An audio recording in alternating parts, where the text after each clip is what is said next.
Trying to trick me? There's strength in numbers! I don't wait for it.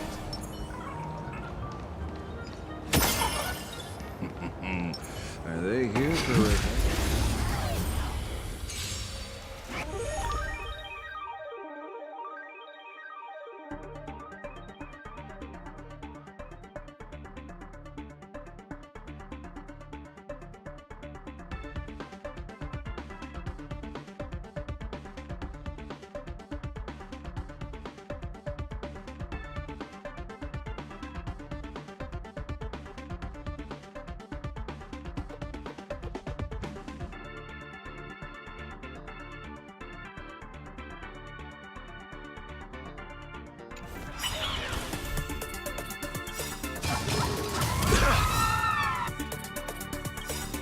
Is it coming?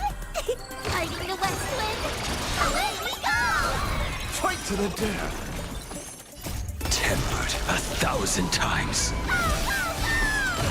Eye for an eye. You're lost. Have some sunshine. Oh, I miss this Faint warmth. light. Dispel the gloom. Restore the skies. Oh, I miss this warmth.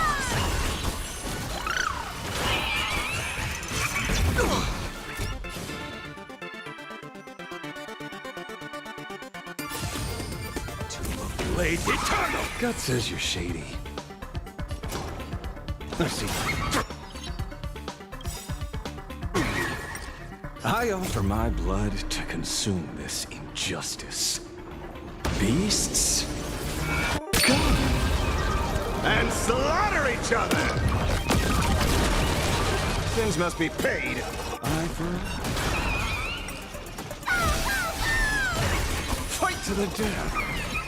Purgatory takeover! Eye for an eye.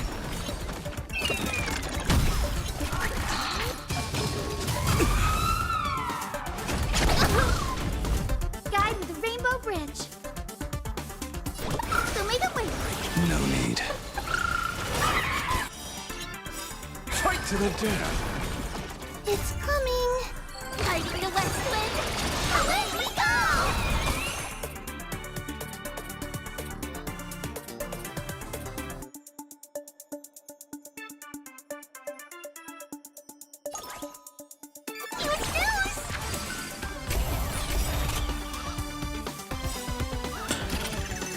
Return from death 1,000-fold. Burn this broken shell. You will serve as the tempering fire!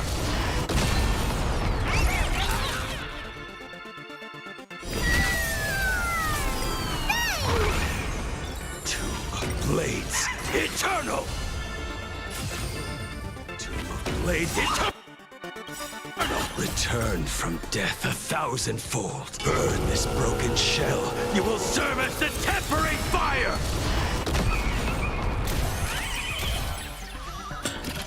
My job is to be nosy. Fiddle with holes. I offer my blood to Beasts! Slaughter each other! eye for an eye. Fight to the death. Is it coming? Fighting the West Wind. Away we go!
During the events of Star Rail Fest, Ashvale discovered what the happiness surgery truly entails, implanting the flesh and blood of the abominations of abundance. Given the gravity of the situation, we decided to go to Graphia Academy and first launch an investigation into Full Wish. During the course of events, we unexpectedly crossed paths with Full Wish herself. Also a survivor of the Bloodstained Games, she openly joined the Phantasmoon Games and invited supplicants to travel to Seafeld City, where the winner would be decided in a televised debate. During our exchange with Full Wish, Himiko realized that Full Wish might be a masked fool. As a result, I asked Sparksy to investigate the tavern for leads, and through that, we identified Full Wish's ability, the happiness syntax. Evanescia and Yaoguang established a cooperation agreement. After Evanescia's attempt to assess Full Wish in her capacity as the arbitrator failed, they encountered Blade and his group and learned that the flesh implanted in the happiness surgery originated from Shuhu, an emanator of abundance. Himiko and I went to the TV station to take part in the debate and met up with Sunday and Ashvale, who had arrived ahead of us. However, the debate turned out to be a carefully orchestrated trap. In full view of the public, all those who had undergone the surgery transformed into terrifying monsters. And Full Wish framed both the IPC and the Astral Express as the masterminds behind it all. When the disaster erupted, Evanescia willingly violated a forbidden taboo and revealed the real purpose of the Phantasmoon Games: to suppress the terrifying entity slumbering within plain Arcadia. Through this act, she unlocked the original power of the ambrosial arbor within herself and intervened in the unfolding situation.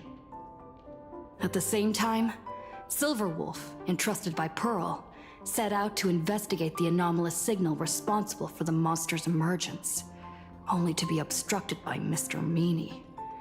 As the force backing Full Wish, he wields tremendous power, powerful enough to interfere with the Stellaron Hunter's script.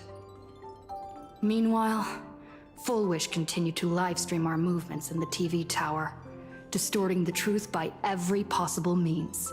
Drawing upon the wish power of 200,000 victims, she manifested the Meanie Phantasmoon in an attempt to defeat us individually. Thankfully, Silverwolf regained the power of the Ether cartridge, level 999, and dealt with it before it was too late. After overcoming every obstacle in our path, we reached the top of the TV tower and confronted Full Wish head-on. Drawing on the people's wish power, she briefly held the upper hand. Ultimately, I used the Stellaron within me to bear that wish power, thereby stepping onto the path of elation and defeating her once and for all. Even so, those who had undergone the surgery did not recover. At Blade's proposal, everyone joined forces to concentrate all of Shuhu's flesh within his body, freeing the victims from the influence of the happiness surgery. Just when I thought the crisis was over, Evanescia requested that I warn the creator of the world in canvas. According to her, Assad Pramod, the Lord Ravager who once attempted to eliminate plain Arcadia, has returned again.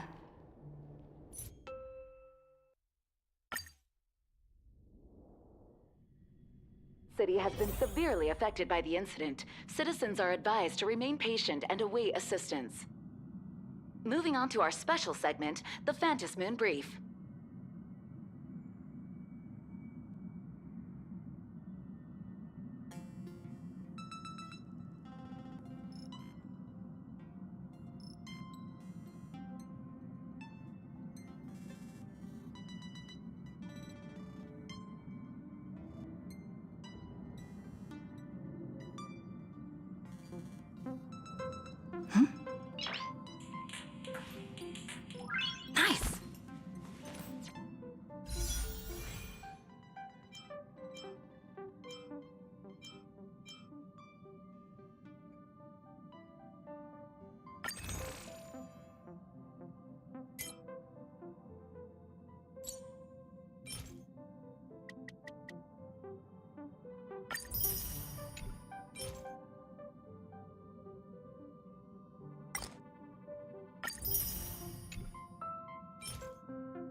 Nice.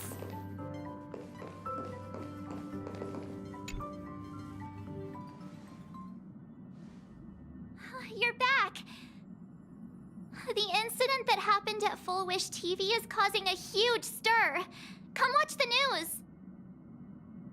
Hello, everyone! Welcome to our brand new segment, the Phantom Moon Brief. I'm your host, Poofy. Hi, everyone. This is your old friend, Snowy. Well then, as the Phantom Moon games reach a boiling point, and for reasons that need no explanation, we are now joining Duo Mention TV to bring you live coverage of the latest and most critical news updates. Yes, we are! And after the director of Full Wish TV and sponsor of the Research Society of Happy Smiles, Full Wish announced that she was joining the Phantom Moon Games! That terrifying tragedy of 15 years ago once again swept through the psionic game!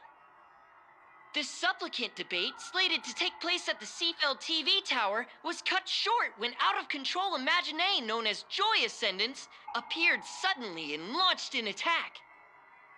This Imagenesis plague centered on Seafeld City spread rapidly. Even Full Wish herself turned into a monster atop the Seafeld TV tower. As of the latest reports, nearly 200,000 human and Imaginee inhabitants across plain Arcadia have been affected by the plague. Countless individuals are injured or missing, and total losses are estimated to have reached 8.6 billion credits. And in a chilling echo of the bloodstained games 15 years ago, footage left behind by Full Wish points to the disaster as the work of supplicants from beyond the sky. She identified the culprits as the famed cosmic hero, the Trailblazer of the Astral Express, and the wanted criminal, Stellaron Hunter Blade, claiming they were responsible for the tragedy. But a spokesperson for the Department of Aberration Defense said the disaster was planned and executed by Full Wish herself through her organization, the Research Society of Happy Smiles.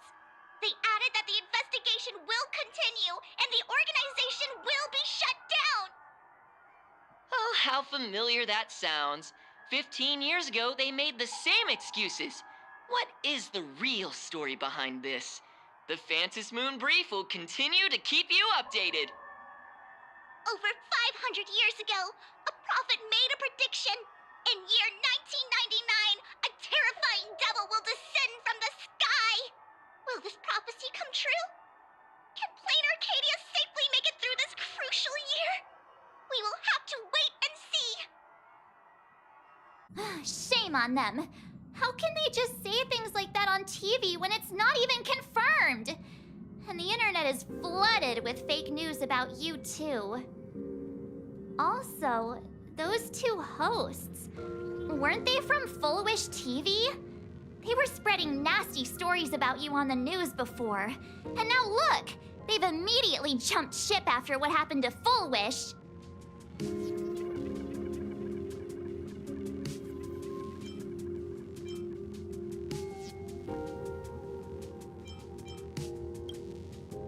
I'm happy you made it back safely. But somehow, you just don't seem quite the same.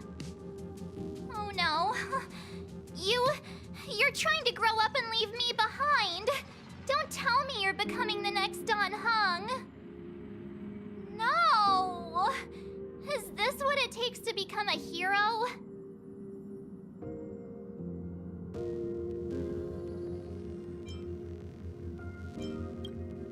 If you're all grown up and serious, we just can't click like we used to anymore. Oh, right. Tell me about what happened at the TV tower. I've heard Don Hung and Sunday's side of the story, but I haven't heard yours yet.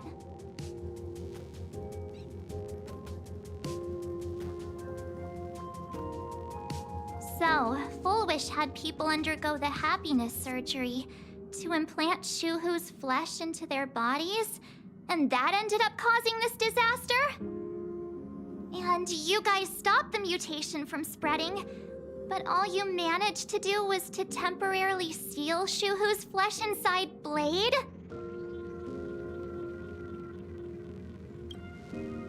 And And you mentioned that Nessia, the one we met at Star Rail Fest, is actually the Phantom Moon Games arbitrator? No wonder she could draw a mask for you. And she also asked you to go deep into the world in Canvas to warn... who was it again? Who is that? Yes, Graphia, Himiko's ancestor. She's an artist from 1,000 years ago. Himiko's ancestor? She's still alive? Wait, that's not even the most important part. Nessia asked you to warn Graphia that the Lord Ravager, Asat Pramod, is back? Oh, why does the Express have such bad luck? By this point, whenever we go on vacation, I'm always ready to deal with random problems. But running into another Lord Ravager while on vacation? This is way over the line. A Lord Ravager, Evanessia's request, Shuhu's flesh and Blade's body, and the unfinished Phantom Moon Games. Suddenly, there are so many things to deal with. It feels like we're juggling a bunch of eggs all at once. One slip, and it's all gonna go splat. Are you okay?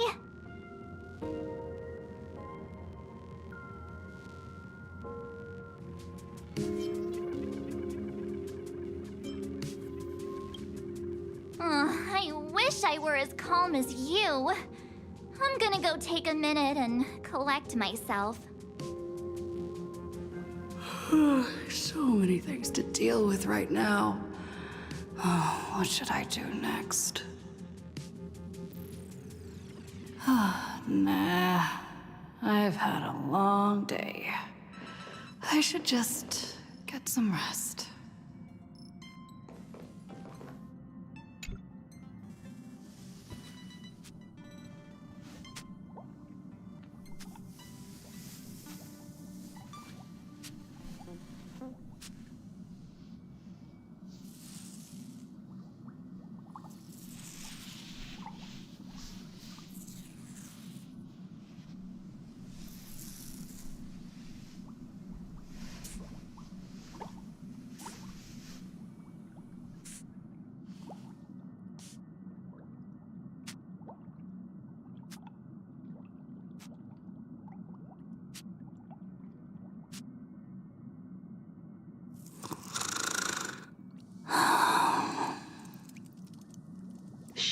Welt, she's tired. Let her sleep.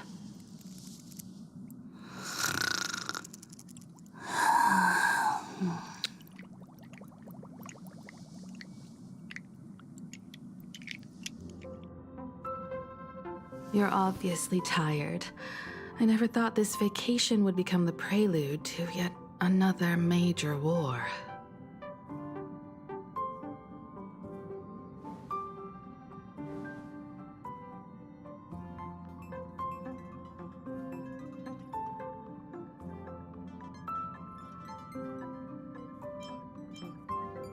From our very first steps, trouble has always followed the Nameless. But this is way too much. Look at you now. It takes me back to when I first got the Express running again. Aside from Pom Pom, I was the only crew member on board, constantly stretched thin and feeling out of my depth. All I could do was note every problem in the navigation log, one by one. A world's coordinates that needed an update. A glitch in the Express's warp system. The notes were as dense as the coordinates on the astral charts, leaving me completely overwhelmed. Back then, I never imagined the Astral Express would one day have to face a Lord Ravager. But strangely, now that the time has come again, I'm not panicking at all. Come to think of it, it's because of you. Because of all of you. Along the way, we have defeated 2 Lord Ravagers. the Nameless who guided me before I set out, once told me, "Keep moving forward, and the obstacles that once felt impossible to conquer will soon be behind you. And along the way, you'll find companions who are just like you." I've seen you grow through the Phantom Moon games, becoming someone others can trust and lean on. And I heard the declaration you made atop the tower. I'm truly proud of you. That's why I want to share a story from the past with you. A promise from 15 years ago.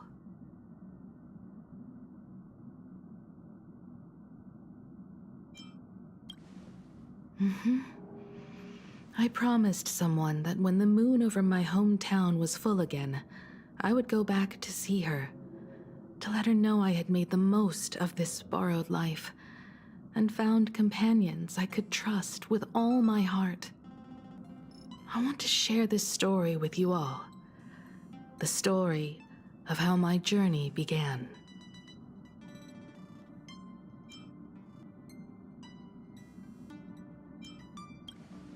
It's a long story, filled with many memories of my past. I'd also like to invite you all to the place where I repaired the Express and tell you everything bit by bit. All right, it's a deal. When I return from the world in canvas, you can make us, let Shush make us some coffee. Then we'll settle in and listen to your story. Speaking of the world in canvas, March told me about what Evanescia said to you. Evanessia's request was not made lightly, and she was worried for a reason. Silverwolf saw that Lord Ravager in action too. According to the records from the databank and the IPC's investigation, Asat Pramad's campaigns often span centuries, and the planets he targets all end up destroyed in freak accidents, leaving their surfaces covered in only smiling faces. 1,000 years ago, my ancestor Graphia created the world in canvas. If that was to resist Asat Pramad's invasion of Ahatopia, then could this disaster unleashed through the Phantom Moon games be the prelude to his next invasion?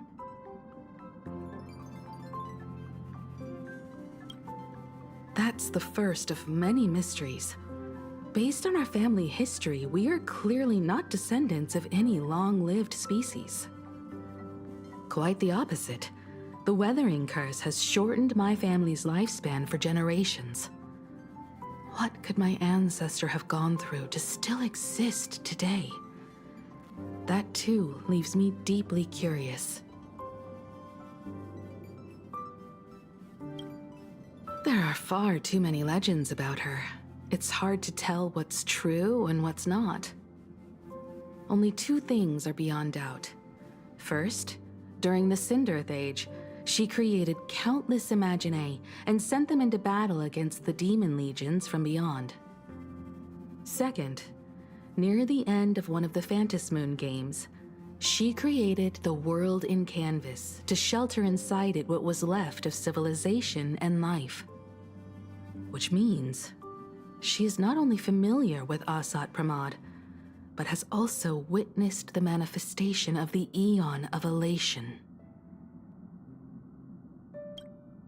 Nobody knows just how big the plane Graphia created actually is.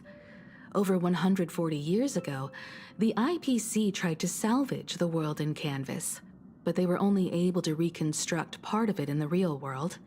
That portion became what we know as Plain Arcadia. Legend has it that Graphia used a vast ocean as her canvas and channeled the power of elation to step into the painting, which means she has not only seen Asat Pramad, but has also seen the Eon of Elation descend in all their glory. Good question. As for who in Plain Arcadia knows Graphia and the world in canvas best, it's probably Pearl. She was sent here by the IPC. She should have some clues to guide us in the right direction. By the way, General Yao Guang is here. She says she wants to talk to you in private.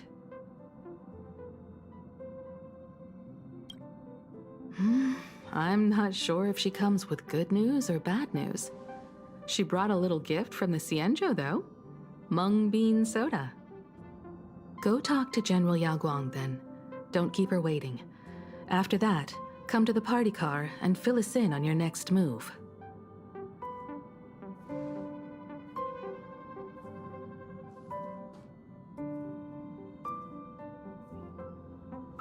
Nice to meet you, Ishvara.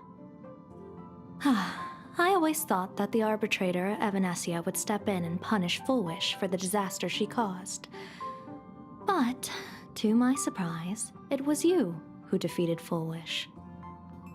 In my capacity as an Arbiter General, I extend my deepest gratitude to you for halting the plague and sparing countless lives from suffering.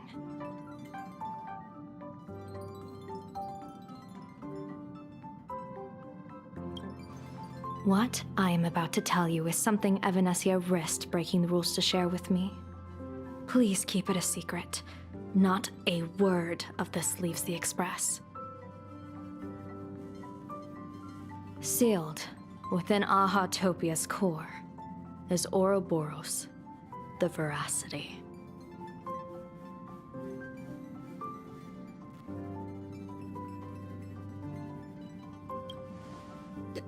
You mean the Leviathan that can swallow whole planets? That Ouroboros the Veracity? Looks like you know a thing or two about Ouroboros. I've seen that terrifying thing in Herta's simulated universe. Rumor has it, they were last seen during the era of the Swarm disaster. They were hardly there to aid the Swarm, but rather to attend a cosmic-level feast, in which the Swarm served merely as appetizers, and the planets they passed were devoured as the main course. No one expected them to be here of all places, sealed away on this very planet, after vanishing for years.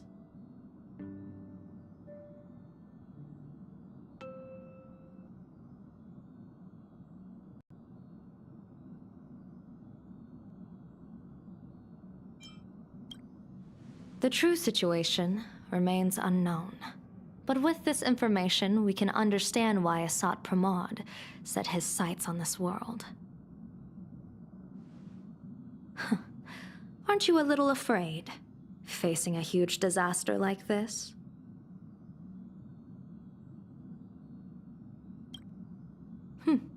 That's impressive, Ishvara. No wonder you survived the calamity of Iron Tomb. Fortune follows when fate hits its lowest ebb. Every crisis comes with an opportunity.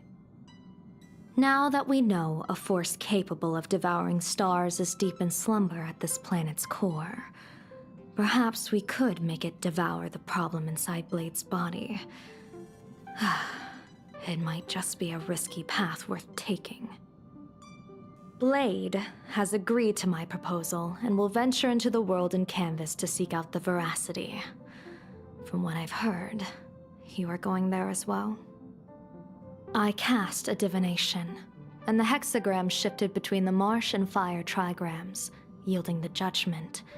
Heaven and earth are separate and apart, but the work which they do is the same. In other words, though your paths may differ, they are destined to intersect.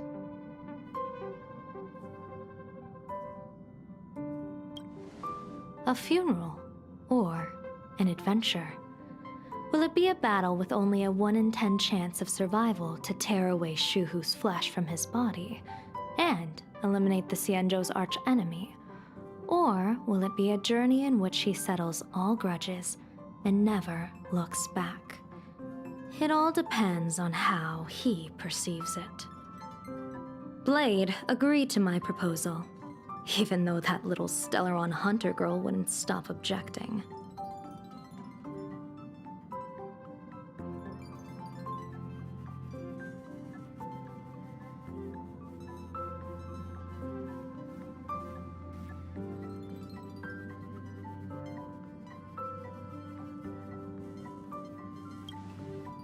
Betting? No, I don't see it that way. We are not chips laid on a gaming table, nor dice tossed at someone's whim. We trust in people, in ourselves, and in those beside us, knowing they can change the course of even the most desperate battle. That belief is what gave you the strength to overcome Fullwish. It is also the only reason I stay for this world. My purpose has never changed. I am going to draw the elation into my divination, and overturn a fate marked for great woe. I have a plan for how to handle Asat Pramod if he strikes unexpectedly, but I still need more hands to make it work.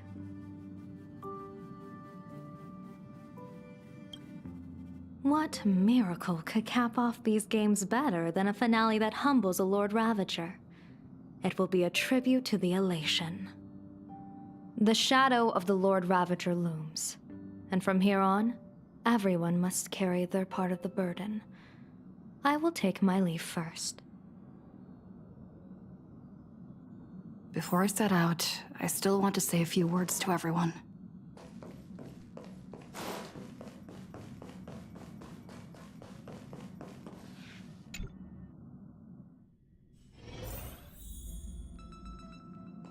What are they all up to over there?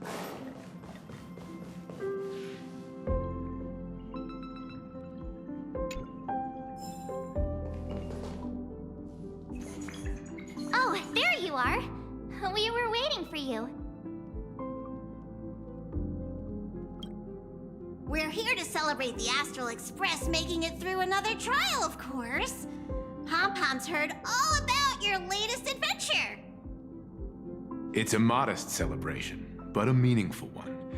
You stopped Fullwish's scheme, and that is no small achievement. Regardless of what the people of Plain Arcadia or the media may say, we raise a glass to you. Exactly. You knocked out the mastermind behind all those creepy whatever their name is. I didn't get to see it myself, but Don Hung described it for me. You killed it! Your victory gave Blade a chance to free himself from Shuhu's flesh. Thank you. With a Lord Ravager looming on the horizon, everyone will soon be heading off on their own missions. Before that, it felt right to have a small gathering like this. Now, let's make a toast. Here's to everyone who fights to protect this Arcadia. And here's to all of us. The Lord Ravager can throw whatever he wants at us, but I know the Astral Express will keep streaking across the stars.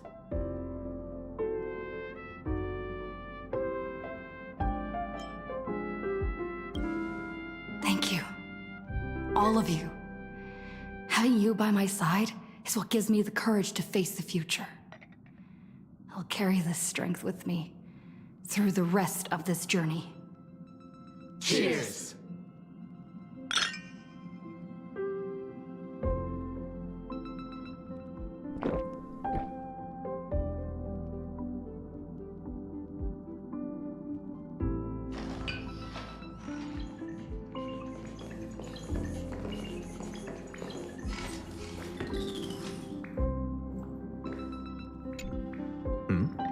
Did you need something? I need a break. I felt worn out ever since coming back from Seafeld TV Tower. Right now, it feels like I'm back in Oak Manor's banquet hall. At those parties, no matter how tired I was, I'd have to clutch my glass and smile, keeping myself calm.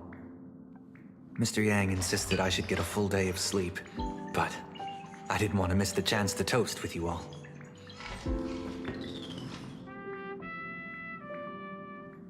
I should thank you for letting me embark on this journey.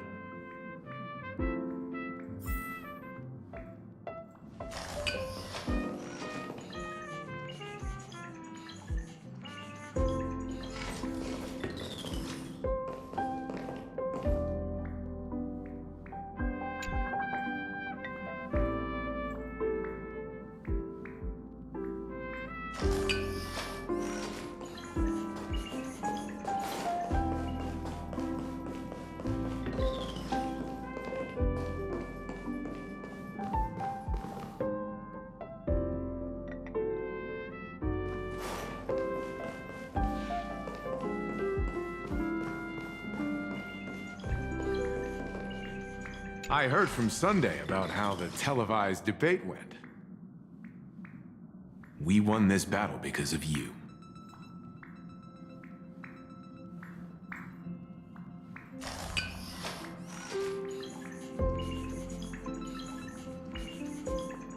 When the televised debate began, a crowd outside the station gathered to protest the Astral Express and nearly broke through the barricades. But the moment the Joy Ascendants appeared, they scattered without a second thought.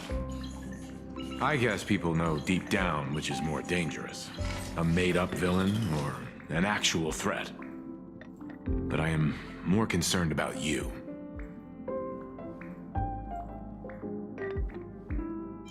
I've seen the footage of your fight with Full Wish. When you returned to the top of the tower, an enormous surge of power seemed to erupt from you. It reminded me a lot of when I saved you at Herta Space Station. Did you tap into the power of the Stellaron?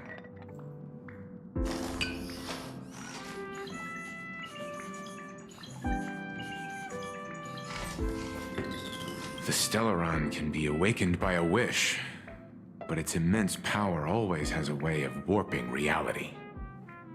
As the wave of wish power surged toward you, it brought hope and blessings, but also dark intentions and malice. What might it do to the Stellaron? We have no idea. Be careful with this power you have, no matter how tempting it may seem.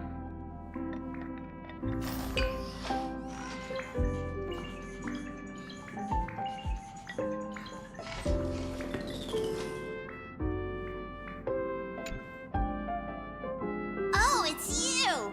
Pom-Pom heard you've got a solo mission coming up. Be safe, will you?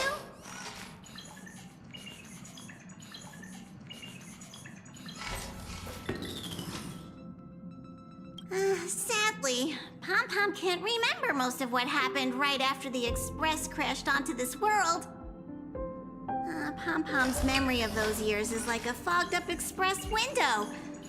No matter how hard Pom-Pom tries, Pom-Pom just can't wipe it clean. But it's okay. After passenger Himiko repaired the Express, Pom-Pom got to share a one-of-a-kind journey with all of you.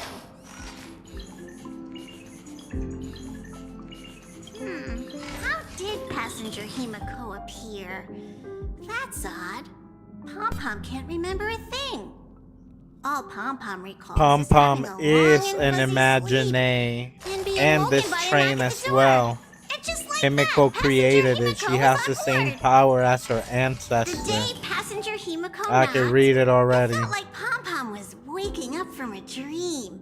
And the Express Express's does heart run on started wish beating power. again, and the lights flickered on one after another.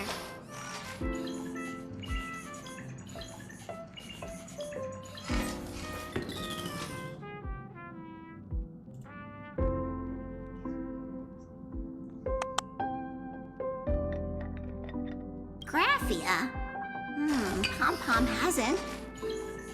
But Pom-Pom always dreams of strangers when Pom-Pom's asleep. They seem to be bustling around the Express, and there are soft clinking and clanking sounds, just like the sound of stars twinkling. But every time Pom-Pom wakes up, their faces slip away. Pom-Pom is only left with a warm and comforting feeling, knowing someone had taken good care of Pom-Pom.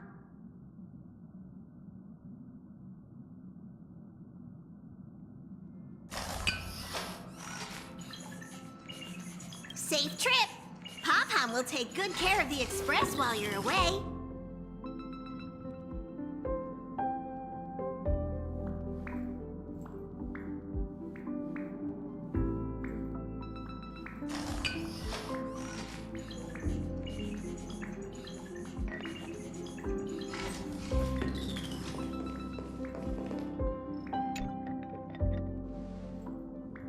There you are.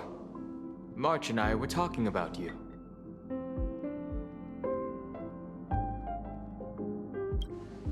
Yeah, of course. When did Don Hung start expressing his feelings like this? I guess pigs really do fly. This trip to Plain Arcadia is the first time we weren't necessarily working together toward a common goal. You dove into the Phantom Moon games. I crossed paths with that relentless old friend and foe again. As for March, well, she spent her time wandering and eating. Her perfect little vacation. Wait, hold up. How come all I get is wandering and eating? I grab plenty of comics as well. I call it cultural exploration. With a little extra time for me to recharge, of course. Right? Now that we're having this little break, it hit me that I might have neglected you and March.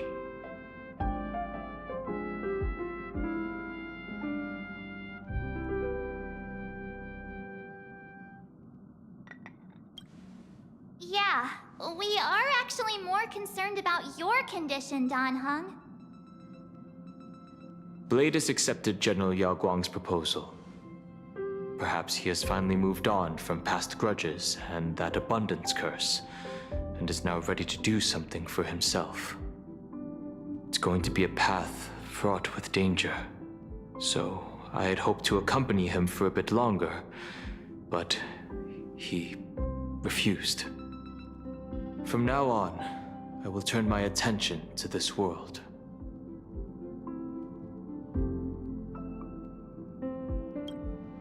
Mr. Yang and I have been asked by General Yao Guang to help with setting up some defensive formations. I've got work to do too. Mr. Ashvale wanted someone to accompany him to the tavern to investigate clues about Asat Pramod.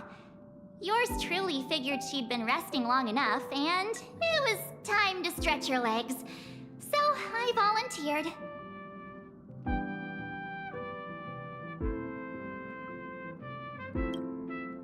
No problem. When you come back, you have to share everything you saw in the world in Canvas.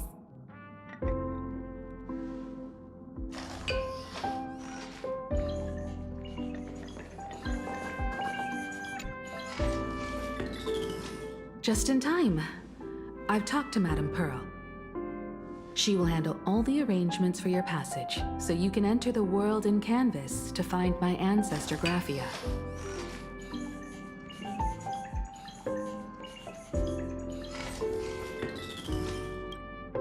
Actually, I hoped you could take some time to rest first.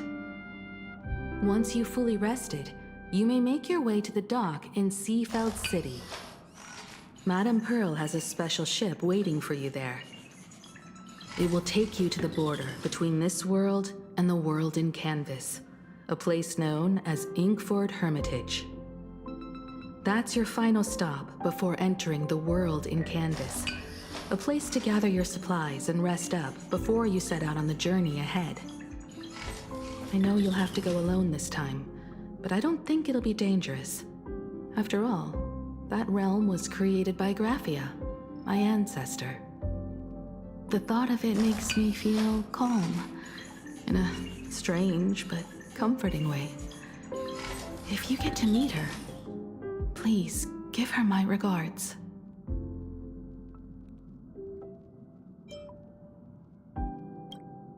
Please tell her that one of her descendants became a nameless on the Express. Go ahead. Set out once you've rested up.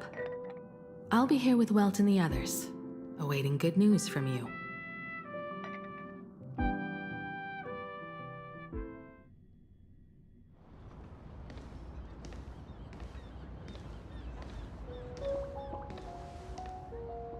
In other words, that woman wants you to take Shuhu and jump straight into the Veracity and leave the rest to the Eon's stomach acid?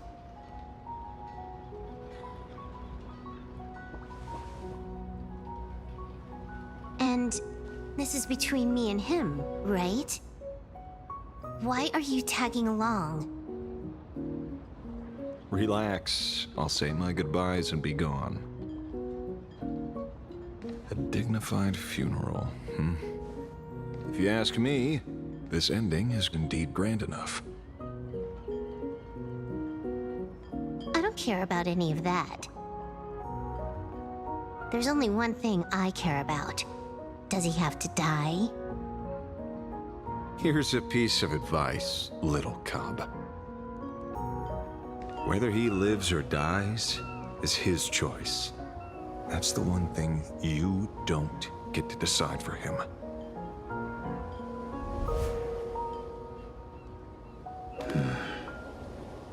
It has landed. What?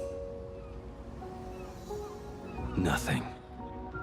Just a seabird landing on the rocks. A blade forged of mortal steel cannot sever an undying fate. If Shuhu is to be put down, the options are few, and that Leviathan is one of them. In time, people will say this. The culprit of the Juming gave his life for the greater good and plunged into the abyss alongside the abomination.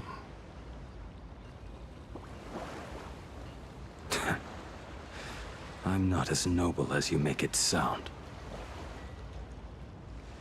Many years ago, you invited me to join the Galaxy Rangers. I refused for one reason. I'm a petty man. I was never born to carry some greater good. This is between Shuhu and me. Nothing more. Can't argue with that. A Galaxy Ranger through and through. Well then, I won't say anything more. Blade, you sure about this? For years, death has clung to me like a curse, etched into my bones. If there is a chance to make a god feel the same pain, I would do it, even if this body is reduced to ash. As for everyone else, there's no need to drag them into this. We'll proceed as Yao Guang proposed. Bury Shuhu at the end of the world in canvas, taking me with him, and let the veracity dissolve us both.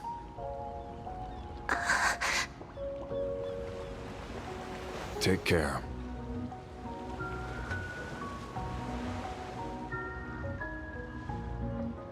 How about you stay as well? You might as well see it through to the end with us. Plain Arcadia has bigger problems that need my attention. Your instincts were right.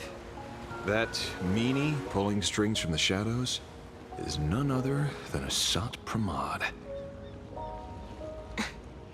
Who else would want to kick a Ha's head like a ball? So, I need to get back and finish my job. Investigating a Lord Ravager sounds like a job you don't come back from. Therefore, it also pays very well. Then here's hoping you live long enough to collect your payment.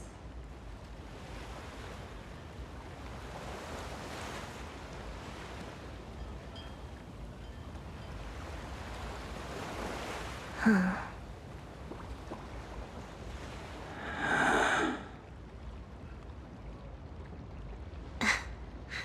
Every time, when it's just the two of us, you go quiet.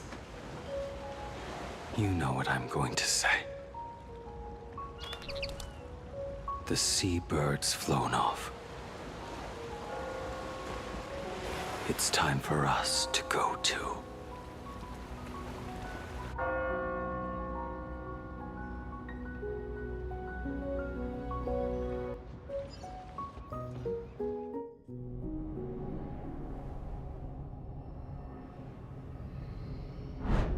The terror slumbering at the heart of Plain Arcadia is... Ouroboros. After the swarm disaster, the veracity vanished, never to appear again for more than 700 Amber eras. Their last rumored sighting was 500 years ago. History fictionologists claim that Ouroboros lies in wait at the edge of the cosmos, guarded by their children, awaiting the day of their return. I've heard that story before, but it wasn't about the edge of the cosmos. It was Pier Point. They say that the preservation is nothing more than a facade, and the IPC is, in truth, a cult devoted to the veracity. Organic life has quite the imagination. They've said other things, too. That Louis Fleming seeks to ascend as the Eon of Wealth. That the Council of Mundanites are mere hounds of Dr. Primitive. That the Marketing Development Department colludes with the Destruction, turning a blind eye to the spread of Stellarons. Such rumors are endless. I believe the General should be able to tell which are true and which are not. I've never heard the last one, so let's assume it's the only one that's true.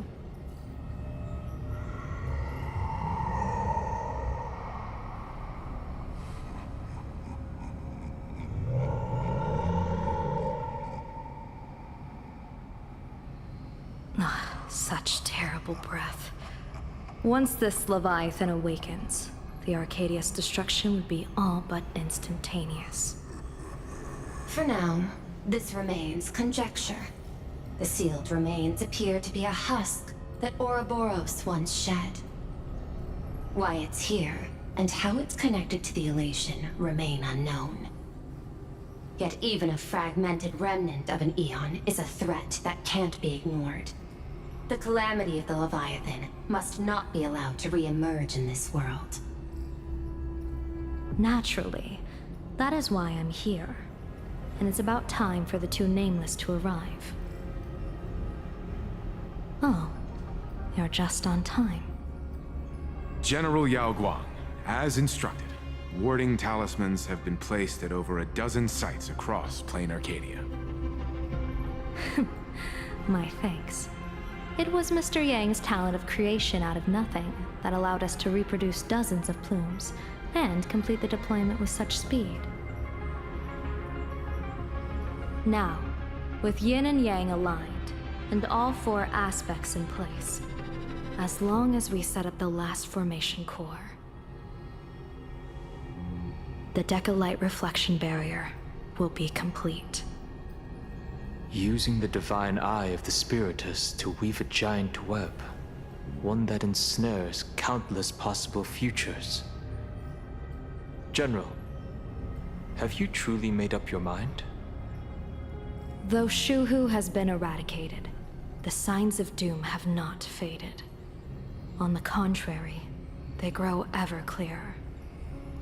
After much consideration, the source can only be this restless corpse. One crisis is yet to pass, and another is already upon us. The Arcadia's ley lines were already riddled with scars, and now even the ancient tree's seal is starting to loosen. While Evanesia is asleep, someone must take up her duty to guard this place. But defending isn't the way of the hunt. If you don't want to become the prey, you must become the hunter. General, do you intend to go on the offensive and suppress the remains of the veracity? How could I? The Joy Seeker could barely confine that husk using the Abundance's ambrosial arbor as its cage. I'm not that arrogant as to place myself alongside the gods. I'm not here to guard against an Eon, but against a lesser menace.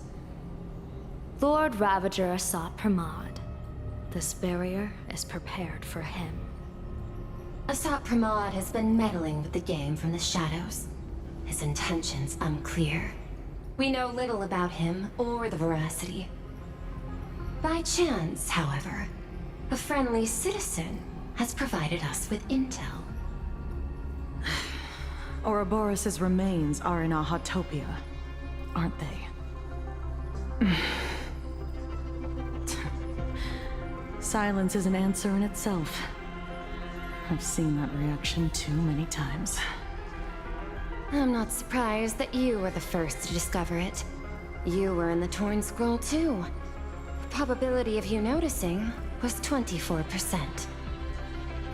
That's a little low, don't you think? I'd put it at well over 90. What I don't understand is this. There were countless ways to verify your hypothesis, yet you chose the most unconventional one. You bypassed security and broke into the building to confront me in person. What is your objective? This is no confrontation. It's a warning, Madam Pearl. I'm a security officer, and there is only one reason I'm here. While everyone else is fixated on the Phantasmoon games, only the Department of Aberration Defense is watching other places. Like the location where the new Herald of Death case was closed? Correct. The incident involved 4 Daybreak warriors, 3 nameless, 1 detective, and 1 officer. But just moments ago, a 10th set of footprints appeared at the scene. After the investigation, we learned that the traces were left deliberately. A blatant provocation. The Lord Ravager bent on destroying the Elation came uninvited. Make no mistake. Plain Arcadia is a stage he chose with care, and drawing the Abundance into the fray was hardly a whim. Our top priority is to dispose of Shuhu's flesh properly to prevent it from falling into the wrong hands and causing another calamity. That said, we cannot afford to ignore Asat Pramad's next move. This giant web is prepared for that very purpose. Once the entire planet is folded into the divination's trajectory, under the gaze of the Omnitia, all possibilities will be laid bare.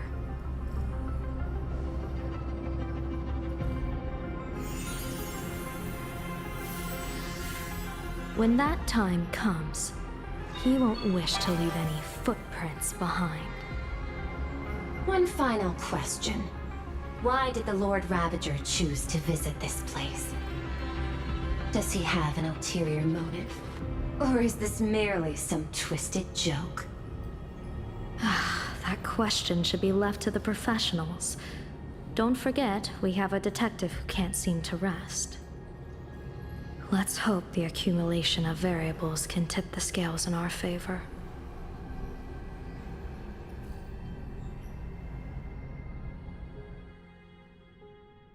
And so, the people set out, and the gondola, bound for distant lands, set sail.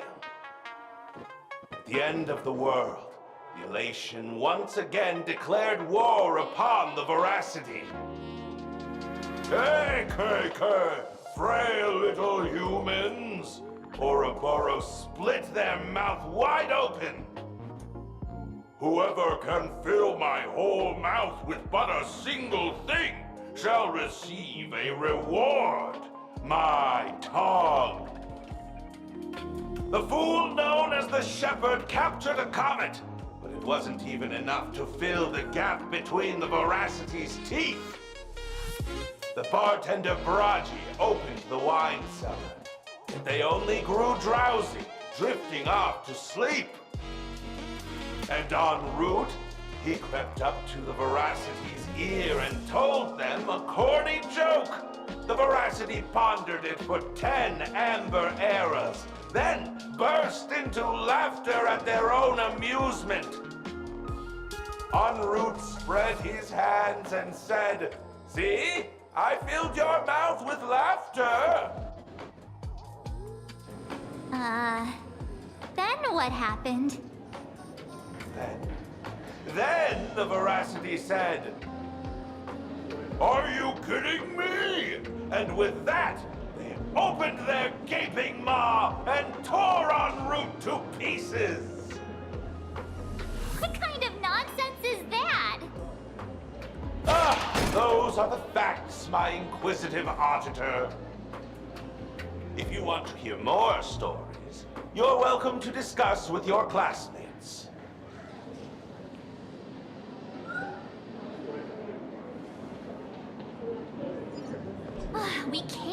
to investigate the veracity in Asat Pramod, but all we got were stories that only a 3-year-old would believe.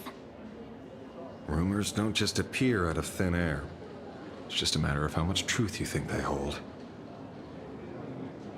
At least 90% of that was made up. Sometimes that last 10% is all you need.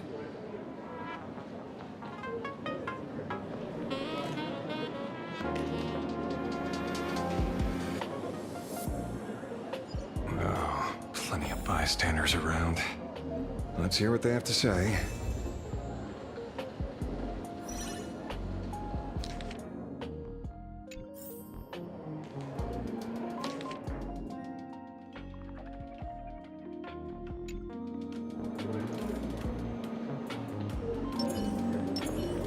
A will of metal and stone. All's revealed in divining moment.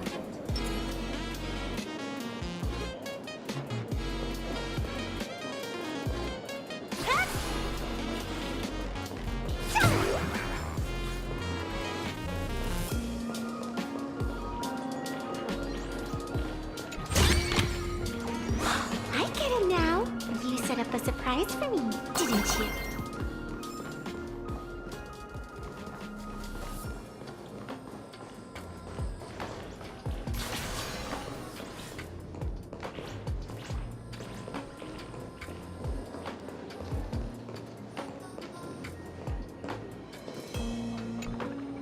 They say a dull pen beats a sharp memory.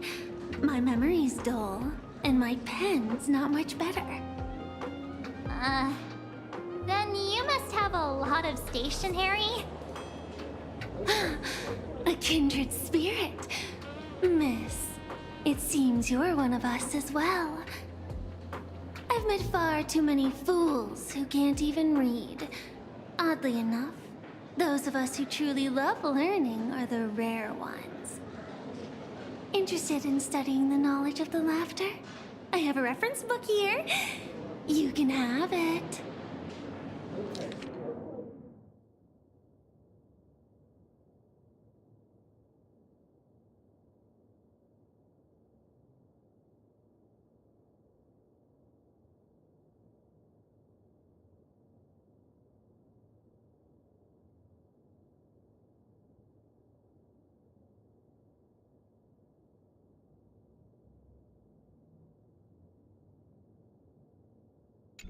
This feels completely made up. But, thanks anyway. Oh, please. Thank the seniors.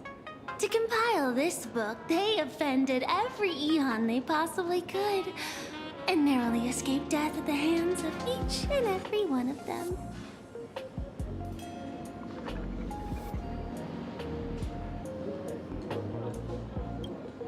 As for me, I'm just the one who keeps the books circulating.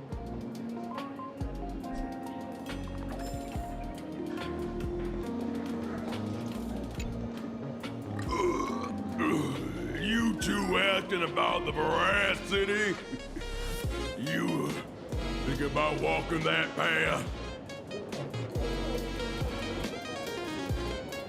Walk the path of veracity? Do I need to eat everything in sight? You got it! Kids always dream big. Somewhere.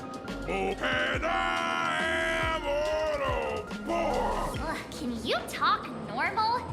Stop gulping for air. I swore to become, finally, a pinch. Ouroboros. Nah. There. Enough already. I'm telling you, it was all bluffing. The Pawn Root and Dorothy, with the brass den, poof! I already. You should be putting this much effort into your studies! Hey, friends! How was your first day of school? Sparksy's here to pick you up after... Where were you just now? You opened the door for us and just disappeared. Don't tell me you're up to something again. Still doubting me? You're breaking Sparkskull's heart here. That whole foolish thing. I took on every emoji in the tavern by myself, fought them all the way to the end of the world, and even wore my mask down to nothing. But honestly, this place runs on rumors. Aha is being chased by the Veracity. Aha chases the Veracity. We won't get anywhere following stories like this. Let's go through what we know so far.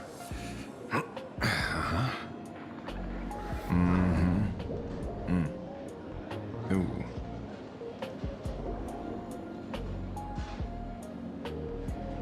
Yeah, it's a complete mess. So, after a bit of thought, Lady Sparksy came up with a brilliant idea. I borrowed a nifty little gadget from a friend. The Unreal Sparks and Spark! No idea how it works, but apparently this light bulb makes you smarter the moment you put it on.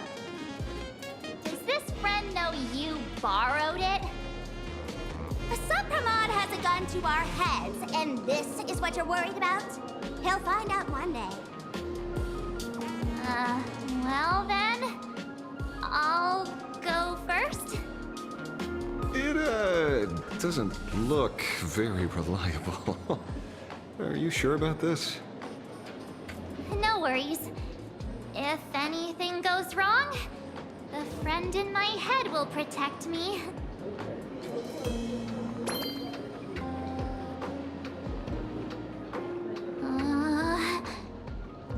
Doesn't seem to have any effect. No, it's working perfectly. I get it now. All of it. No need to dance around. Our enemy is a Lord Ravager. There's only one question we need answered. How does Asat Pramod plan to destroy Elation? Correction. The effect is very obvious. Judging by Nanook's habit of picking Lord Ravagers, I wouldn't be surprised if Asat Pramod was once a masked fool, and therefore knows Aha's weakness. The Arcadia is like a microcosm of eons and paths. People indulge themselves in fabricated happiness, unable to pull themselves away from it. Many have expressed their concerns. This isn't elation. Aha is playing with fire. A classic social realist deduction. Old-fashioned. Ooh, but effective. We're closing in on the truth. Yes, the answer is all but revealed. You are Asat Pramod, Sparksy. Do you have evidence? Of course. The truth is so simple that everyone overlooked it. The evidence is... you were the first person I met when I got off the express. If I am Asat Pramod, would you and Grey Hair have been able to walk out of the school alive?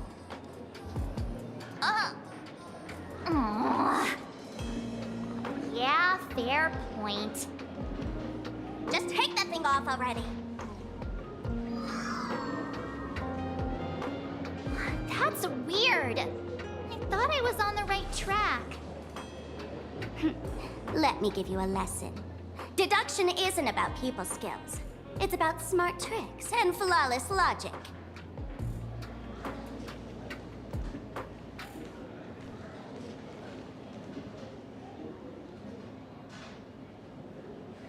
Watch and learn. Sparkle, master of the classic whodunit, has entered the chat.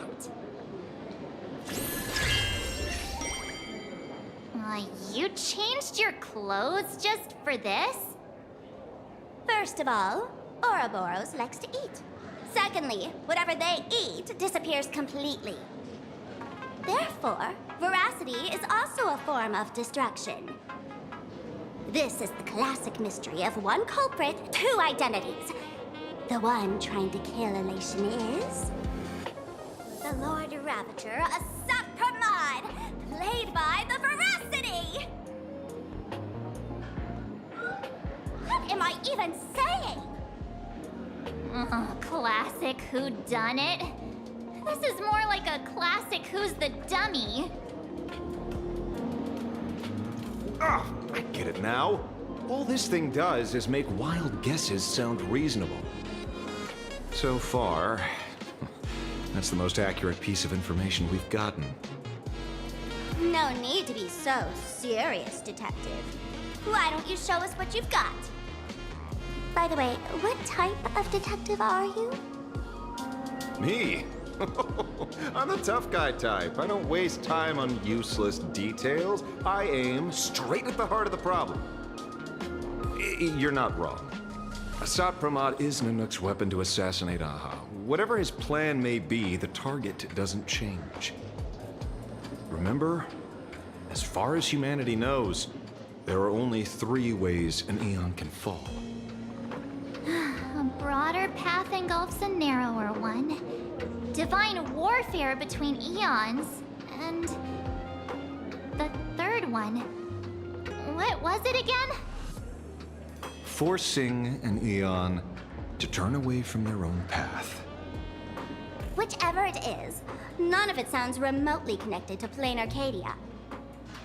So, what makes you so certain Asat Pramod is here on business, not on vacation? Because we folks just dug up one heck of a treasure from underground.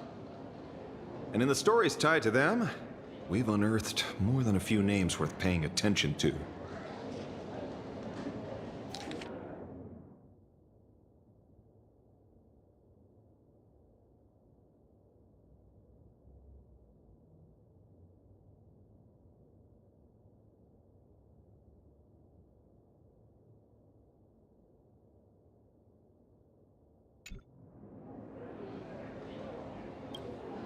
An old pal who can't stop lying. He goes on and on about death being a solitary feast, but I just saw him last week, alive. I see you're acquainted. Please, introduce us sometime. Baraji? Forget it! He's good behind the bar, but slippery as an eel.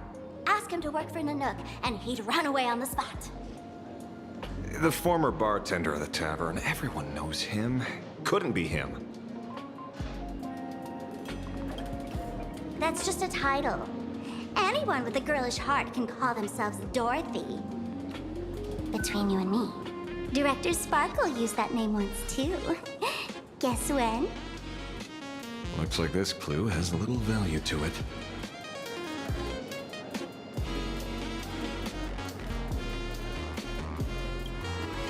Him? He caused trouble in Gotham City a few days ago. Pearl threw him into prison. I know. I was the one who caught him.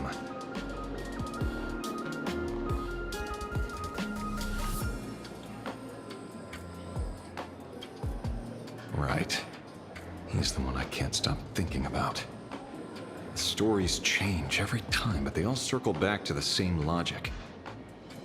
En route defeated the veracity by some means. You're right. Then who is this en route? Do you know him? En route.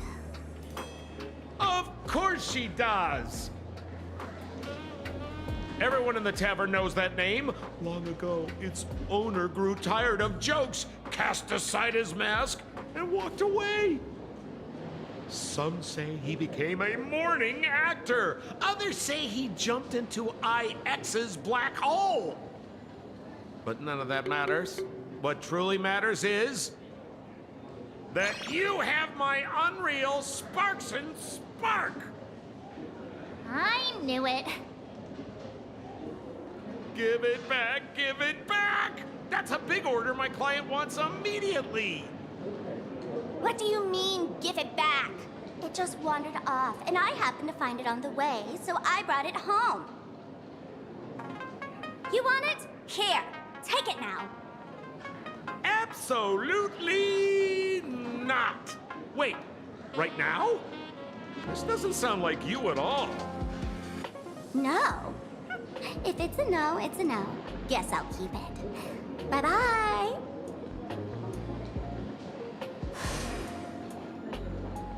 Get back here! Sir, do you need to hire a private detective? Hey! Can you catch her for me? Of course. I'll have that thing returned to you safe and sound in half a day. But, in exchange, I'd like you to elaborate a bit more on what you were saying. Oh, so that's why you're here. Now, old Sempo's intel isn't cheap. Waiving the fee won't quite cut it, will it? Name your price. Put it on Pearl's tab. Just kidding. Money talk's boring. Besides, the Astral Express and I go way back. Oh, and I wouldn't scam you two. The en route you're looking for lives up to the name. There's nowhere he can't reach. Only places he hasn't been yet. He's the gold standard of the masked fools. He only shows up where he's least welcome. A morning actor's stage, a friend's wedding, even inside the Veracity's mouth. All for the sake of a good laugh. Oh! That lines up. Sounds like the origin of the legend. So, he's a friend of yours? Not a chance! Back when old Sempo was still a kid, en route was already a name in the history books. He left the tavern during the Second Prosperity. They say after hearing 30 trillion jokes, he never laughed again. Before he left, en route said one thing that, at the time, no one cared about. Elation has been dead for a long time. Where did he go after he left the tavern? The tavern has 10,000 mouths, all telling different stories. All I know is this. He said he was headed for the true world's end, and then he vanished without a trace. How do you know all this? Oh, I've been around long enough to have my own channels. Just trust old Sempo. And about catching Sparksy, leave it to me. By the way, guys, that's aha.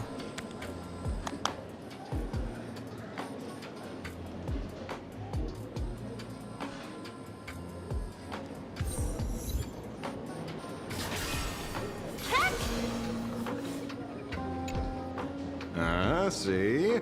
You only need that 10% of the story to be true. The last thing he said was really scary. So many unanswered questions about en route. He has to be tied to Asat Pramod somehow.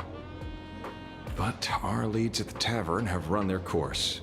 Let's go pay a visit to another expert next.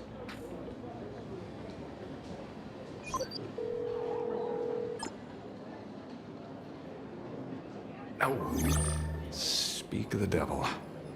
Only a Cianjo general could have arranged something like this, I suppose.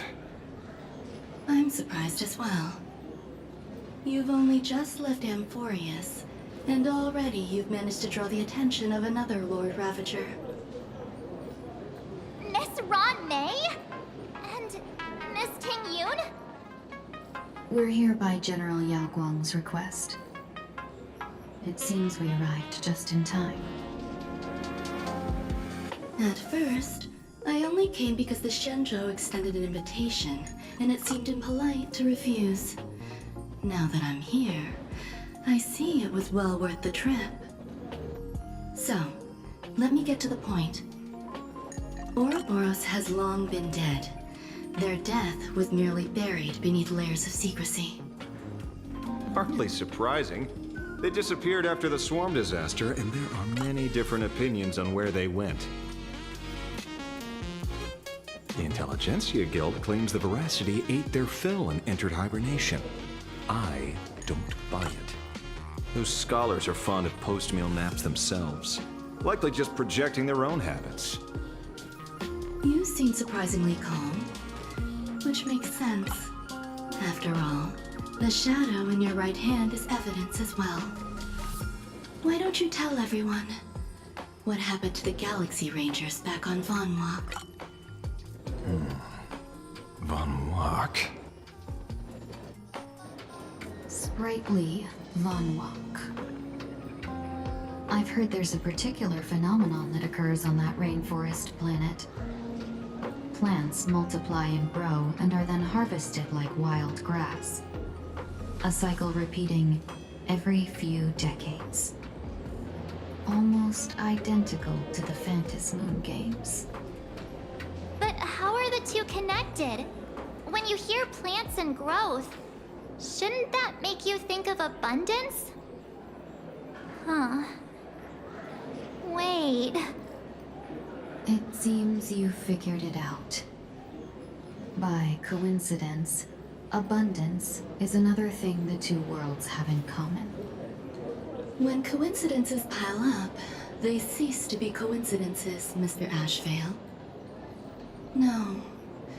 Leader of the Rangers, Mr. La Mancha. Perhaps you could explain this to our nameless friend? Back on Von Walk, I'd already long since stopped being a ranger.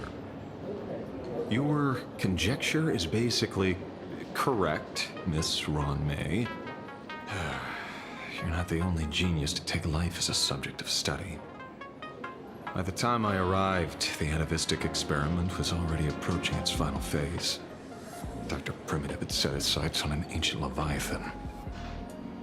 Beneath Von Walk's surface, there also lay the remains of the Veracity. You stopped him. The Rangers stopped him. Back then, Mr. N was still human. Now, deep beneath Ahatopia, another corpse of the Leviathan lies buried. If I'm not mistaken, there are countless other worlds carrying out the same ritual.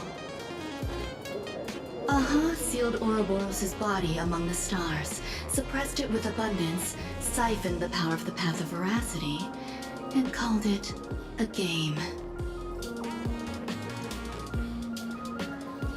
This is what people call the Phantom Moon games. Uh-huh. Why would they do such a thing? You may remember, the Express once delivered a Leviathan's carcass to me. That wasn't the only one in my collection. By arranging remains from different eras in sequence, I discovered something rather intriguing. At a certain moment over 1,000 Amber eras ago, just as Akivili began traveling in pursuit of their ideal, all creations of the Veracity lost the same organ. Their taste buds. What does that imply? The purpose of consumption changed. Be they spawns, depth crawlers, or void song whales, their genetic markers encoding gustatory organs vanished entirely.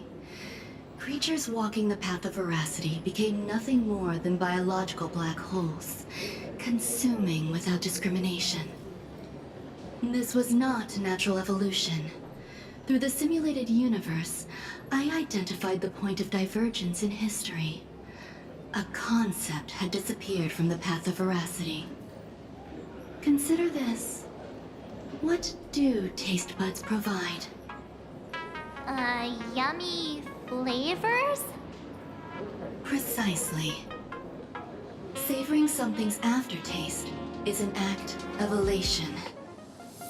So Aha stole the original primum mobile of the Veracity?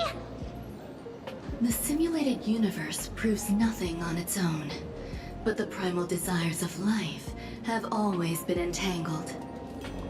Think of it as my intuition. The conflict between the eons of elation and Veracity stretches all the way back to primordial times. How many people know about this? There used to be two.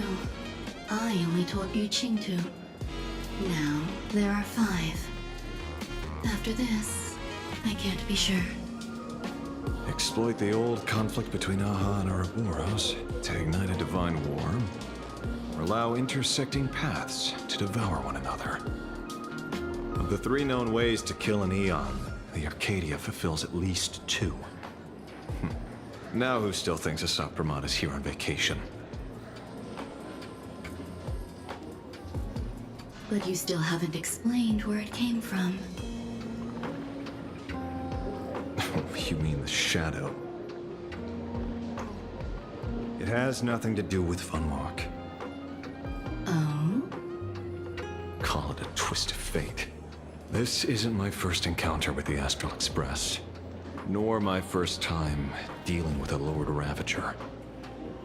When my home was destroyed by Zulo, I had a brief encounter with a former navigator. A navigator of the Express? Yes. Starseer, I see. He'd already retired by then. He was the one who told me about the Shadow. According to IC, it was one of many remnants left behind when the Express first carved paths along the edges of the cosmos. I led the Rangers to suppress the Shadow, and devised the plan to assassinate Zulo. But I never learned why it was there in the first place. Don't you find it strange, Mr. Ashvale? Strange? When coincidences pile up, they cease to be coincidences. Like an experiment with results that are too perfect, it's enough to send a chill down your spine. If you don't mind, let's walk through the whole thing once more. Earlier, what did you two uncover in the tavern? Someone suspected to be Asat Pramod knew about the Veracity's secret. Before disappearing, he said he was headed for the end of the world. And then? Who did he say the Shadow belonged to? A former navigator. The Shadow was a remnant left behind when he charted the cosmos.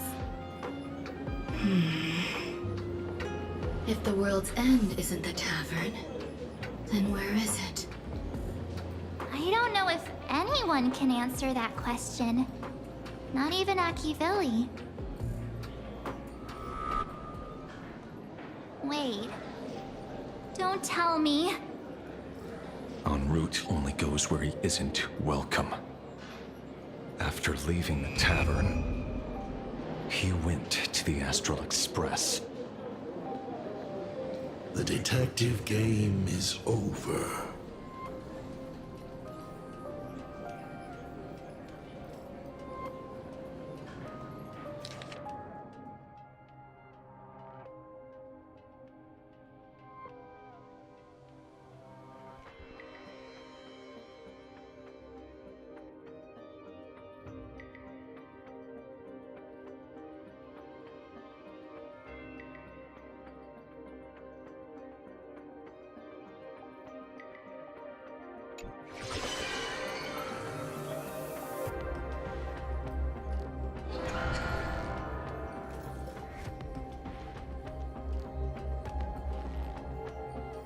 I have to say, not many people can make me change my plans. Whether in the past or present, you've always been one of them. So, it is you. You know how it is, kid. I've always enjoyed arriving uninvited.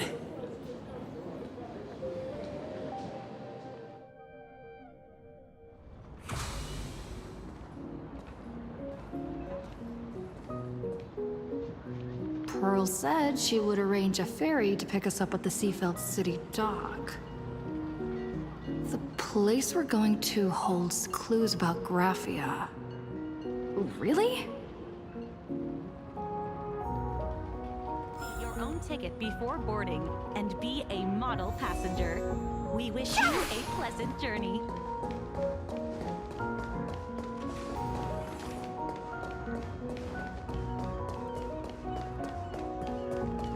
Attention passengers, welcome to the Seaside Line.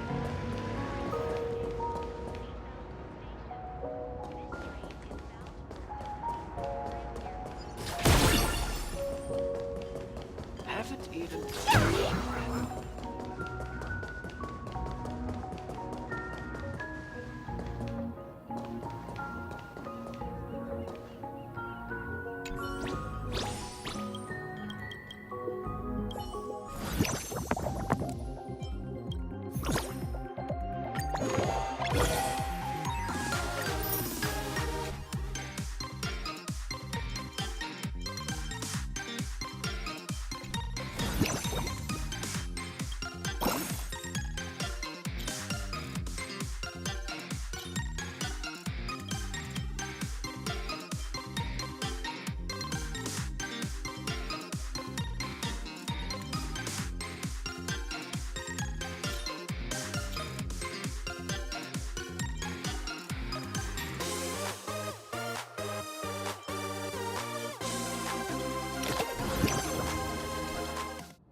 What's your take on the smiles?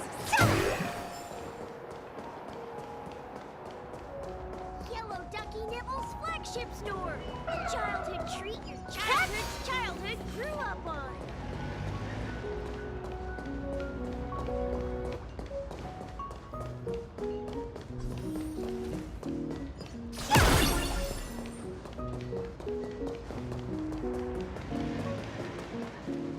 It is an honor to, well, shall I say, be of service to you again. To be honest, when Madame Pearl invited you to visit the Prolux Tower, I was supposed to be your guide. I ended up being replaced by a total fraud. My name is Feld. By order of Madame Pearl, I will be escorting you to your destination.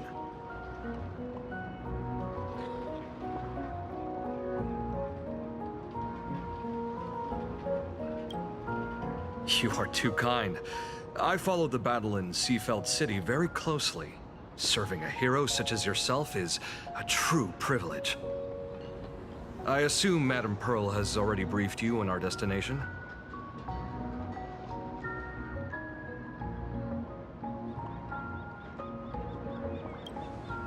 I see. It so happens that Madame Pearl is tied up with an unforeseen event, so allow me to brief you in her stead. The destination of our boat journey is a hotel known as Inkford Hermitage. It is situated at the end of a Dovebrook tributary that ultimately flows into the sea. It is one of the points where the world in canvas intersects with reality.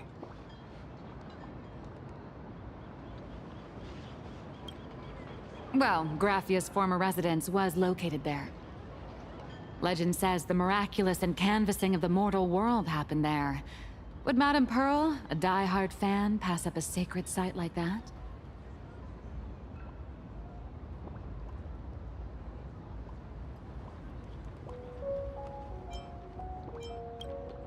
Word is that Madame Pearl just flicked her wrist, signed a check with an astronomical figure, and bought the whole plot of land. She also snatched up every single piece of Graffia's lost works she could find without bothering to verify their authenticity. Whew, I guess money really does let you do whatever you want. That's not even the half of it. I don't know where her obsession comes from, but she's dead set on the idea that Graffia is still alive. If she gets even a whiff of anything remotely related to Graffia, she's got her people on it at the snap of a finger. But all they could find were Imagine knockoffs.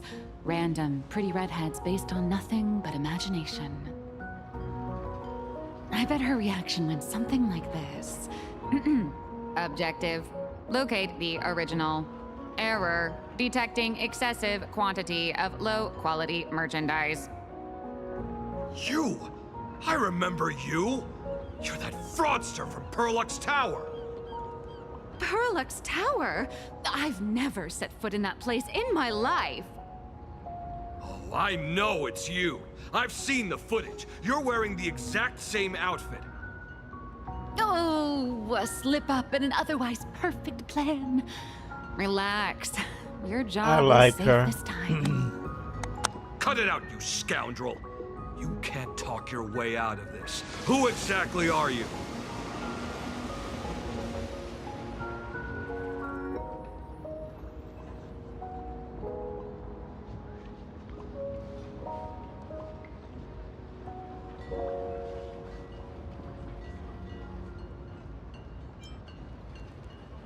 This is the author of Fluffy Across the Blue, Blurry QR Code. Huh. Is that so? My apologies. How rude of me.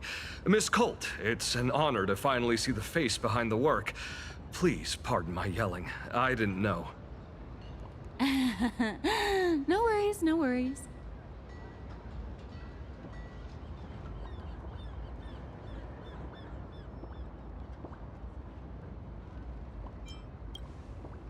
It's only normal for a famous comic artist to travel with bodyguards, no? Miss Blurry QR Colt, let's be clear. You are being transported under escort. Your current credit balance is in the negative. Madame Pearl has offered you a lifeline by asking you to complete the next volume of the Fluffy.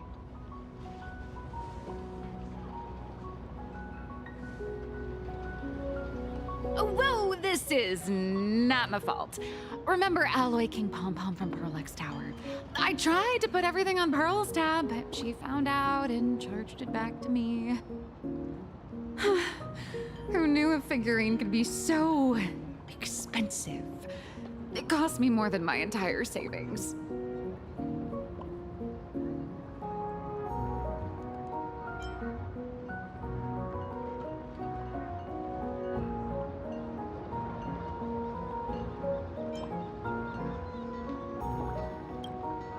I went all in on learned coins. There goes my licensing fees and royalties. I lost every single penny. So you're escorting her to, shall we say, an intensive creative retreat?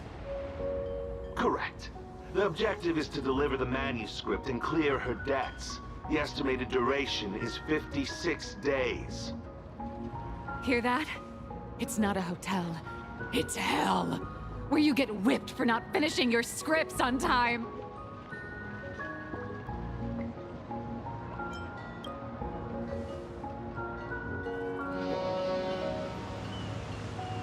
The boat has arrived. When you're ready, let's begin our journey to Inkford Hermitage. Please, mind your step as you board.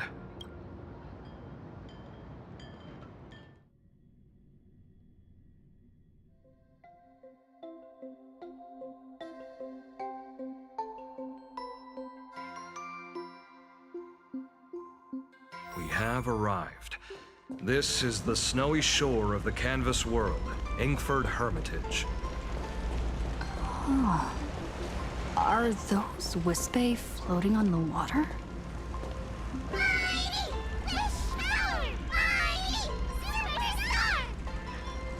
Oh dear, there are so many Wispae. They are blocking the boat's route.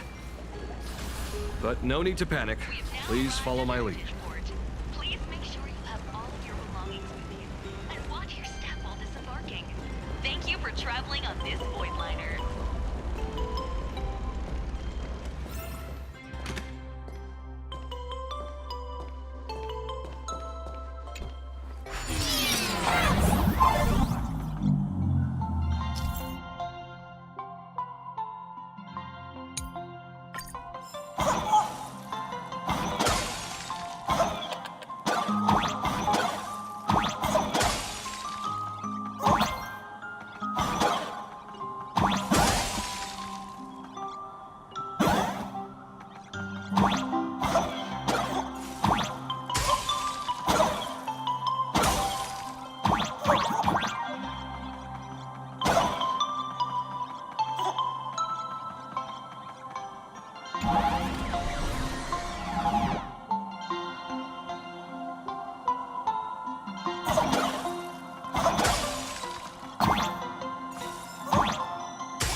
docking.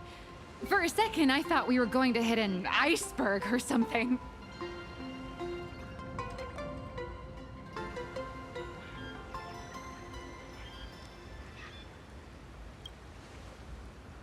They probably sensed your wish power. You are the Phantom Moon game superstar, no?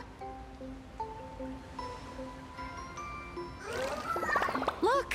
One's trying to hitch a ride on you.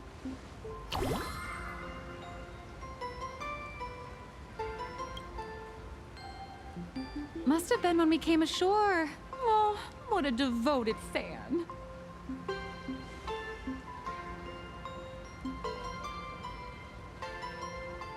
Everyone, welcome to Inkford Hermitage. I was imagining a Benzai Tengoku-style manor, or something. So you demolished your idol's old residence, and replaced it with a luxury hotel. Of course not. Benzai Tengoku vanished more than 1,000 years ago. The original structure is long lost to time. The IPC only chose this location because this is one of the weakest points between reality and the world in canvas.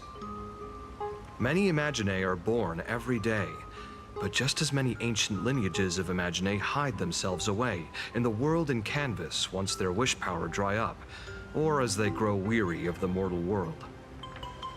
This is the final stop before they enter the world in canvas, and this is where they bid farewell to reality.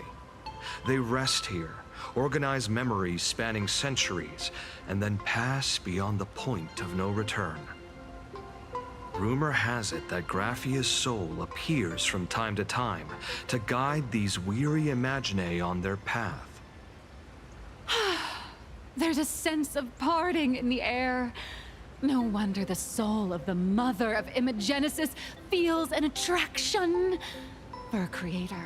This must be the finest well of inspiration. Miss Colt, now that you're in this well too, you ought to make the most of it. Let's go. I'll lead the way.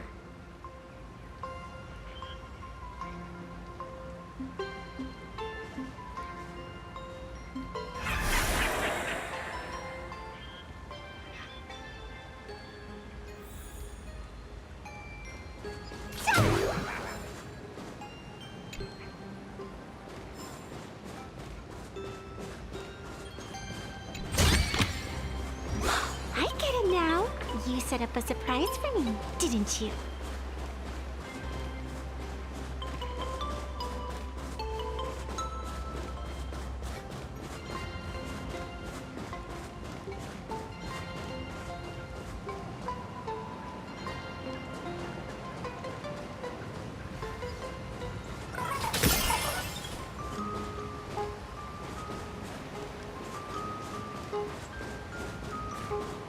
Is that?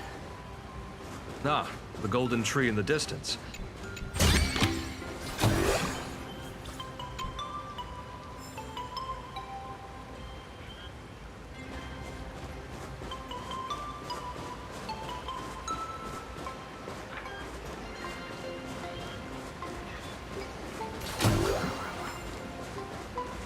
All those years of effort, and at the end I still live so like this.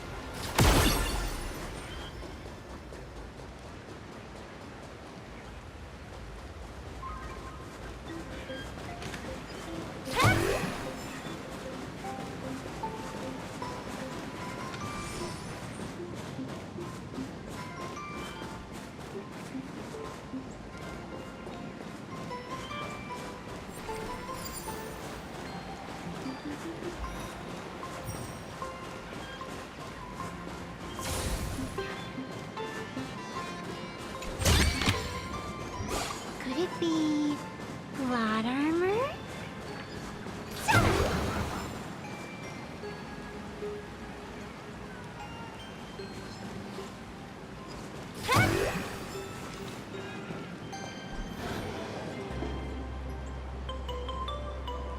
We have arrived. The hotel staff will take over from here. I'll take my leave.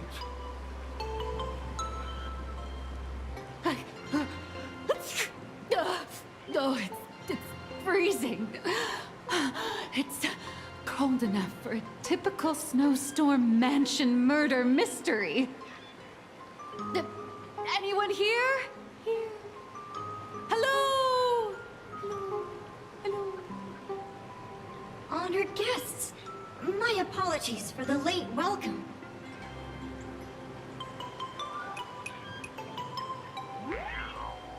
Oh, no wonder it's so cold. It's an actual snow wispy. Hello there, little one. I am the lobby manager, Casper. You have a very high body temperature. Please, try not to overheat the room. Allow me to introduce myself. I am the popular comic artist, Blurry... The former comic artist, Miss Nyalux. Oh, my true name is gone, just like that. Oh wait, did you say former? The big shots upstairs gave me a heads up. You are now an asset of Perlux Corp. You'll be staying here until you finish your next volume.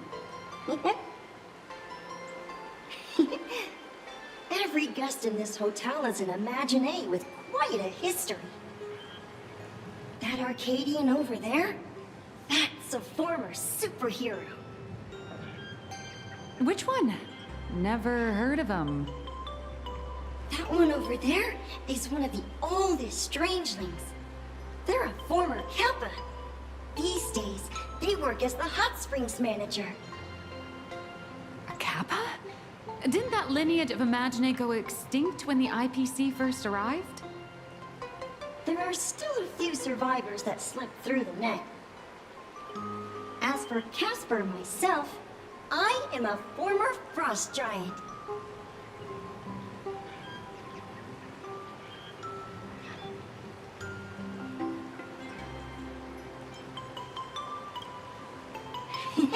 Indeed, another glittering nameless. Another? How's that? That is a secret.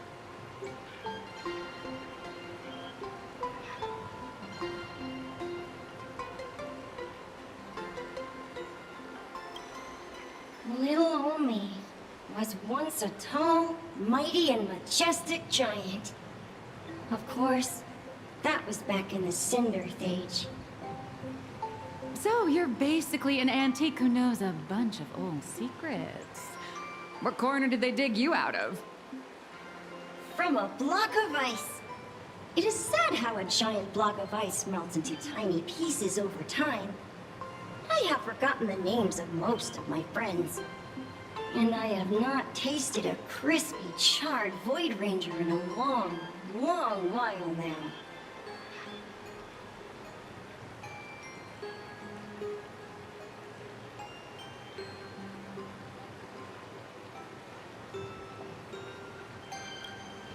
Sightings of Lady Graphia are as common as the snowflakes here. Ever since the news spread that her soul would reside at the hotel, all those Imaginé who mimic her and the weirdos who insist they have a connection to her have flocked here. You see, they all claim they have some sort of connection to her, or hold some secret about her.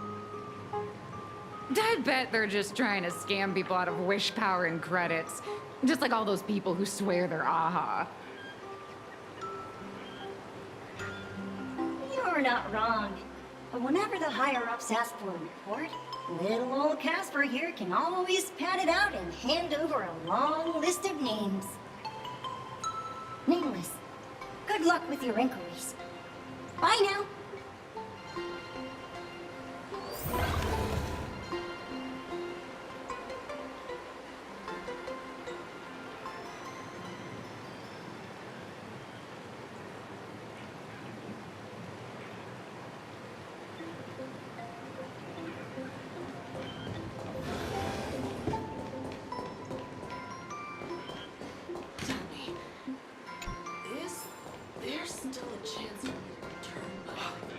I heard Graphia is still here in this hotel.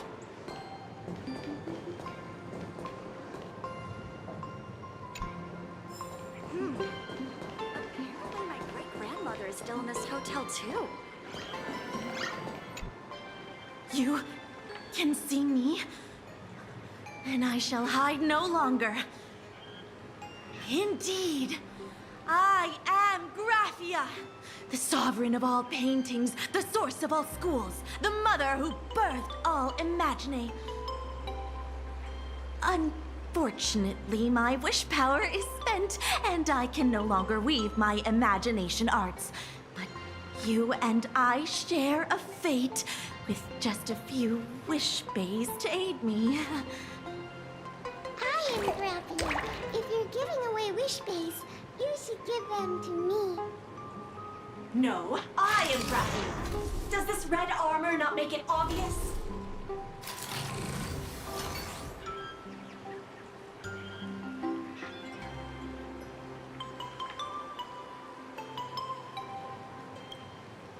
I don't care which.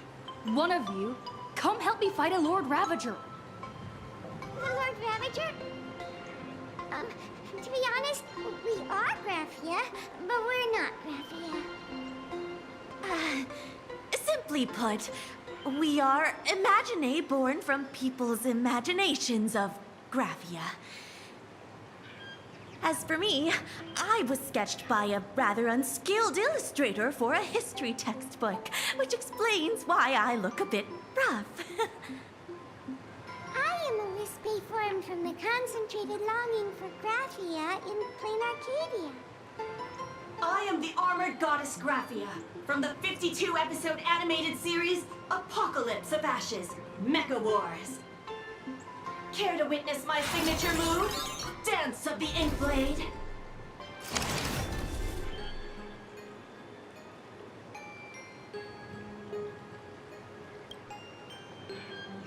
If you're looking for the real Graphia, I'd suggest you give up. I've seen countless Imagine on the verge of exhausting their wish power, begging the mother of Imagenesis to extend their lives with her paintbrush. Not a single one has ever succeeded. In the end, only those of us making a living off the Graphia brand are left. When it comes down to it, she's nothing more than a legend.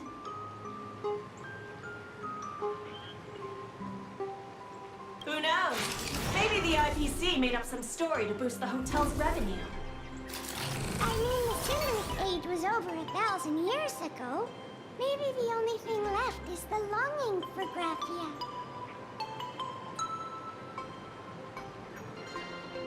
There's one very simple way. She created all Imagine with her brush. Word has it, she waits at the end of the world in canvas to see off those whose time has come. But every Imagine who has seen her is, of course, dead. So dying is the only way, huh? These three aren't just fakes. They're also wackadoodles. As I suspected, finding Graphia was never going to be easy. Besides us, there are plenty of ancient Imagine living here, ones that have long gone extinct elsewhere. Some even claim to be original works by Graphia herself.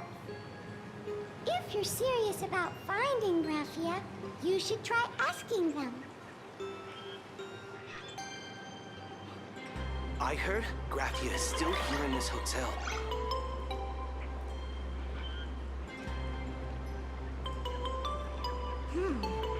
Apparently my great-grandmother is still in this hotel too.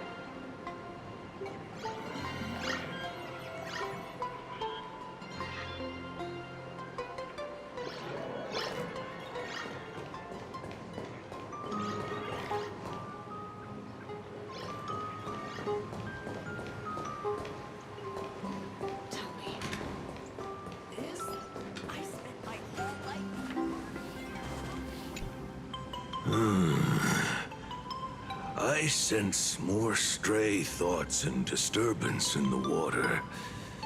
The Imagine of today are far too restless.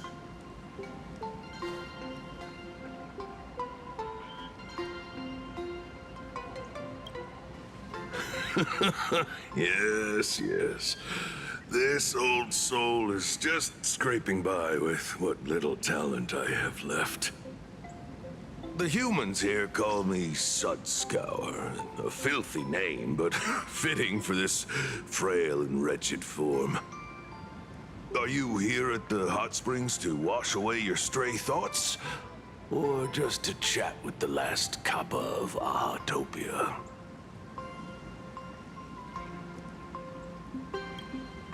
Well, as you see, my kin have either been swallowed by the muddy currents or have fled into the canvas.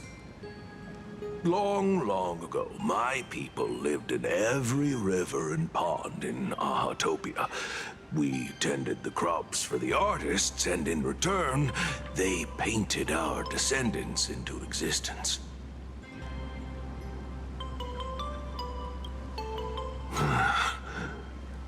It is hard to leave one's homeland. Even when my kin have entered the canvas, even when the waters here are no longer clear, and even when the new Plu tribe has replaced us, this is still my home. It needs someone who remembers the old days. As long as I remain, the Kappa line is alive.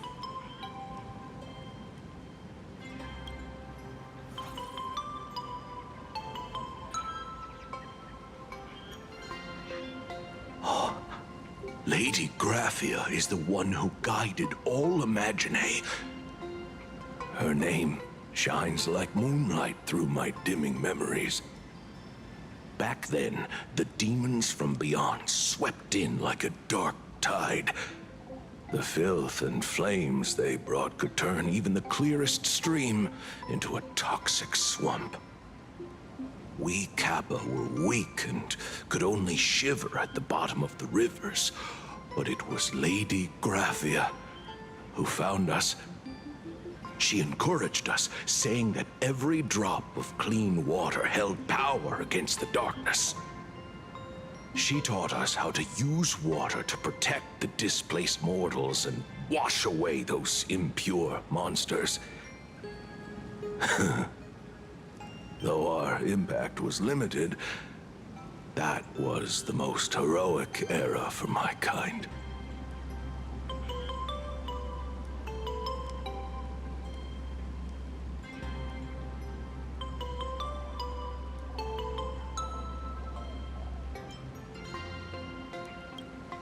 Well, as long as the world in canvas exists, Lady Graphia must as well.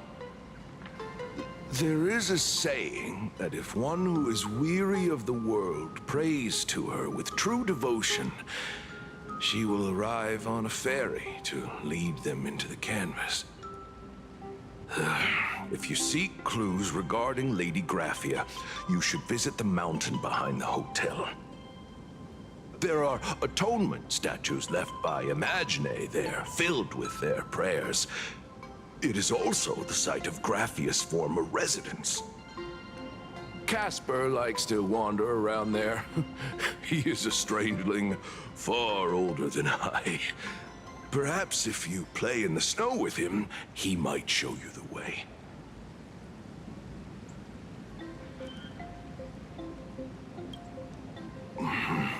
That is all I can tell you.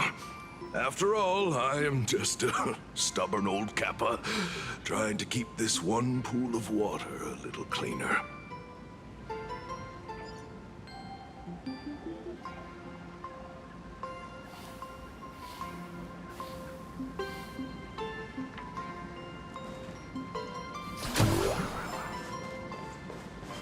Please don't linger around here.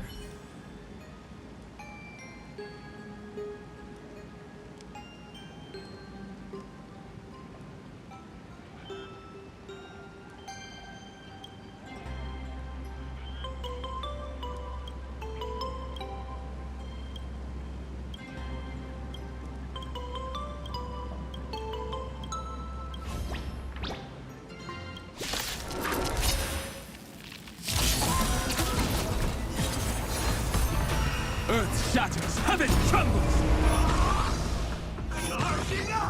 My purpose is to protect. Mountains roar, dragons rise! Troublemaker? I'd like to be one too. Baneful clouds scatter. Thought I was just a mascot. I'll fake you!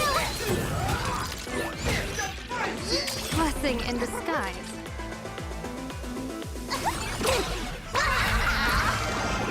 Bad omen. Don't thank me.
Set up a surprise for me, didn't you?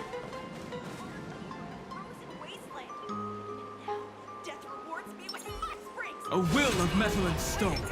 All's revealed in divining.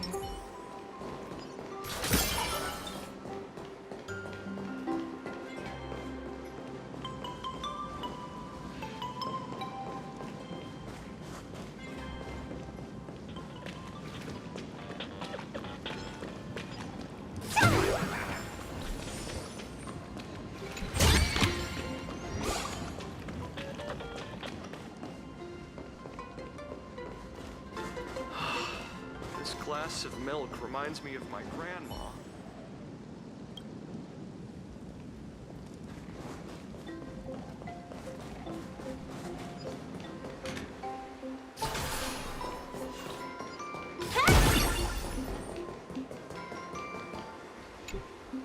So, you're here looking for Graphia's whereabouts on behalf of that Intellitron executive.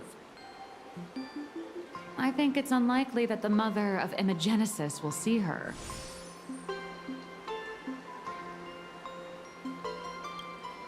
If she wanted to see her, it would already have happened. The IPC has practically turned the world and canvas upside down. You know this, right? Over 140 years ago, they brought in hackers from Punk Lord and did everything they could to blast open the passage between reality and the world and canvas.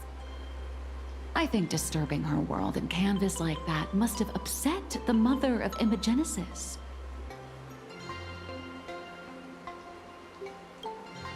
A friend of Graphia's?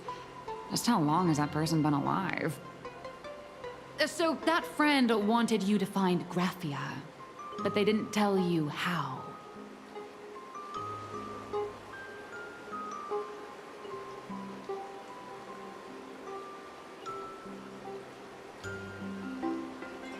The only thing Evanescia left that could be a token is the mask she painted herself, right?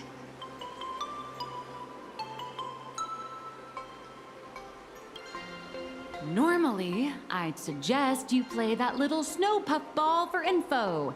That good luck with your inquiries line definitely had a subtext.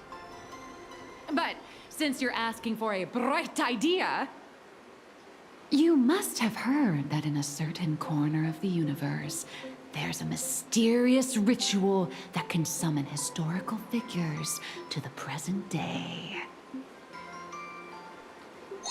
The Holy Grail War!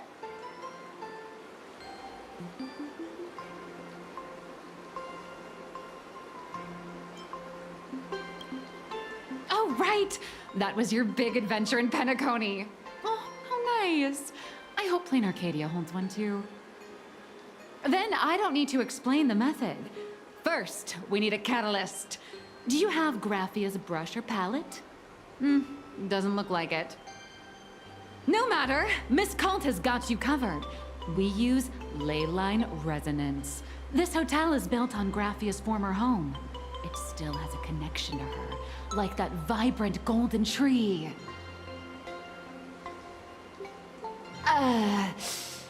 Wait, you aren't actually falling for this, are you?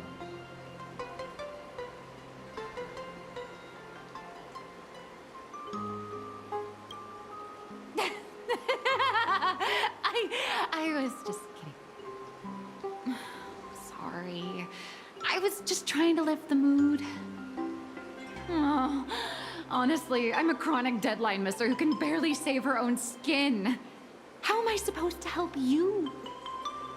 I've heard enough. Break time is over, Miss Nihilux. Now that you understand your situation, stop wasting time. Start drawing! I just checked in, and I have to work already? I'm not some fully automated painting Mechatron. You do know that, right? A Mechatron can run for hundreds of hours straight. You cannot.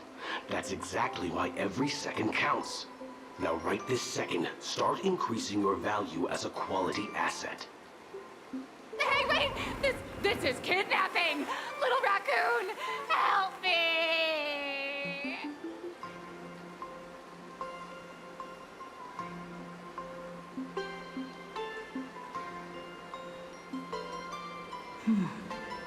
Nihilux has a point. If that Casper guy is a survivor from the Sindarth age, maybe he really does know something.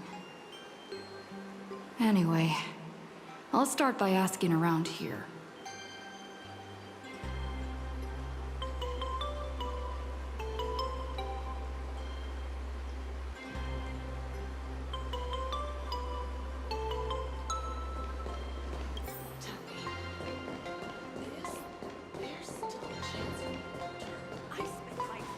Please don't linger around here.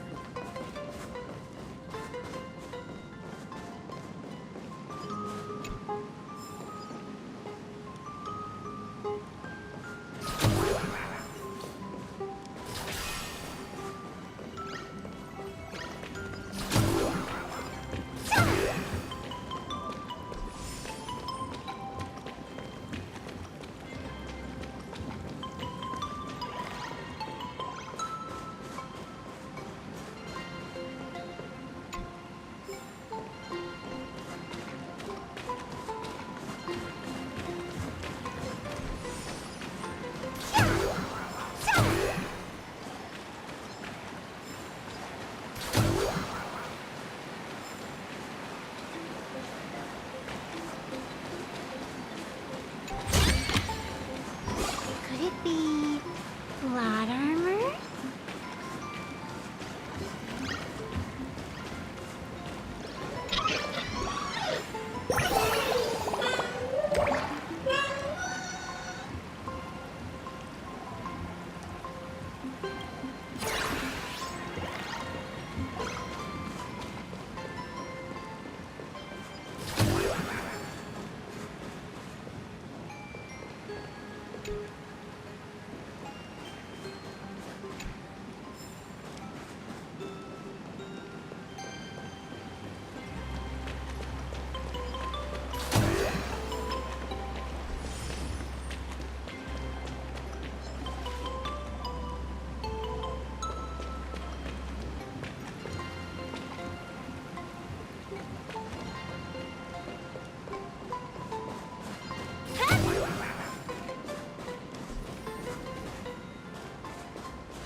Casper?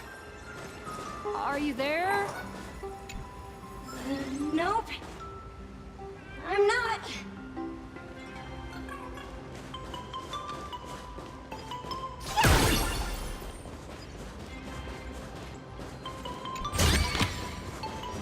I get it now. You set up a surprise for me.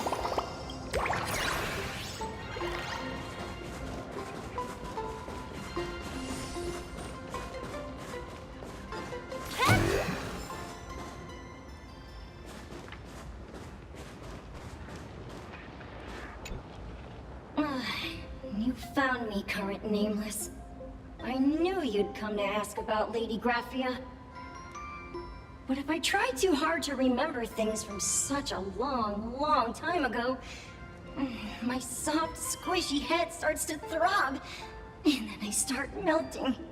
Drip, drop, drip, drop. So much of my memory feels like it's shrouded in a blizzard, and I can't see anything clearly.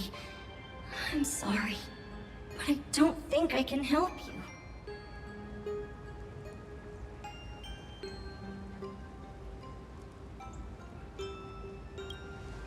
A snowball fight?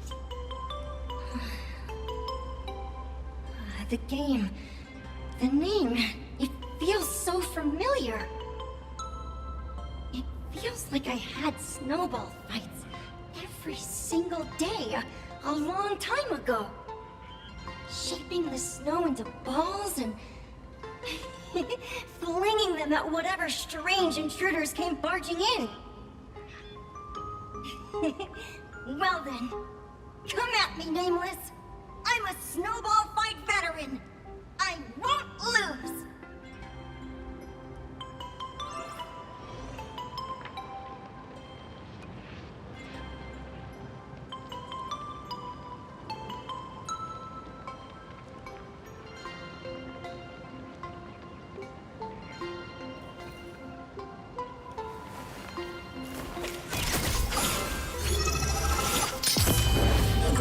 Truth and lies are a hair's breadth apart.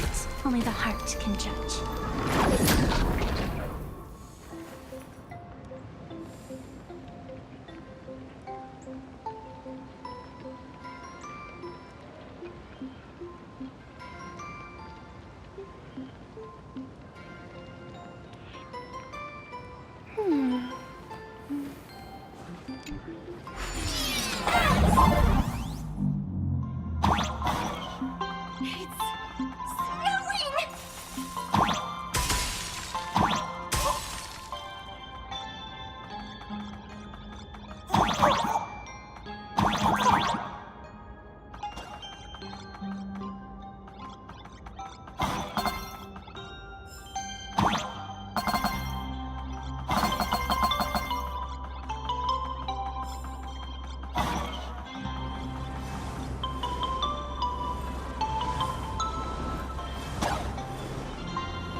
Things from the Cinderth Age are still a bit blurry. But I definitely met Lady Graphia. I had snowball fights with her.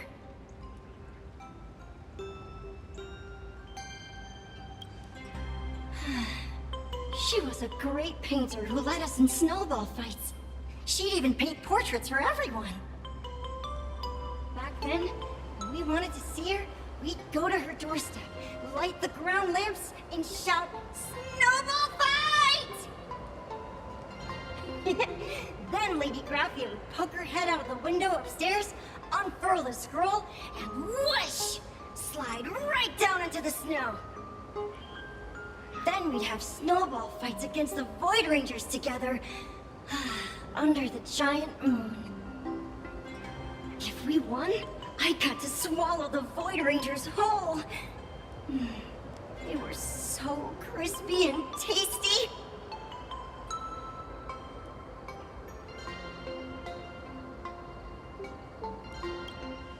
There was someone else. Just thinking about them makes my blood boil.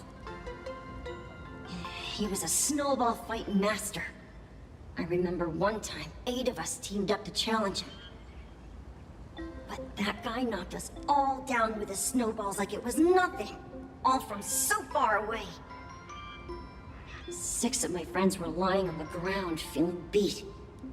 Losing the game got everyone so down that no one uttered. As for me, 8 people? In the Phantasmoon games? Perhaps Snowball Fight is a euphemism for the Cinderth Age Wars? So, in that round of the Phantasmoon games, Graphia must have fought a terrifyingly powerful opponent. It seems only she and Casper survived the fight. I saw her once. Just once. By then, Ahatopia had already been transported into the canvas. It was so quiet and lonely. I couldn't find my other 6 friends, but I remembered where Lady Graphia lived. So, I went to her front door again, lit the ground lamps and shouted, "Snowball fight!" It felt like only a second had passed. Just the blink of an eye, yet somehow it also felt like forever. At last, I saw her drift out. She held me and cried, saying, "I'm sorry, and you've done well," over and over. It was just one lost game. We could have just won it back some other time, but that was the last I saw of her.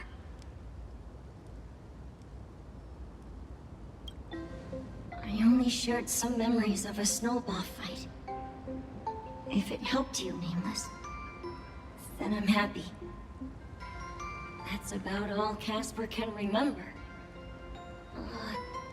If you're still up for fun and games, come find me for another snowball fight sometime.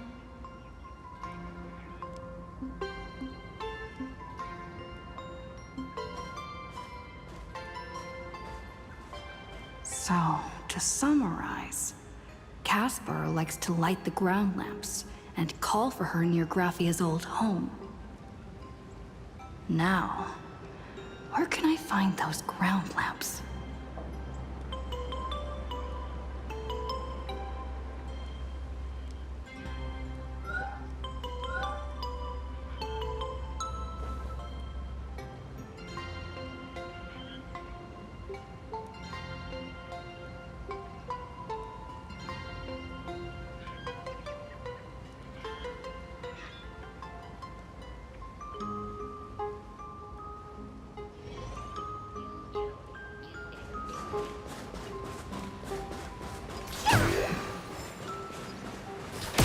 Even next to such a lively hot spring hotel, there's a secluded mountain path like, These atonement statues all look like small animals. I should find a prominent spot for the ground lamps.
These two little lamps don't look reliable at all. Whatever. It's not like I have any other way.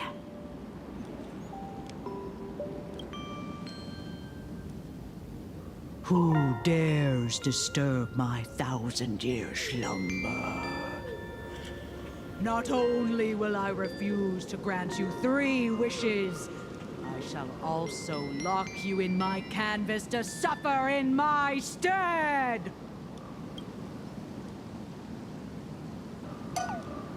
Thanks for the invite. I'm not quite dead yet, but I don't feel alive either.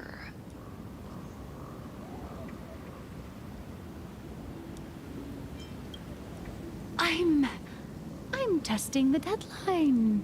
I snuck out.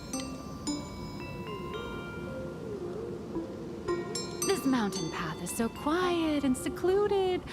Ooh, what a great spot for a night stroll, listening to the calming sound of the springs. Who knows? Maybe my inspiration will flow again like these waters.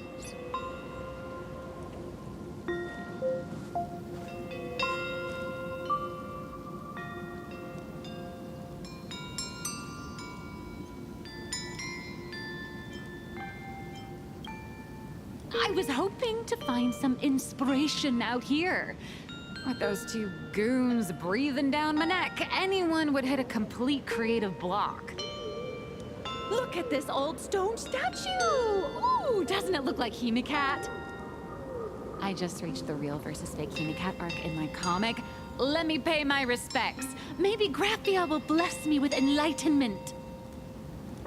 Miss Colt, when did you sneak out? That was fast! I let my guard down for just 1 second, and corporate asset, I mean Miss Colt, escaped. Now that's scary. No way are you running away and taking our jobs with you. Good thing this kind lady spotted where you were headed. Otherwise, you might have slipped away for real. Let's go. Back to the room to finish your work. Come on, not again! Little raccoon!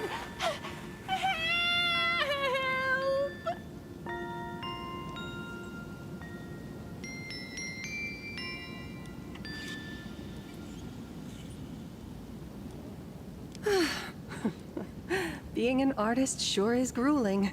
I remember being held in a room and watched by 6 or 7 people, too. I wasn't allowed to leave until I finished painting either.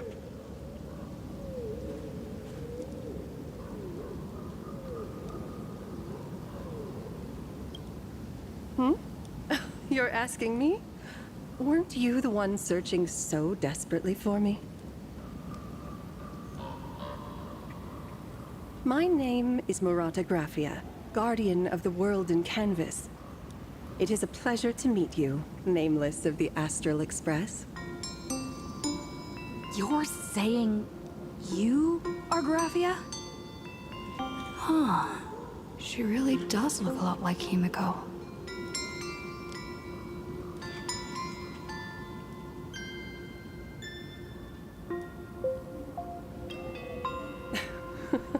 child. You were the one who lit the ground lamps, were you not? If memory serves, that was the secret signal my old friends used to call for me. I simply answered the call, yet you doubt my identity. How strange. Let me think. I believe I know why you've come to find me. The arbitrator of the Phantasmoon Games asked you to tell me that our old enemy, the Demon Lord from Beyond, has returned. Am I correct?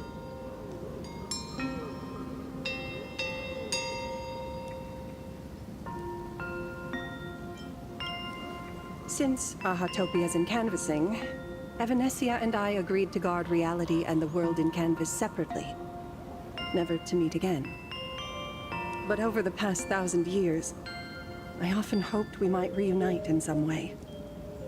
Who would have thought, when word of her finally reached me again, there'd be no warm greetings, but instead only an impending crisis. You must have many questions.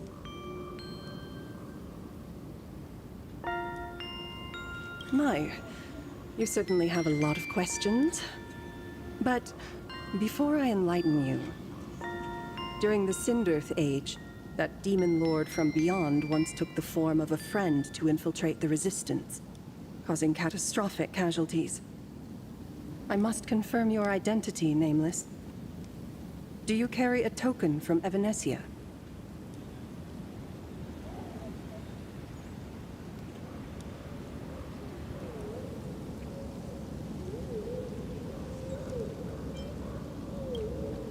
She painted a supplicant's mask for you.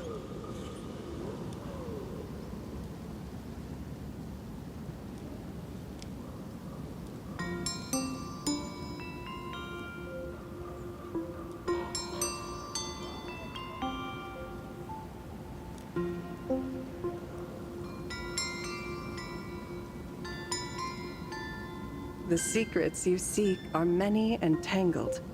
Perhaps I should start by telling you a story. 1,000 years ago, the legions of the demons from beyond descended upon Ahatopia, marking the beginning of the Cinderth Age. For the destruction, taking a life is easier than brushing aside a feather. Among the countless victims, a baby girl was saved by a painter from the brink of death. He took her in as his daughter and named her Graphia. To protect his daughter, the painter kept her confined to their home. While the fires of disaster swept across the land, Graphia lived in seclusion. Until one day, a falling star streaked across the dark sky, and a deafening roar shattered the silence of the wasteland. Unable to contain her curiosity, the young girl slipped out of the house to follow the sound. And so she saw it.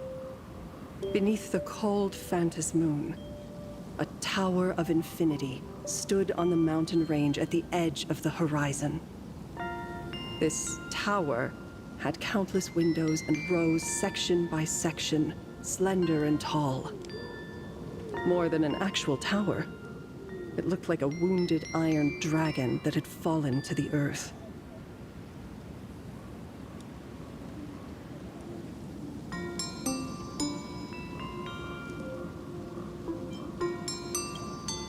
Indeed.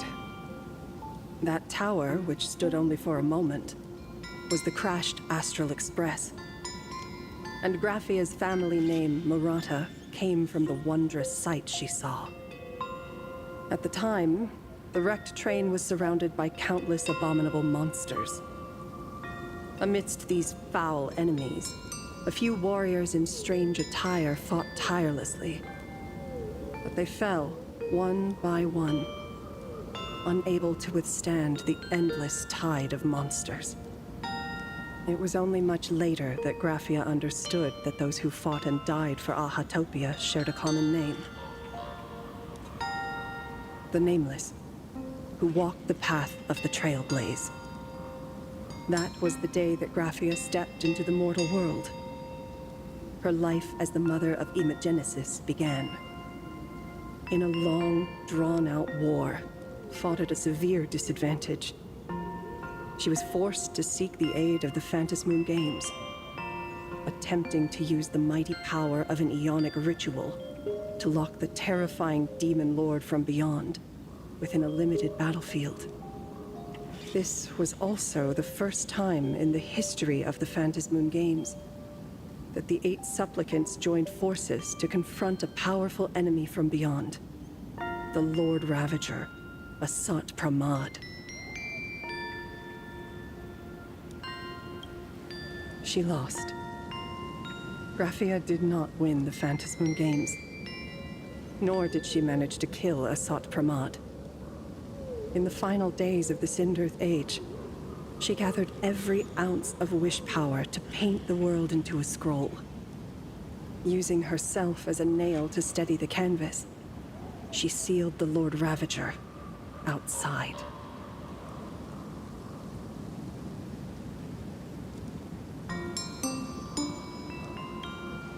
Yes.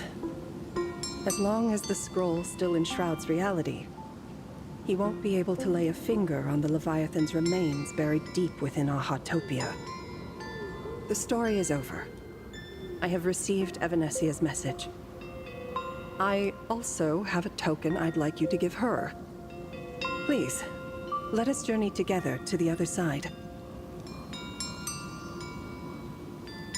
So, are we leaving right now?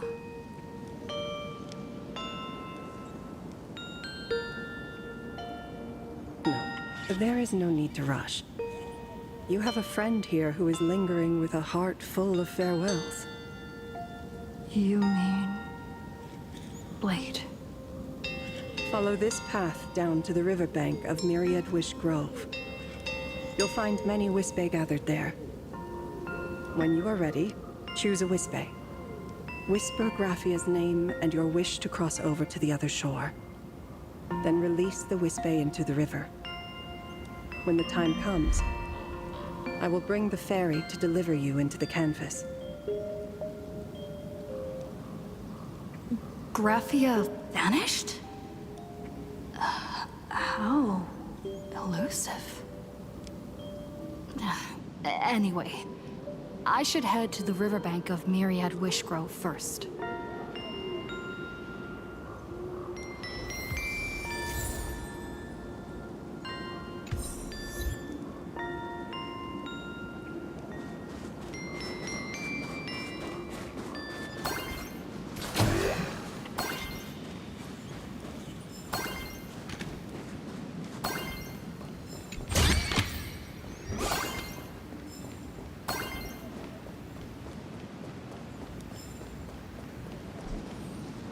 I've heard that in the same forest, giant trees will fight each other for nutrients.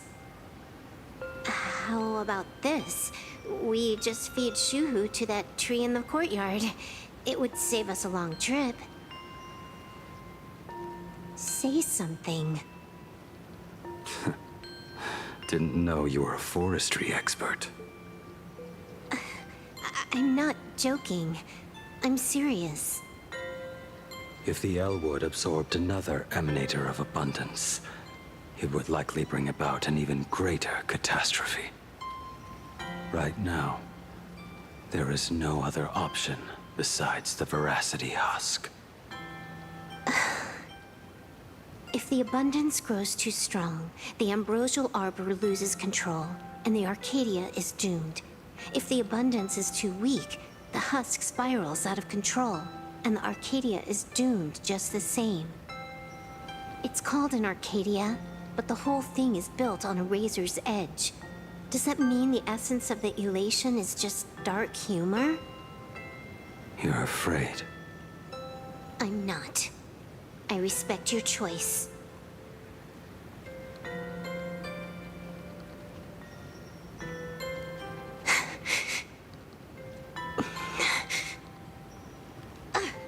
Fine. You're right. I'm afraid. So what? You don't think I know what that Xianzhou person meant? 1 in 10 chance? There is no chance at all. Listen, I just can't stand by and watch one of my kin sacrifice himself. Kin. What else? Friend? Colleague? Playmate? The guy who carries my bags when we go shopping? I suppose all of those fit. Fit? How? Sometimes I can't tell if you're actually dumb or just playing dumb. I hear you. Just assume it's the former. Simpler that way. My mind is made up. You should understand. Misplaced emotions will only cause the mission to fail. You really are just plain dumb. To be honest, I'm the same way. If I could see Firefly cured of her illness, Kafka finally finding the heart she's looking for, and that girl reclaiming her future, then I'd be willing to pick up that level 999 cartridge too, even if it means becoming nothing but a shadow of the Dark Zone. Don't. At the TV tower, you already severely overspent your time. Don't touch that thing again. Besides, why are you telling me this? You should tell them yourself.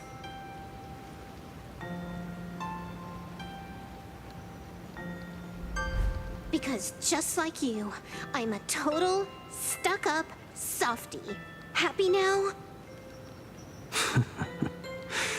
Feel better? No. Unless you give me a sincere apology and a proper goodbye, we're not settled. Not settled. Is that right? Fair enough. Whether as Ying Xing or as Blade, my journey has reached its end.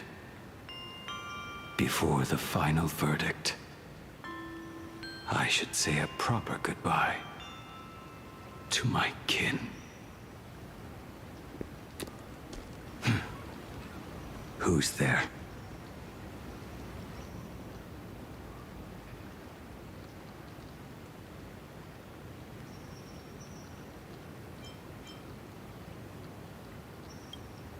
I get it. It was a deliberate accident. I knew you would come.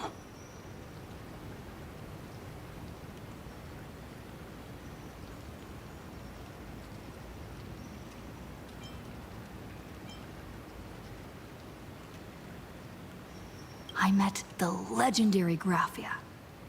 She told me a way to enter the world in canvas.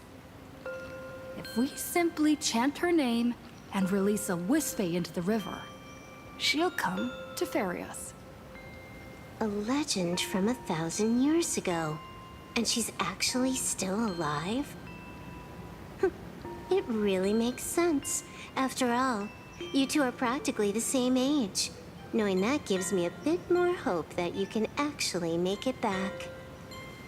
Then let's begin.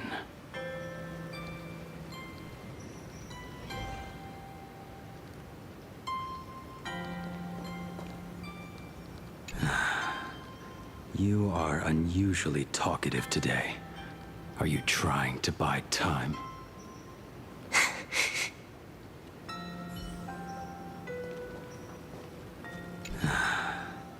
You are unusually talkative today. Are you trying to buy time?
little one.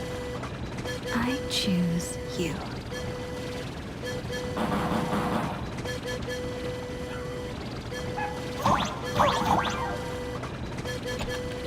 Everyone, let's go find Graphia.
That should do it, right?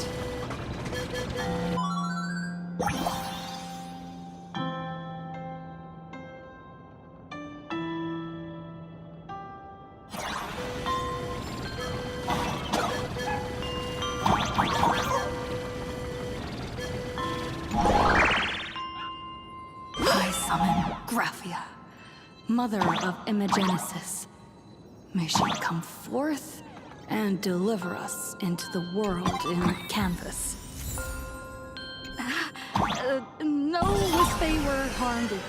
Graphia! Graphia! Everyone, into the world in canvas! How odd. This time, the visitors actually know of my existence.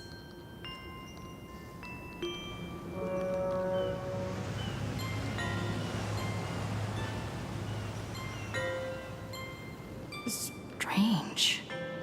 Why is the boat coming from downstream?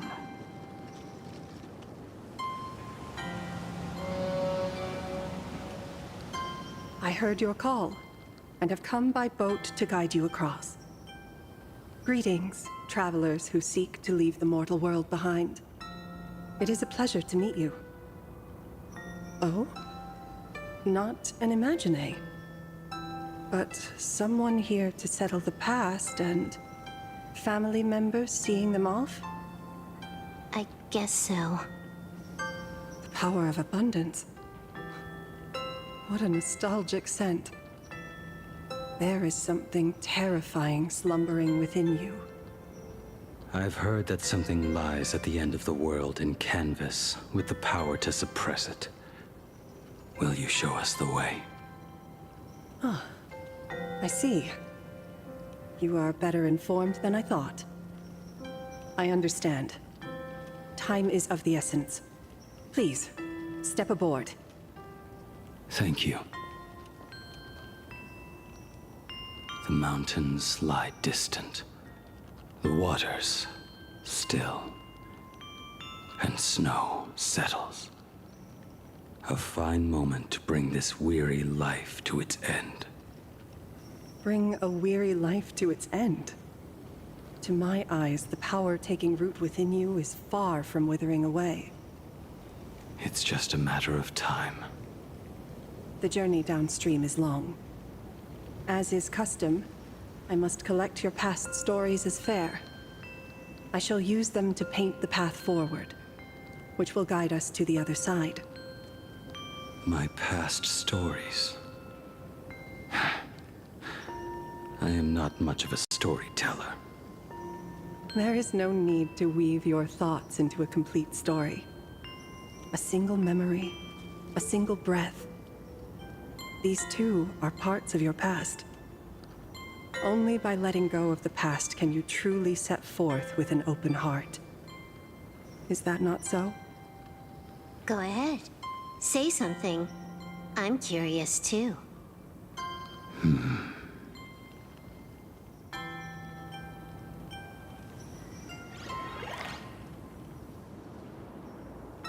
Then, I shall begin with that lone island of Insumosu. It was a desolate wasteland, untouched and forgotten.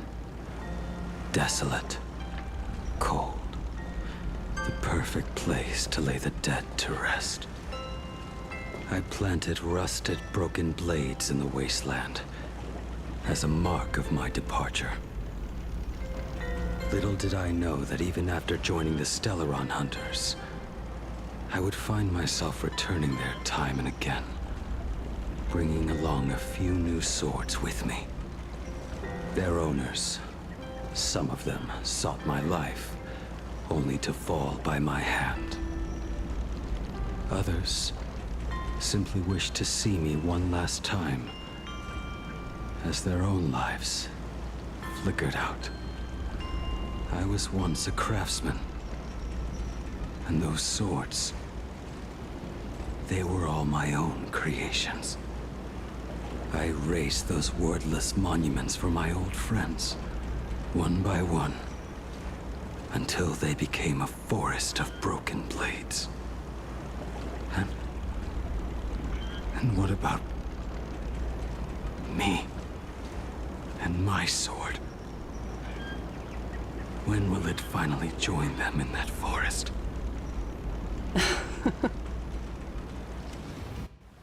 I will follow your words with my brush and paint the ideal end.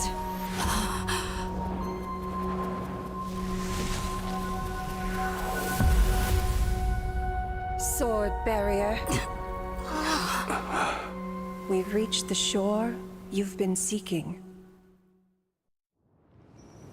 What is this place? This is the world in canvas. A mirror to your soul, blooming as your heart dictates. May this meadow be everything you wished for.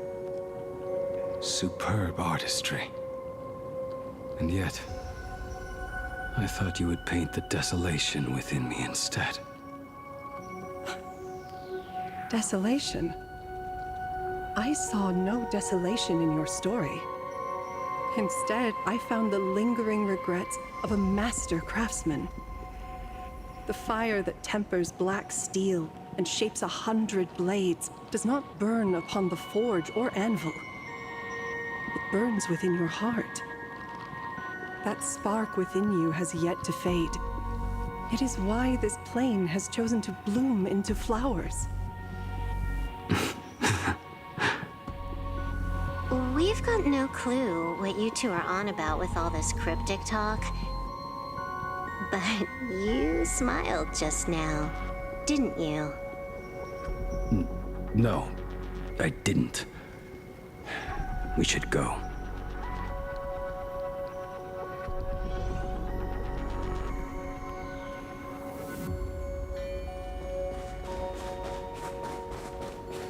He finally smiled.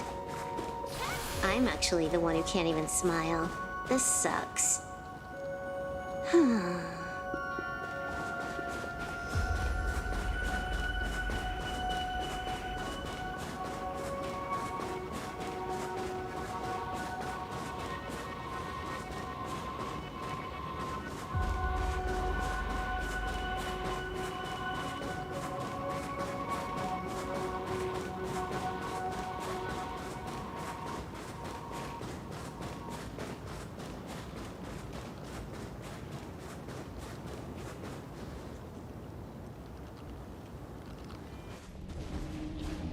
We have reached the end.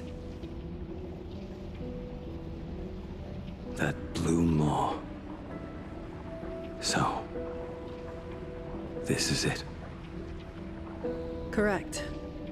Driven by the buried secrets of Ahatopia, you have come seeking liberation. And now, I have shown you the silhouette of the beast's maw. If you should find a way to get out, I ask that you swear to keep this secret.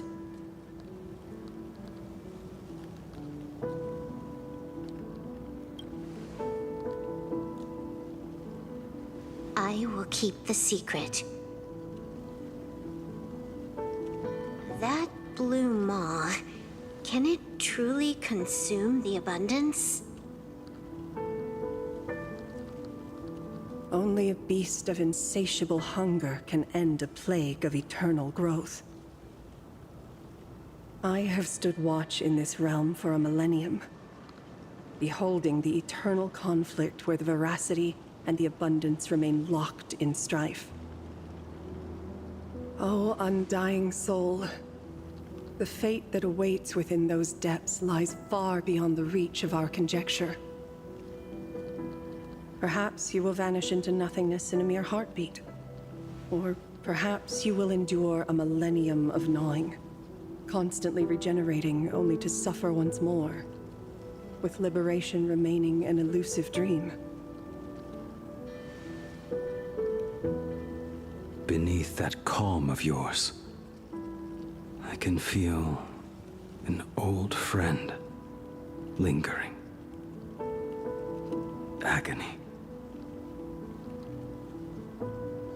This is the price I must bear for becoming one with the canvas. You're telling me if he leaps, he has to stay down there and be torn apart for ages? I'm not okay with this. Yao Guang never said anything about this when we went over the plan. I have lived for nearly a millennium. I stopped wishing for a swift end a long time ago. If the Leviathan does not consume me utterly, then I am still alive. And until that moment comes, I will pin Shuhu to the anvil and swing my hammer once, twice, and again, and again.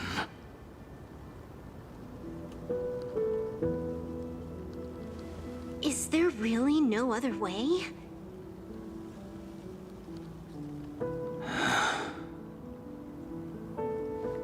Silverwolf, I was never one for sentiment. I'll only say this. In my past life as a smith, I made it a point to forge something for those friends I found tolerable. But ever since I joined the Stellaron Hunters... Oh, right, I get it. You want me to go back and take apart that box Kafka uses as a footrest, right? You already took it apart? A long time ago. Quite a few treasures in there. A master-crafted blade, a game controller, and a portable reactor.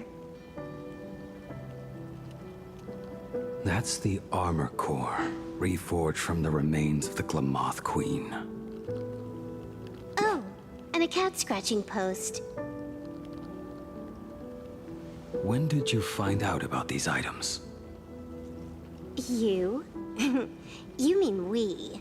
We all found out. Think you hid it that well?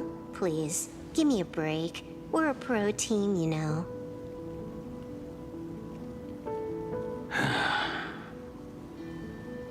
Just split it among yourselves. Consider it a keepsake. Kafka should be the one saying this, but...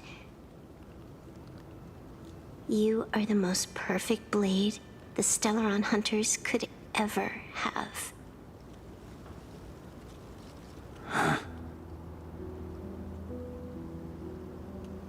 Just a broken blade. That is all.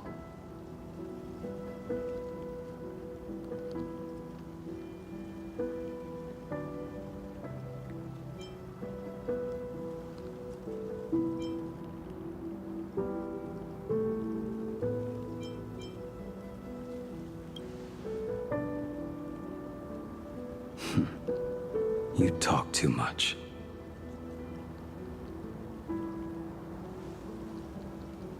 Before you go, you have something to say to her, too, right? To me? Don't take offense. It's just a few words. Before joining the Stellaron Hunters, I once lost myself.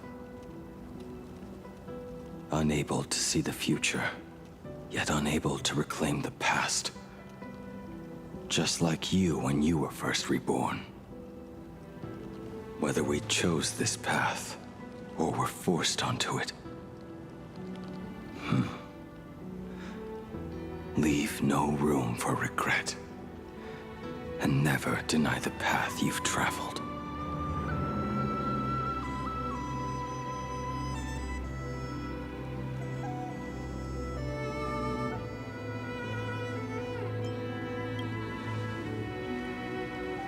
Then, let it be.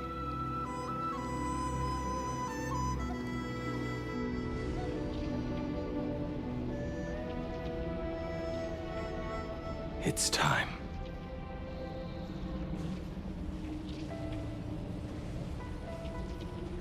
Do you still remember that passphrase?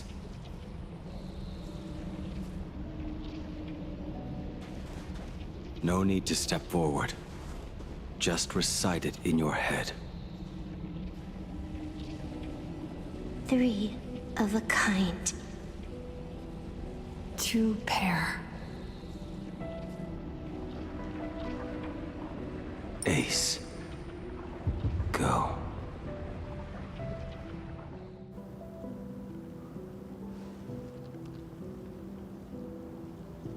Farewell.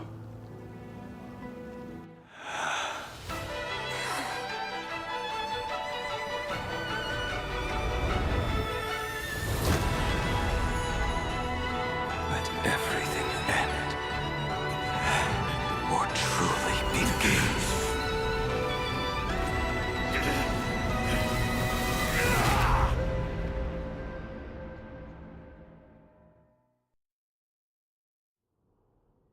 In the final moments of your life, what will flicker through your mind?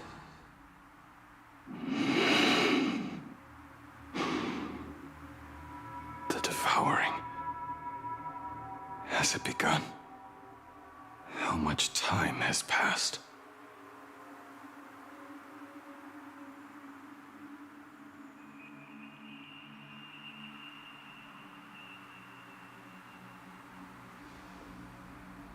Sea of clouds. Ambrosial arbor.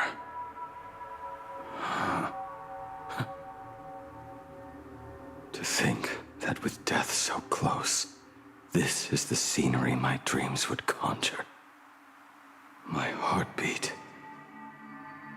It's barely audible now. Shuhu. Are you still alive? Am I still alive? Finally woke up, Yingxing? Master. I am sorry. You have the wrong person. I am not Yingxing. A lad your age, yet your head is more muddled than mine. You're talking nonsense in your sleep, boy. It has been ages since we last met. Tell me, have you let your craft go to waste? Your master wishes to see what you can do.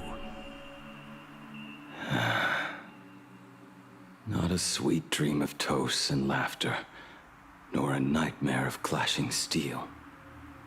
Instead, it is a dream of returning to the very beginning, to confess my sins before the master who taught me everything. Typical. This is a standard issue sword I forged for the Cloud Knights, back when I first began my training.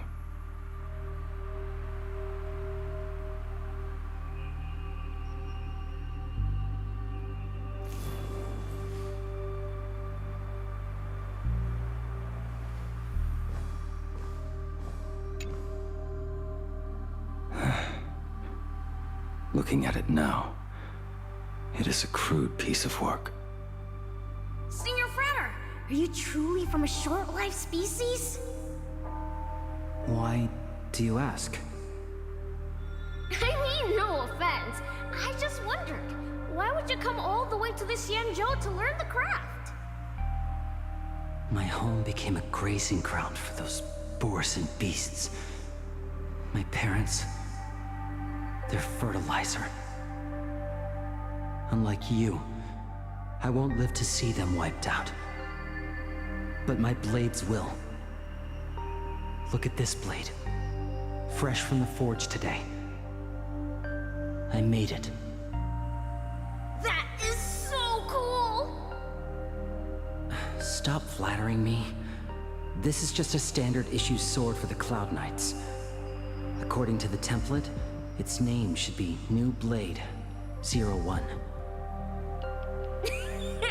Senior Frater, how could you so thoughtlessly name your own creation?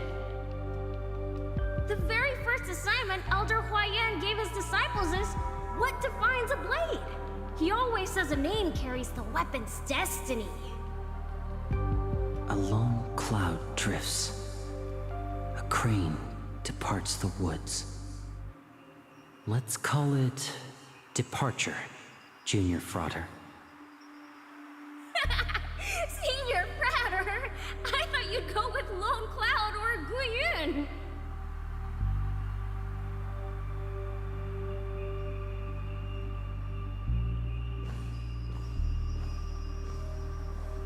Bai Heng. And that bow I forged for her. In the end, it was I who forged the greatest sin. For me? Thank you. I told you, didn't I? As long as you set your heart on what you love, nothing can stop you. Hey, did you give this bow a name? I named this bow Lure after a mythical steed from the primeval Imperium. Legend says it was one of the Emperor's finest mounts, a divine beast that could tread over any chasm and lead its master back from the brink of death. How did you get so off track? Why pick a name meant for a horse? That won't do. It does not suit me at all. I'm gonna call it Recurve Bow. That sounds terrible. It's like my mother naming me Human. At least change it to something elegant, like Winding Stream. Fine. Have it your way. Look at you! Skilled with both the pen and the sword. You really should not be trapped in this flame wheel forge for the rest of your life. Hey, perfect timing! I have a few friends getting together on the Luofu. Wanna come along? Staying in a single place your whole life. That won't do.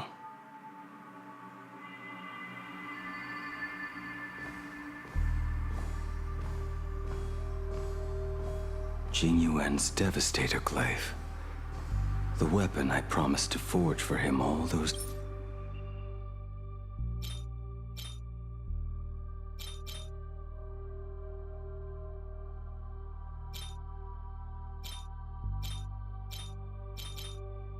years ago.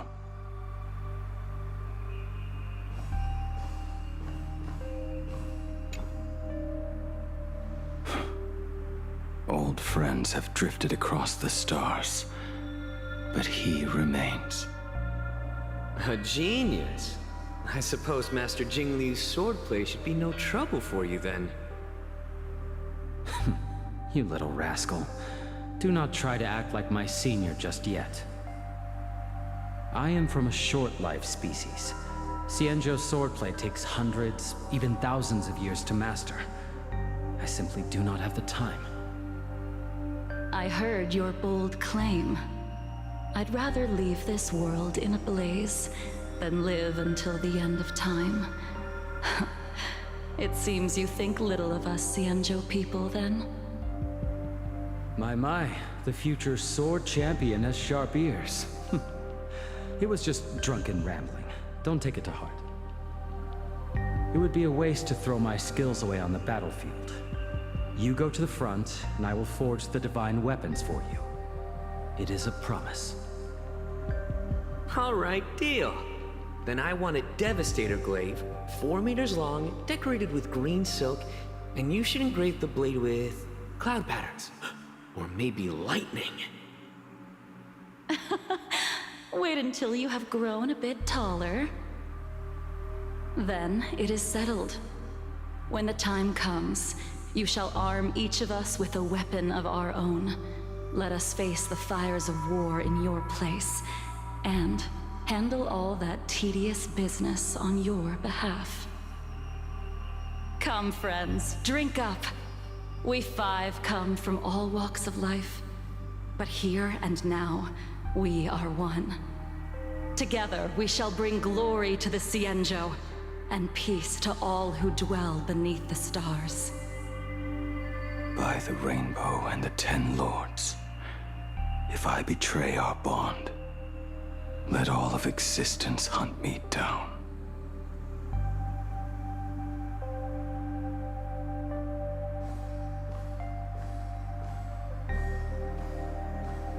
The prosthetic arm and sword staff from Mr. La Mancha were works created by my master and me.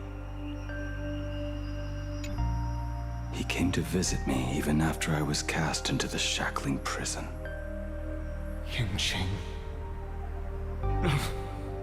Yingqing. How did you end up like this? The shadow has tasted the flesh of abundance within you.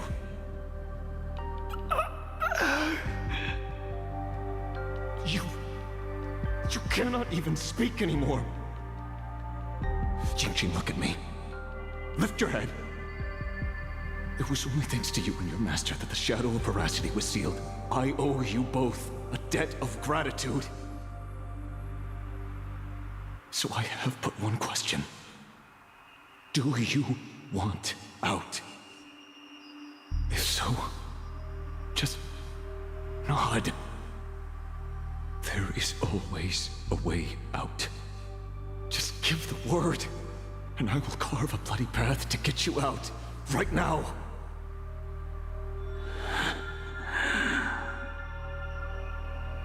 There is no need.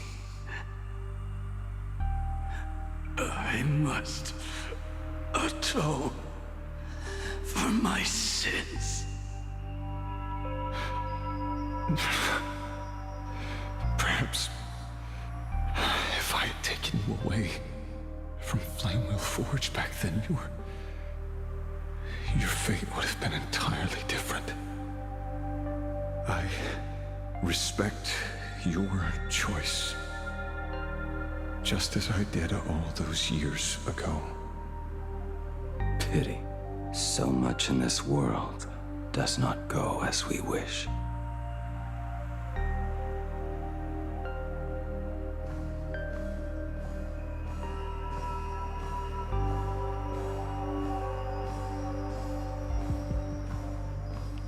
This is not my work.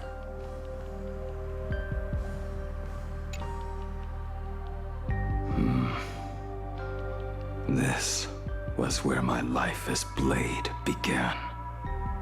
So you're Blade. You sound like quite the expert on swords.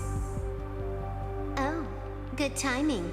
What do you make of the sword she's carrying?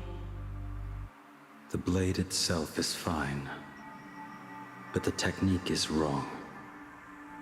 Swordsmanship is no song and dance. Power starts at the feet. Only when the eyes and mind follow through will the strike land. My, oh my, Bladey. You really are the ultimate blade critic. Since you have so much to say, Master, why not forge a legendary blade for each of us? I put down the hammer a long time ago. My hands cannot do what my mind wants anymore. Fighting with a weapon that does not suit you is just a quicker way to die. From now on, if a sword is needed, let it be mine. This shell of mine is the only blade there is.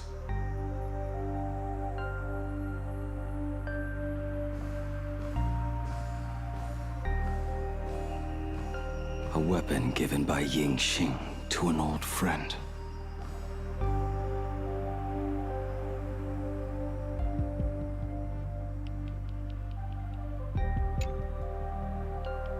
But we are no longer who we once were to each other. Who I am does not matter. What matters is, do you remember this weapon? I don't understand what you're talking about. All that happened. You think you can just walk away from it all? You would do well to keep Cloud Piercer by your side. Or, next time we meet, I will be the end of you. What a pity. In the end, we still cast our weapons aside.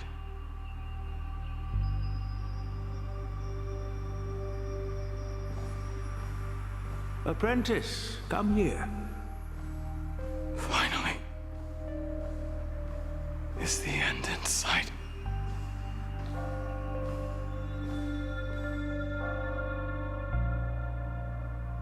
I am here, Master. Good. I have waited a long time for you. You have seen every blade I have forged in this life. Fine work. Somewhat flawed, perhaps, but their edge is undeniable. The marks of a true master. Gazing upon the weapons I forged in days past, I can only feel a surge of endless regret. The hammer falls and cannot be undone, yet I have spent my life taking one wrong step after another. I betrayed my friends and broke my oaths. Even with these divine blades, I failed to protect those I held dear. My hands are stained with blood. I loathe the reflection it casts back from my blade. But what weighs heaviest on my soul is the debt I owe you, Master. In this life, I fear I will never have the chance to repay it.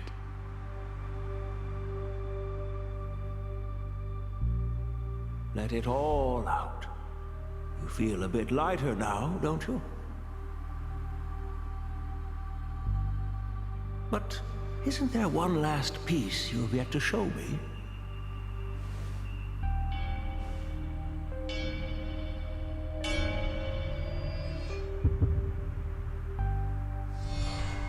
It is yet to be named, has it not?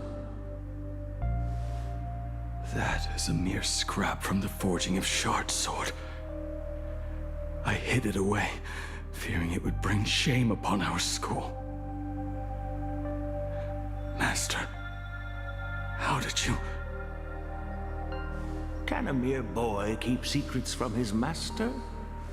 I entrusted General Yao Guang to bring it to you. Since the day you left, I have kept this blade hung in the hall, gazing upon it daily. That raw, youthful spirit within it, it burns to the touch. It is the same light that shone in your eyes the day you bowed to me. It is the keen edge of a craftsman. I am but rusted scrap now. My light has long since faded.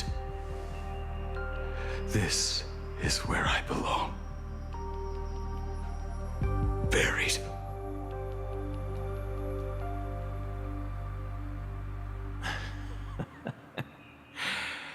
Crushed ore, old materials, rusted iron. As craftsmen, we spend our entire lives in such company. Waste not the bounty of the world, but perfect it through craft. To take what is useless, to take every failed scrap and forge it anew. Isn't that our very mission as craftsmen? Even for a life that has reached its end. A life built on nothing but mistakes. As it is with the work of a craftsman, so it must be with the life of a craftsman. Do you still remember the question I once asked you? What defines a blade?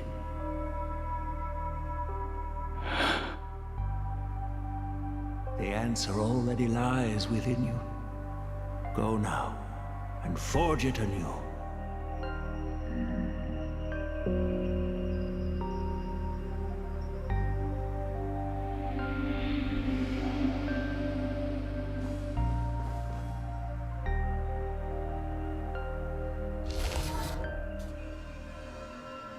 Forge it anew.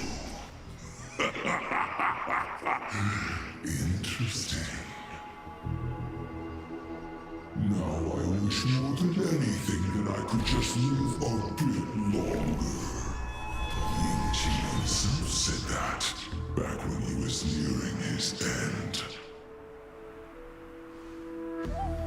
Shoo. You fought me all this time and leapt into the Leviathan's maw. Nothing more than a bit to drag me down with you. A pity, truly. For so long as a single soul in this vast world prays for abundance, I shall return to bestow my grace. And now, I have come in answer to your prayer. Within the Leviathan's maw, I shall grant you 1,000 years of agony, as your flesh will be remade, only to be devoured again and again. You shall find no release. Is this not exactly what you call forge it anew? Poor child. You and the Xianzhou citizens are always so short-sighted. Trapped in this waking dream called life, you cling to what is gone and tremble at the thought of being forgotten. Yet when I come to carve through your flesh and awaken your minds, you spurn my beautiful gift. You were once a master craftsman. You should know best about the beauty of shaping. I can grant you the power of reshaping life and death, bringing those you loved and lost back to life.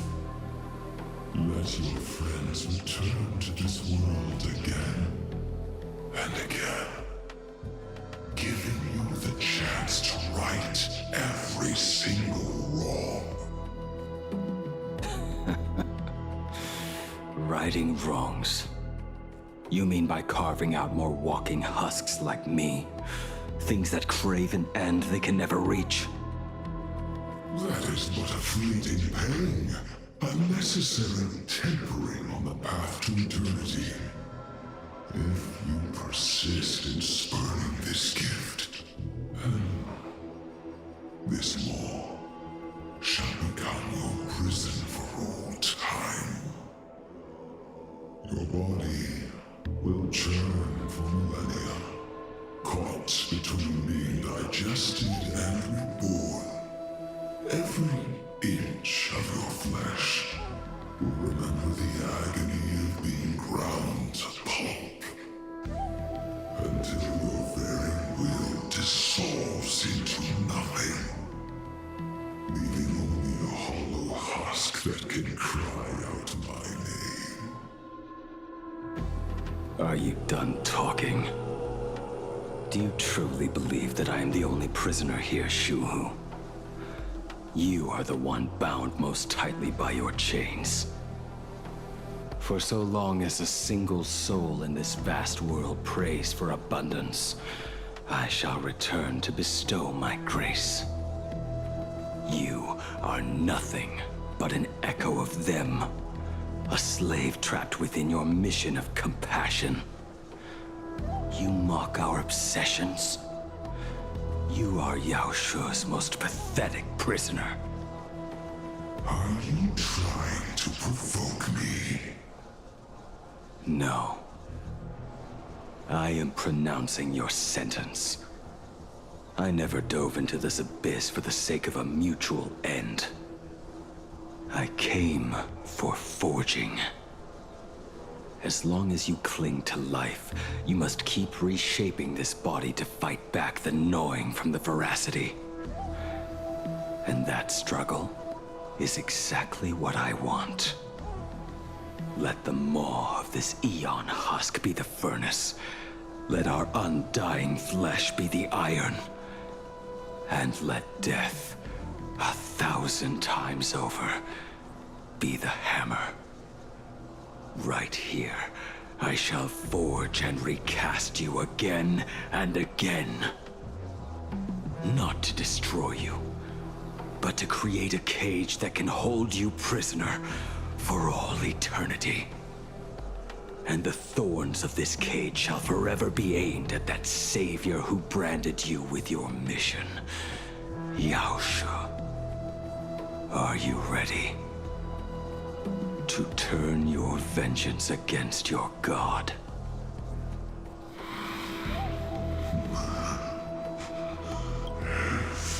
Very well. Let us see how this duel between the condemned unfolds. This forging within the furnace. In the end, which of us shall forge the other into a blade?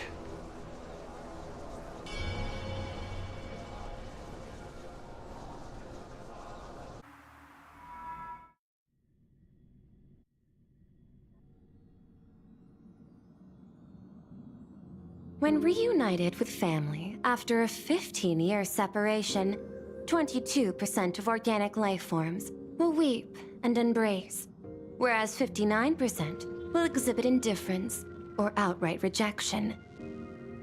Yet, choosing to conduct a covert investigation instead is entirely unheard of. You harbor suspicions regarding Mr. Ryusuke. Why is that, Miss Himiko? Before Star Rail Fest began, I stopped by his office to look for the family's records on the Phantom Moon games. Out of concern, or perhaps curiosity, I leafed through his portfolio.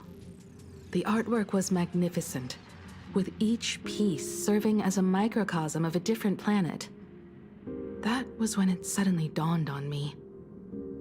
5 of the worlds he captured in these paintings are now gone. Lost to the fires of war waged by the Antimatter Legion. Just as you suspected, Mr. Ryusuke's travels have been highly suspicious. In the year 1969 of the Arcadian calendar, he traveled to the Delcor Ring to sculpt a statue for the Doctors of Chaos. 2 years later, the IPC received word that the last local resistance group had rejected all aid and launched a suicide charge against the Legion. Also, in 1984 of the Arcadian calendar, he traveled alone to the planet Goliath's Shepherd. After a century of resistance in the fires of war, the planet was officially declared dead 9 years later. Both incidents point back to a single culprit. The Lord Ravager Asat Pramod. However, there is also evidence suggesting that Mr. Ryusuke was still in Plain Arcadia when Asat Pramod appeared. Additionally, the IPC recovered a commission he received. It read, "Please carve a trace of our lasting glory, just before the world meets its destruction." He accepted the commission, even though he knew the Legion had surrounded the planet? Legends of the Graphia clan abound within plain Arcadia. To this day, many believe the Weathering Curse is a scar seared into your very bloodline from Graphia's struggle against the Legion. Conjecture. Mr. Ryusuke was tracking the demon from beyond. He likely believed that finding him was the key to breaking the Graphia clan's curse. Any other conjectures? There is another possibility. Please forgive me if this sounds out of line. There is a 52% probability that Mr. Ryusuke was being used by Asat Pramod. He might have even chosen to work for him. I'll have a word with him. I'll leave it in your hands, Miss Himiko. Dad? Do you have a minute to talk? I do. I'm 1000% free for you. What brings on this surprise call for your old man? I was worried you were too busy, so I didn't want to bother you these past few days. That foolish didn't hurt you, did she? Actually, what am I thinking? A mere herald of death is nothing to my Himiko. You probably handled her in no time. And that kid is something else too. I'm telling you, everyone at school is a huge fan of the Astral Express now. 15 years. The blood-stained games are finally over. And this time everyone survived. It's time we sat down and talked. Just as father and daughter. Huh? Am I dreaming? My little girl actually wants to have a real talk with her old man. Well, I don't care if I heard you wrong. I'm taking this to the bank. Praise the Astral Express. Praise Hakivelli. Give me 10 seconds. No, make it 8. Your old man is on his way. There's no need to rush like that. Love you, kiddo. I should have seen that coming. Himiko, open up. It's your dad. Himiko, come over. Tell me more about this.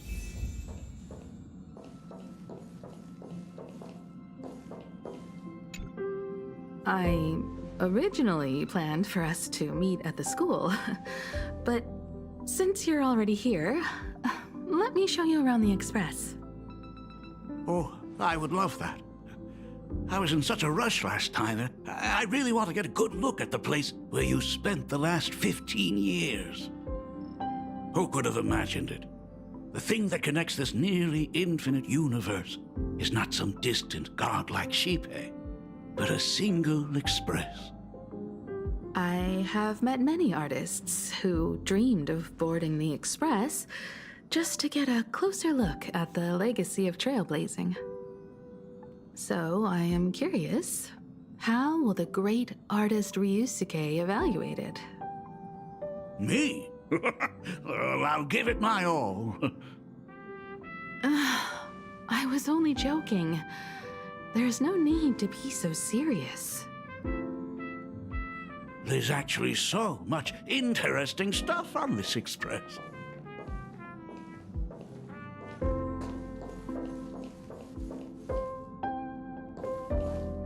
This table is kind of different from the others, isn't it?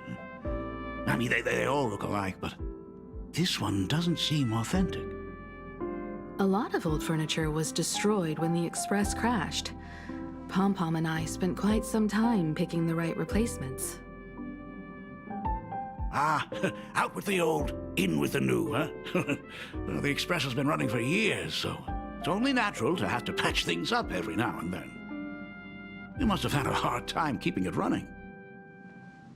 It's not that hard. I'm used to it.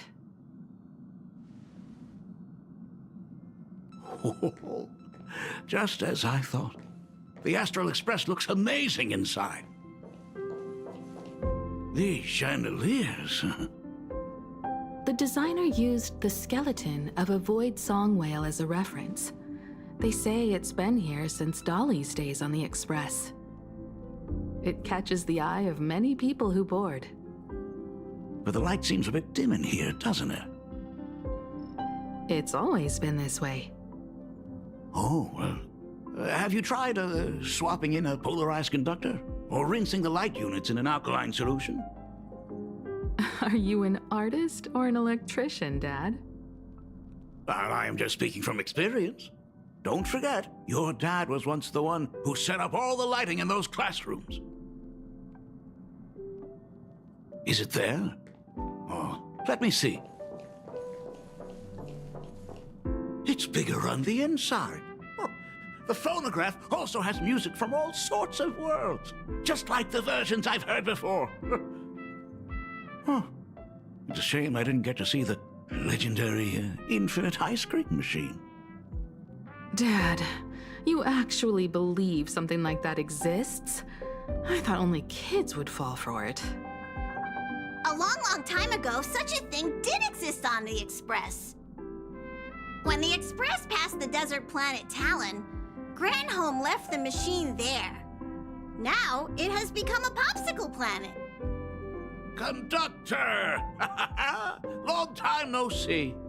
Your fur looks a lot smoother than last time. Really? Thank you very much.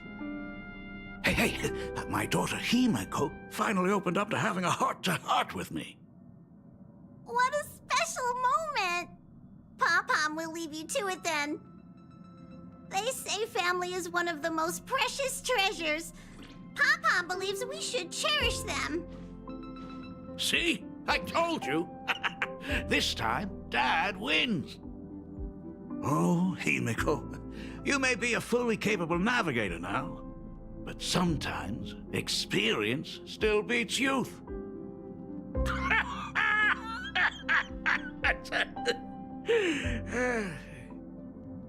Aren't you tired of talking non-stop? Are you actually worried about me? Oh, I am so touched. Perfect. I'll make you some coffee. Huh? Huh?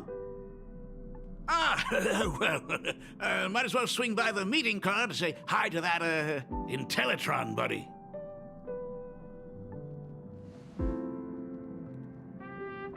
Pom-Pom finds Himeko's father very easygoing. Himeko, come on. Let's walk together.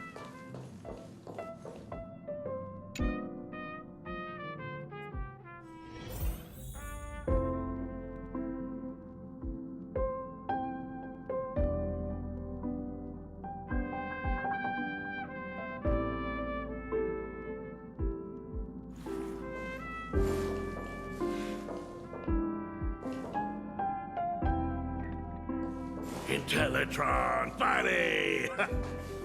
Rumor has it that the drinks in the World's End Tavern are all brewed from jokes. Since we are in plain Arcadia, any single joke before a drink would be second to none. Since there is only a single joke, it is quite literally second to none. Mr. Ryusuke, the tension detected in your micro-expressions has increased by 33% since our last encounter. Oh, nonsense. Himeko is brewing up a cup of coffee just for me. Is there anything in the world more wonderful than that? A cup of hot coffee right before the end. This must be what they mean by life is short and bitter. Huh. Well, now I see why they call you Shush. Well, since I'm still among the living, let me tell you a joke for a change. A long time ago, there was a truly terrible nameless. They snuck aboard as a passenger seeking a certain answer. Now, one day, they ordered a drink from a service robot on the express and told it a joke. A long time ago, there was a truly terrible nameless. They snuck aboard as a passenger seeking a certain answer. I have retrieved the same joke from the archived logs. It is indexed under the title, An Unfunny Joke. But did you know, the first time the robot heard that joke, it laughed with pure joy. Don't go filling Shush with nonsense. Its database is already enough of a mess. Dad, here's your coffee. This cup is huge. Himeko, tell me, are you still holding a grudge against me? What are you talking about? Now drink up while it's still hot. Analyzing components. Results show coffee concentrate, Heldoran butterfly scales, a species of fish from a gas giant, trace amounts of iron particles, and various other unknown substances. Mr. Shush, you must be exhausted after telling all those cool jokes. How about a nice hot cup of coffee to warm you up, huh? My inspiration circuit is vibrating. My radar indicates that the conductor requires my immediate assistance. Good luck, Mr. Ryusuke.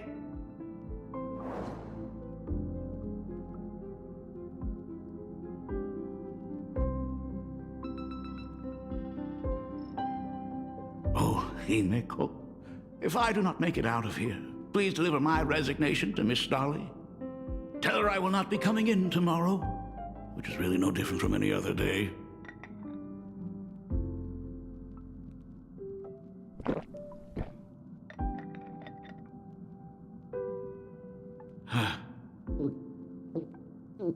Oh, want another cup? Himeko, Miss Dolly told me that back when you were a school assistant, you used to bring a massive pot of coffee for everyone every single day. They still talk about it to this day. It would be selfish of me to keep this all for myself. I simply must bring some back for the other teachers to sample. I am afraid it will be long cold by the time you get it to them. But as you said, it is time for us to head to the school. We must return to the source of all these tragedies and put an end to the blood-stained games. Are you truly ready to say your goodbyes? We can stay a little. We should go now. I have been ready for 15 years.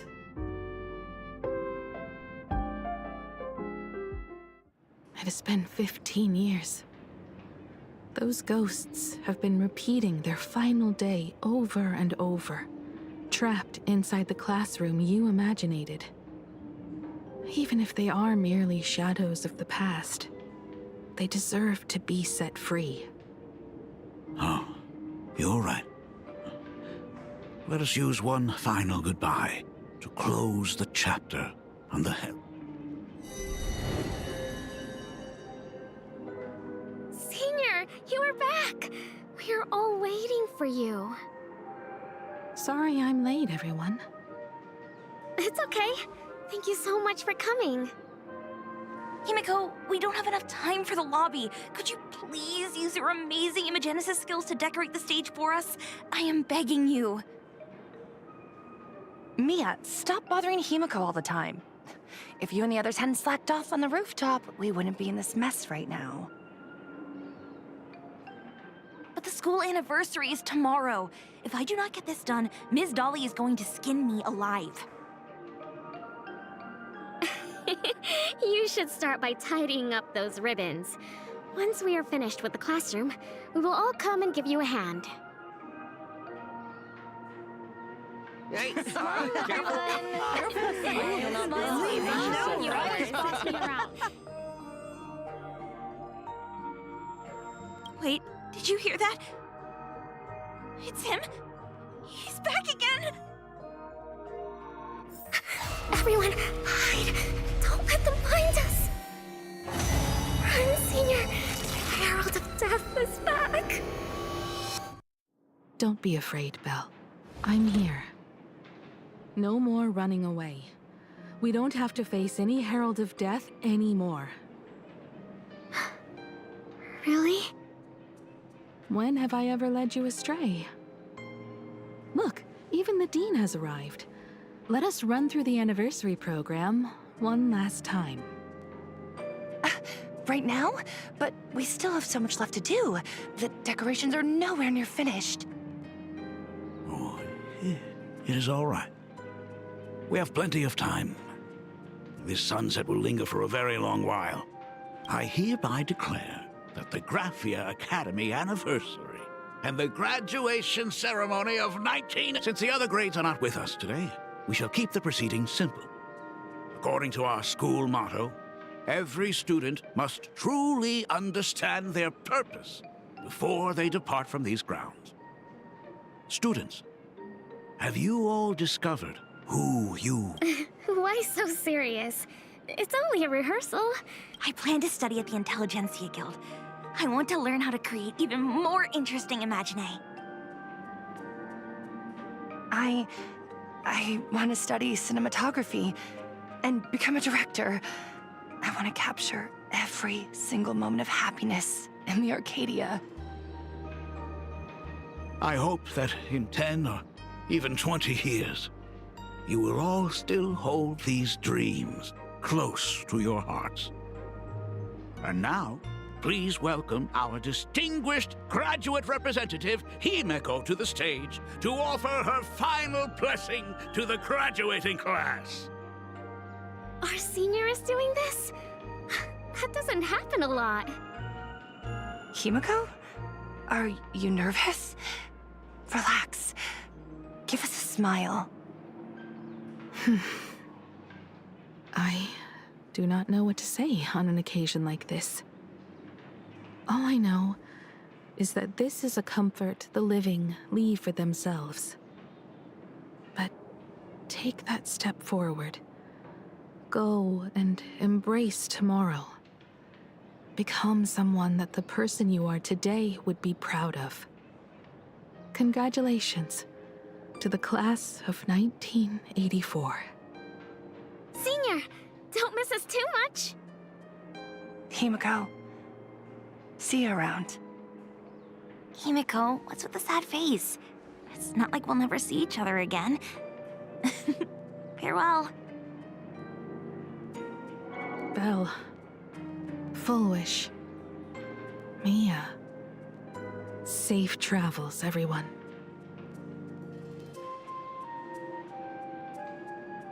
15 years. The blood-stained games that altered the course of so many lives have finally come to an end. If only I had not lost myself in my own grief. If only I had looked after that child properly. Perhaps everything would have been different. It was not only the Herald of Death that pushed her towards that abyss. Full Wish said that it took Plain Arcadia 15 whole years to kill her. Will this world ever get better, Dad? I don't know, but I'm willing to believe in it. Dad, all these years, just what have you been doing? Is that concern I hear in your voice? If you say so. After the blood-stained games, I traveled to many different worlds. Every time I set foot on a new planet, my thoughts always returned to you. Until one day, I happened to see news about the Astral Express. The person on that screen was so different from the daughter in my memories.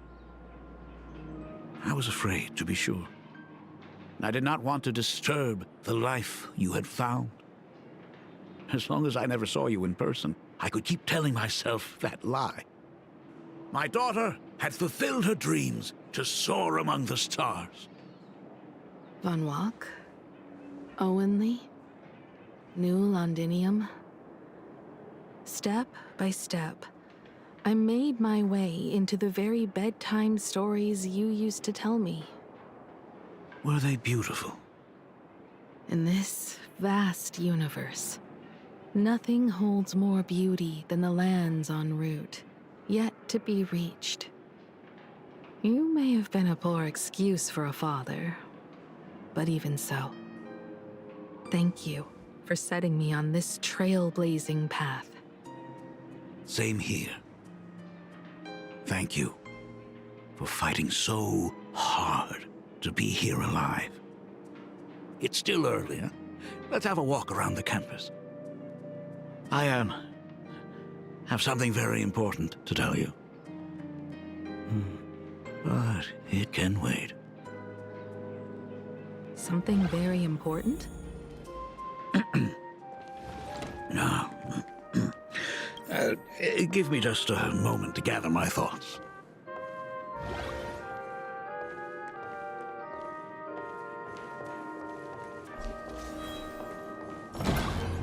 Whew, nice weather today.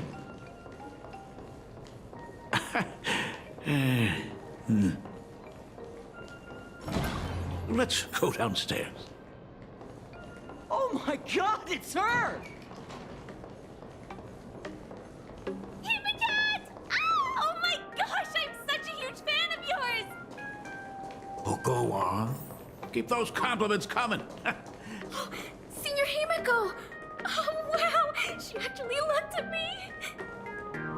Her navigator aura is incredible!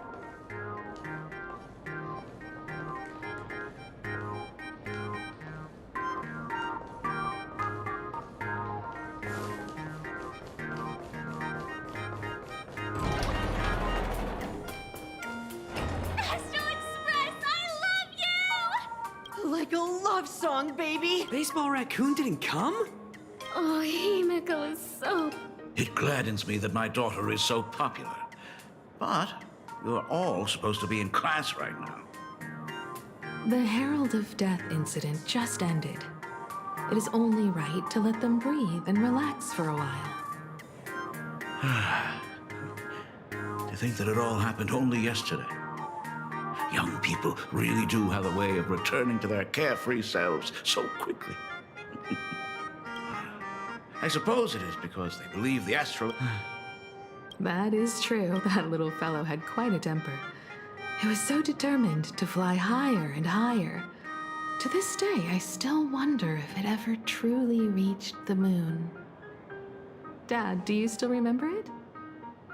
How could I ever forget? That thing came crashing down and poked a hole right through Miss Seadrake's tail. I had to take you to apologize in person. I ended up redrawing the tail myself to make it right. These days, I wouldn't be able to handle that kind of trouble anymore. My poor old back wouldn't allow it. Now that I am free from the weathering curse, you don't have to spend your life wandering the stars anymore. Why don't you just settle down here? I just can't face the thought of coming back to nothing but an empty home again.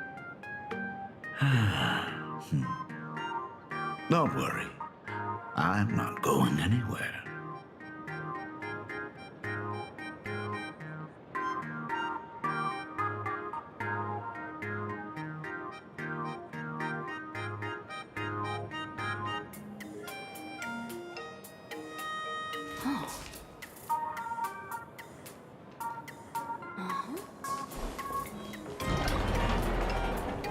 The Imogenesis classroom is ahead. Ms. Dolly? She might have taken the day off. I never noticed it before, but on closer inspection, this classroom is so much bigger than it used to be. It must be because of that incident. As the culprit behind it all, you haven't forgotten, have you? Of course.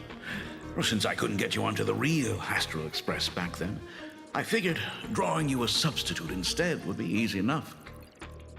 The principal himself imaginated an express and went tearing across the campus with his daughter in tow. It even made the front page of the Dual-Mention City News back then. Looking back, you were always such a bright and spirited girl. which is why I encourage you to reach for the stars. When the weathering curse took hold, did that dream only end up weighing you down? If it weren't for those dreams you gave me, I wouldn't be the person I am today. I'll never forget. Whenever the weathering curse flared up, you would always sit by my bedside and hold my hand, telling me the stories of Sir Camor. That was always your favorite. Whenever your fever refused to break, you would cling to my sleeve and just wouldn't let go. So, I would start from the moment Sir Camor invented the diving device and go all the way to the second voyage of the interstellar explorers. Like clockwork, right about then, you would close your eyes and drift off to sleep. Yeah, that was the first story you ever told me.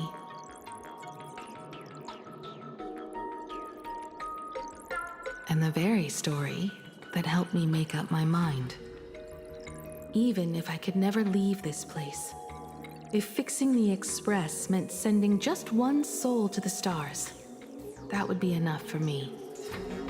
Yet before I knew it, I'd already traveled far beyond anything I ever imagined as a child. I think I understand how you felt back then. Perhaps one day, I'll set down my duties as the navigator and come back to this place too. What about the Astral Express? A crew of the most incredible nameless will keep the Express sailing on. Like a teacher watching their student, or a father his daughter. I understand that feeling. Then your dad will always be here at home waiting for you. So, what is this important thing you need to tell me about? Yeah. That important thing. Dad, are you hiding something from me? I knew I couldn't hide it for long, Himiko. I am sick. What? This isn't the right place for this discussion. Let's go to my office.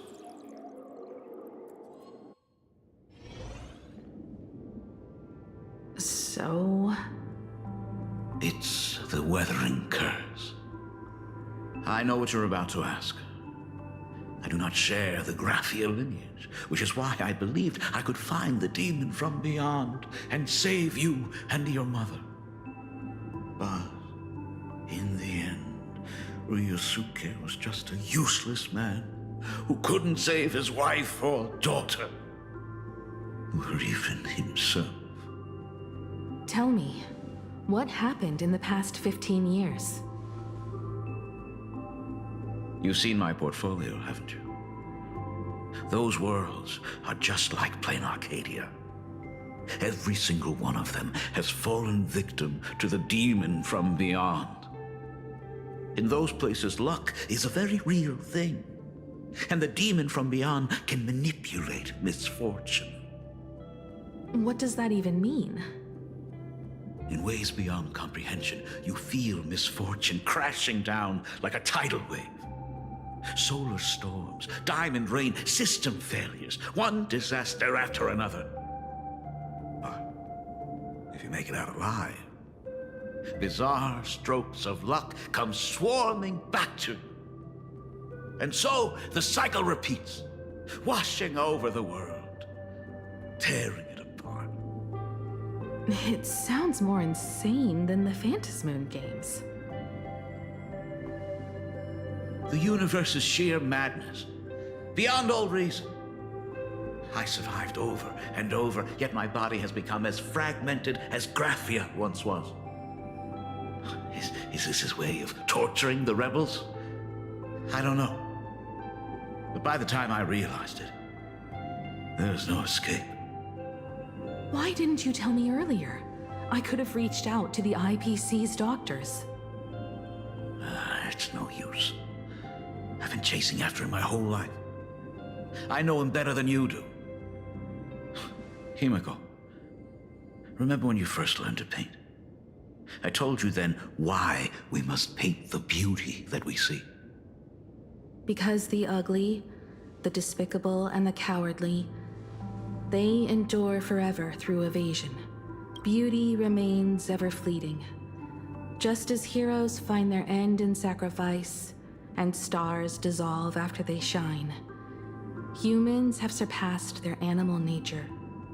We face our pain and our end to win a dignity that the vast universe cannot ignore. So we must capture what is noble and bright to show that such things truly lived. As for the barbaric and the low, they will endure regardless, needing no witness to their existence. But Himeko, you are no longer the one who paints. You have become the very splendor that I strive to capture. Fate works in mysterious ways. I'm so glad to see you once more in my final moments, watching you fulfill your childhood dream. You are standing before me as the navigator of the Astral Express. I should have come back earlier. I'm so sorry. No. I am the one who came back too late. I've thought about it 1,000 times. On that final night of the Bloodstained Games, if only someone had been there to sit by your side. After everything, does this tardy father still even deserve to hear what his daughter wants to say? If you're willing.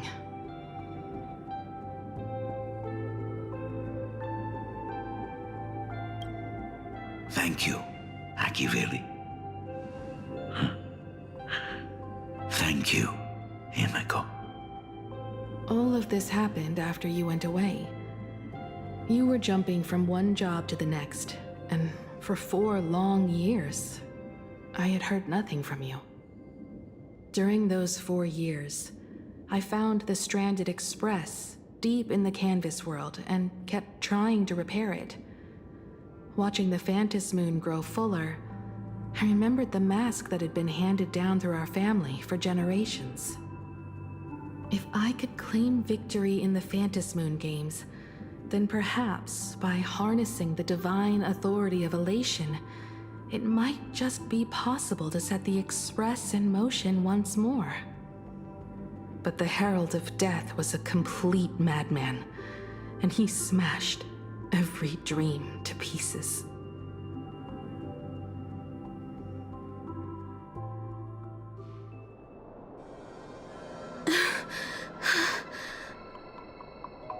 These bloodstains. The Herald of Death is heading to Dovebrook. He's already killed so many people. When will it be enough? Himeko, are you afraid? You're asking if I'm afraid? Of course I am. After seeing all that carnage along the way. Belle, Mia, everyone was splattered everywhere. Like spray paint. Twisted and crushed. They watched themselves turn into... while they were still alive. But Himeko, I'm here for you. I'm okay. I'm fine. If I don't stop him right here and win the Phantom Moon games, there will be no tomorrow for anyone, let alone a new journey for the Astral Express. And someone needs to avenge those students at the Academy. That is not your responsibility. If you are afraid, let me handle it. I know hunting down the Herald of Death isn't my responsibility. If I turn around and walk away, no one will blame me.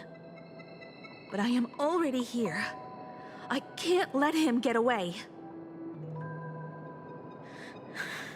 Pia, don't run.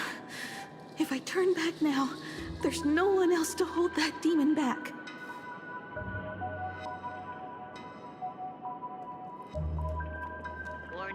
Warning, rogue supplicant has entered Dovebrook District. Aberration threat level, Calamity. Aberration name, Herald of Death. By order of the Department of Aberration Defense, all units must begin evacuating civilians from the surrounding area immediately. Warning, warning, rogue supplicant has entered Dovebrook. The suppression squad sent by the Department of Aberration Defense. They're all gone. Completely wiped out. They struggled through the pain as the Herald of Death dragged and smeared them across the ground. But these stains... Is he really so far gone that he's using himself as paint? Even so, he still managed to break through the blockade ahead. That's terrifying. To take down a monster like him, you need a single perfect strike. Overwhelm him before he can even react. I think I've got it. But first, I need to buy some time. Let me handle that for you. All right, but buying time is easier said than done. It's too narrow here. We need more room. The best bet is to pin the Herald down on that bridge. I'll take all the wish power I've gathered since the Phantom Moon became full, and use it as fuel to paint it into existence. The sheer destructive force unleashed from creating a massive object will break him and leave him completely incapacitated. But by doing this, even if we defeat him, you would be giving up any hope of winning the Phantom Moon games. Yeah. By burning all the wish power, I will be forfeiting my victory. But even if I did win the games and restart the Express, what would happen to this city? To my friends, my teachers, and everyone else? Where would they have left to go? To set the Express in motion with Aha's power, while standing by as innocent people are slaughtered by monsters? To soar into the stars while turning a deaf ear to the screams on the ground? Someone who does that has no right to call themselves a nameless. I knew I should have stuffed an orbital cannon or a molecular saw into the case, using that bigger on the inside Trailblaze tech, just like the Astral Express. Remember that for the future, then. Right. When this is all over, I will have to give it a try. Another body.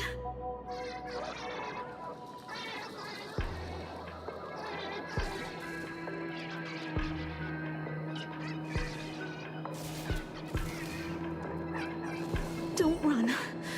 If I turn... Black Birch. Guess he was after the Herald as well. Black Birch, the masked fool? The one who turned Gotham City upside down not long ago? Only 2 supplicants are left in the games now. In other words, we are the last hope for victory over him. Just like those legends I grew up with. A hero confronting a monster to protect everyone. Now that responsibility falls to me. I will take him down.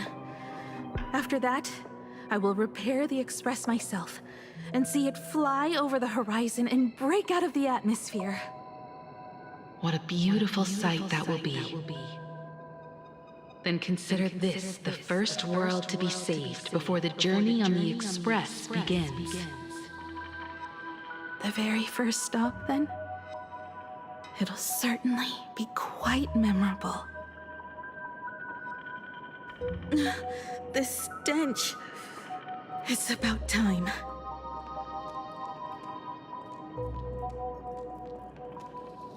So exquisite! These flowers blooming in plain Arcadia! Ooh, I can hear them dancing at the tips of my nerves.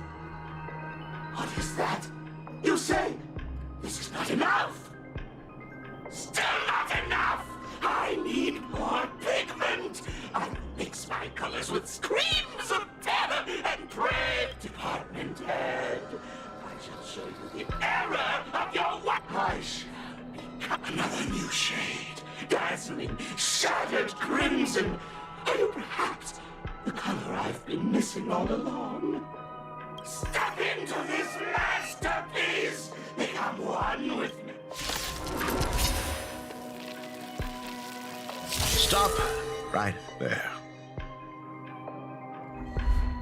So, you actually conquered the Herald of Death and set the Astral Express in motion once more at the end of the Bloodstained Games. Here I go. I believe in your bravery. When confronted by death, you will undoubtedly choose to resist. But you were so frail and sickly. How could you possibly defeat the Herald of Death, who slaughtered every single supplicant? And how could you hope to repair such a massive, stranded express? Well, the answer is clear. It would be impossible for you. That is, unless you had another person helping you. Don't deny it yet. I've been tested by you enough along the way. So now, give your father a little room to breathe. While I was gathering your belongings, I found some of the manuscripts you left behind. There were 2 distinct sets of handwriting upon those pages. Every trace in that house proves that 2 people once shared a life there. Legend says that during the Canvas Age, the grand artist Whitebow painted his late daughter onto a scroll and breathed life into her. Suppose, just suppose, that my brilliant daughter created a likeness of herself, a self-portrait so perfect that it breathed and moved with her. If that is the truth, then every mystery is explained.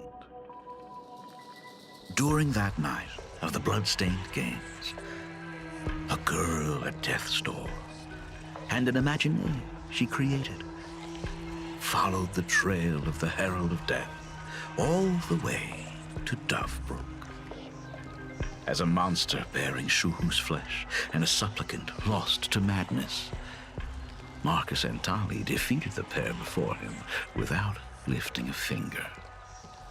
Driven by pure instinct, he slowly closed in on them. He intended to use their very lives as pigment to paint a new bloody bloom. Little did he know that he was walking straight into a trap of their design. The moment he drew near, a massive iron fist was imaginated from the sky above. It crashed down and crushed into dust. It was the night of July 22nd, 1984 of the Arcadian calendar. A colossal shockwave radiating from Dovebrook District shook the earth. As the dust settled, a strange urban legend found its way into every corner of the world. Over 10,000 sightings reported a giant arm descending from the sky that evening. In the hours that followed, the Department of Aberration Defense confirmed that the Herald of Death was completely incapacitated. The theories were endless. Was it a divine act by Aha? Or a weapon built by the IPC? No one knew for sure. Yet the silhouette of that giant remained etched in every mind as a testament to heroism. It was just an arm. Yet beneath the brush of a girl who yearned for the stars, it became an extension of humanity's reach.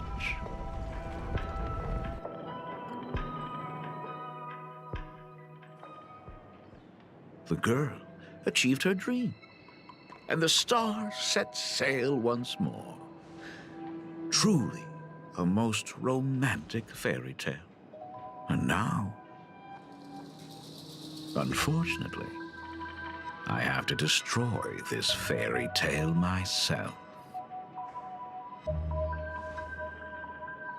You don't believe me? I have no idea who you truly are.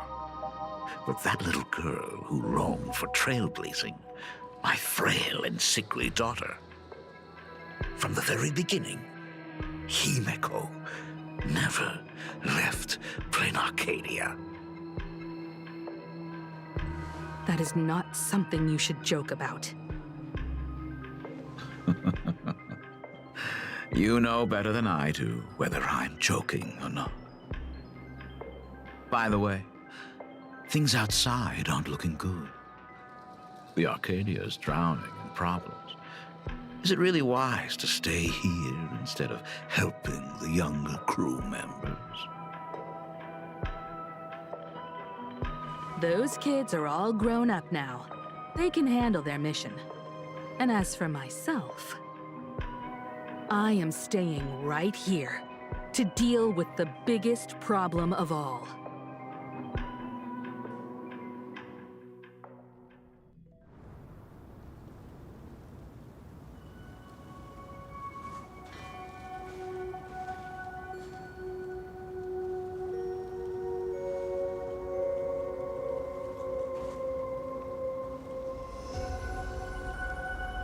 Are you intending to stay here until the outcome is revealed? It might take forever for him to return, or he might never come back at all.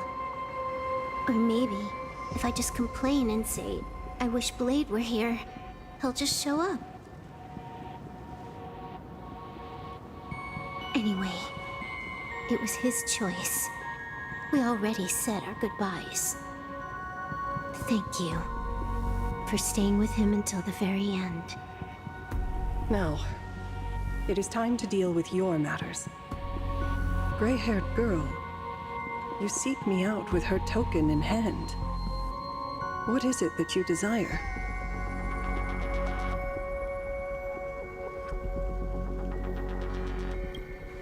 Already told me? Our first meeting was just before we took the boat here. I only answered the call of wish power because of that mask. The one painted by Evanescia. Without it, I would not be here.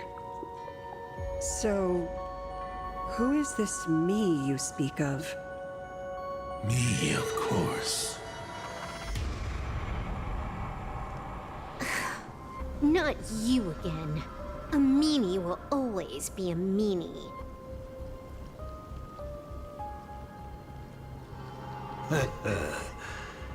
Misfortune and I share one thing in common.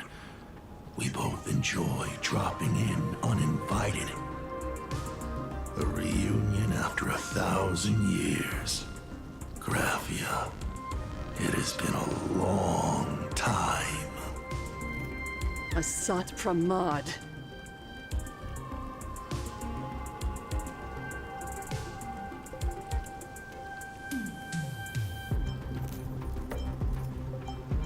Back at Ingford Hermitage, what you heard was only half the story.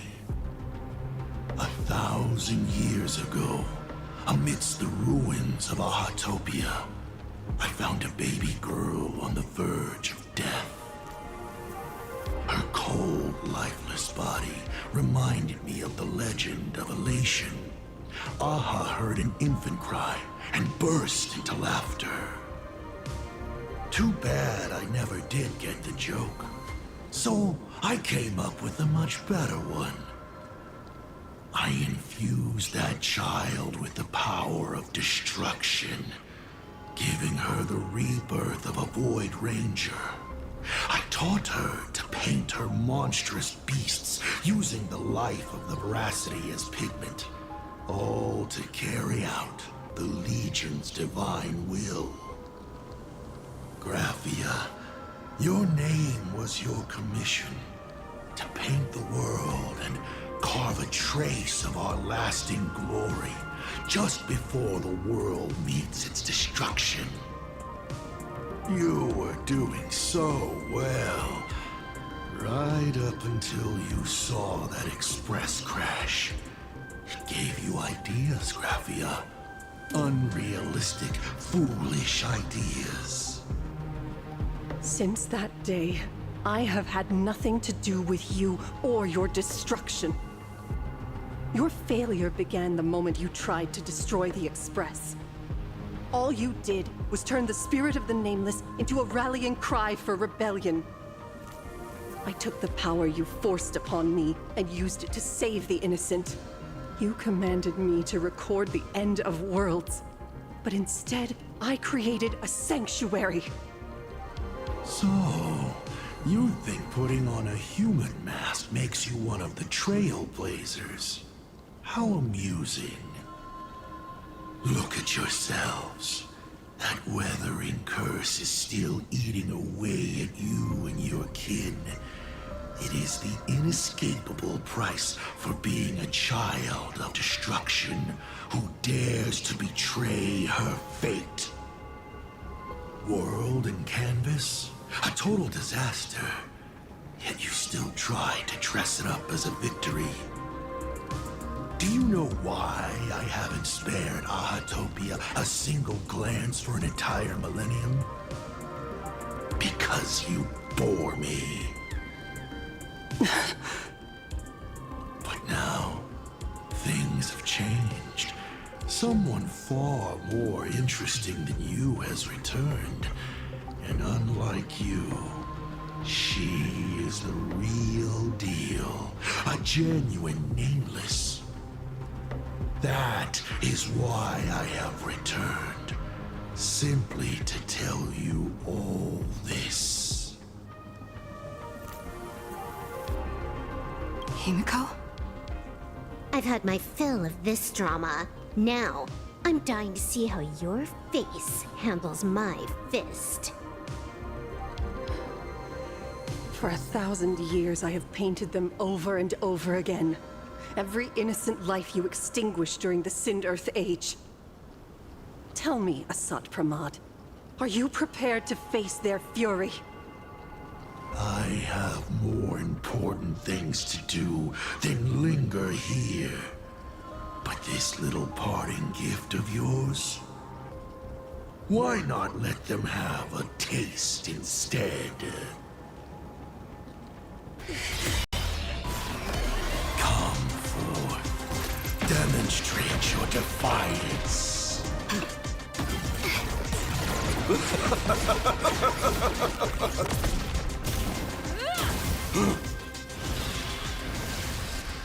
Is it over? Watch out! Pity. Such a clean strike. But the odds of success are 0.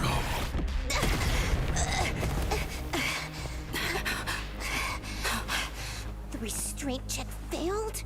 A 1 in 10,000 chance. The moment I cast the dice, the outcome is fixed. Remove the mask, protagonist. It doesn't suit you. As for you, your end is decided. Farewell. Sorry.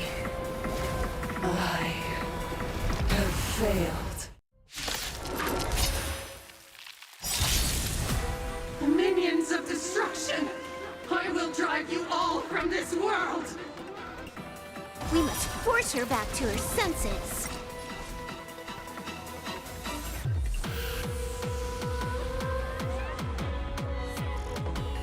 People always say that observe the heavens with my divinations. healers. I'm part of the world! Do your worst, Master Fox. I decide the rules of the game. That only. Don't thank me. You stepped out of line. Earth shatters, heaven trembles! Dragons, soaring above the lands! This is permanent! Fury of the dead! Do we have to go full force? Of course not. That is exactly what that Mimi wants.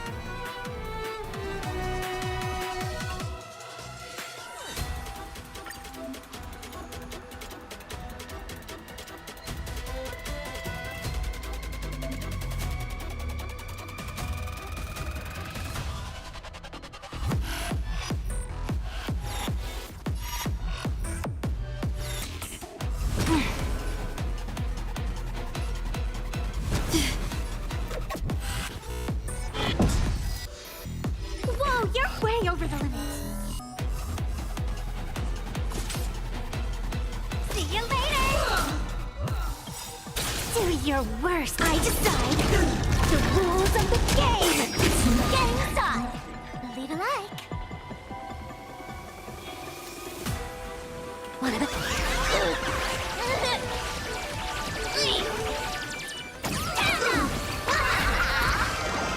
Best of luck. An explosive start. The game is fixed. Devour offspring! Fight for me!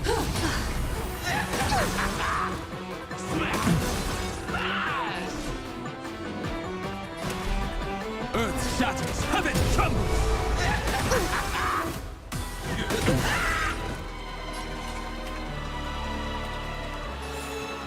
Baneful clouds scatter.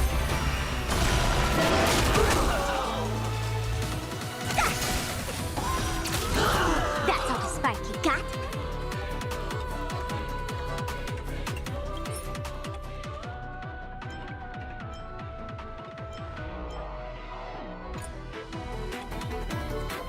Toby!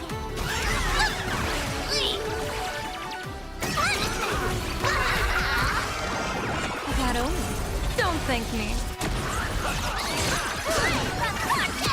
You stepped out of line. Fury of the dead! My strength isn't what it was. Mountains fall, dragons rise! Divination says this will hurt. Let greed devour all!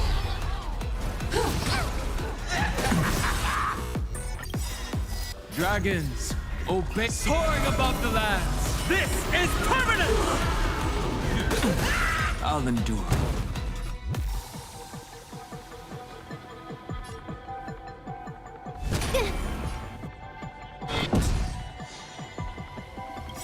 Do your worst. I decide the rules of the game. Absolutely cannot let you touch this place. Depart once more!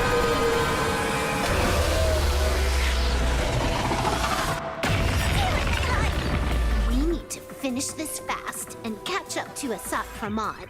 Looks like I have to use level 999 one more time. No need for that. If a sword is needed, let it be mine.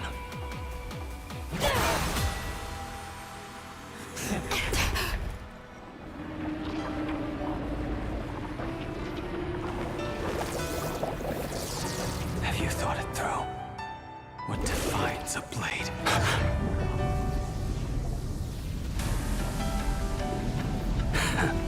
The sharpness that endures, after all has worn away.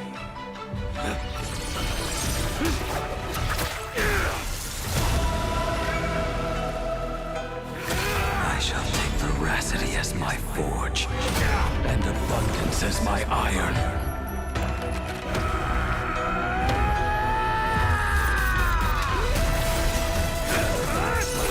Die a thousand deaths.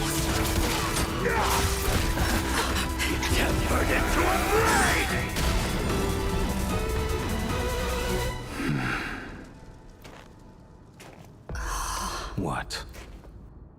Not even a welcome back?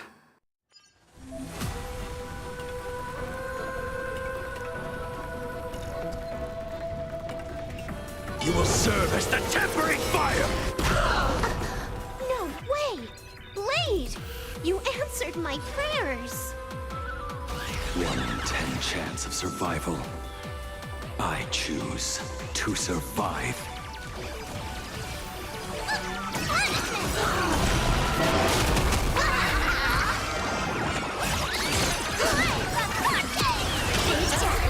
You will serve as the tempering fire! Let greed devour all! What happened to her? This is Assad Pramad's handiwork. We have to bring her to her senses first!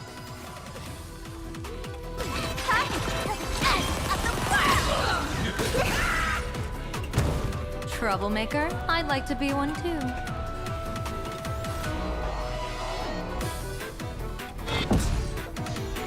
My strength isn't what it was. Earth shatters, heaven trembles! Thank you, dear Lord! Want a battle?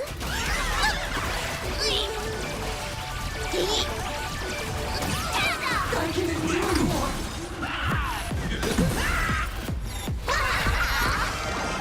Best of luck! An explosive start! It's nothing! The game is fixed!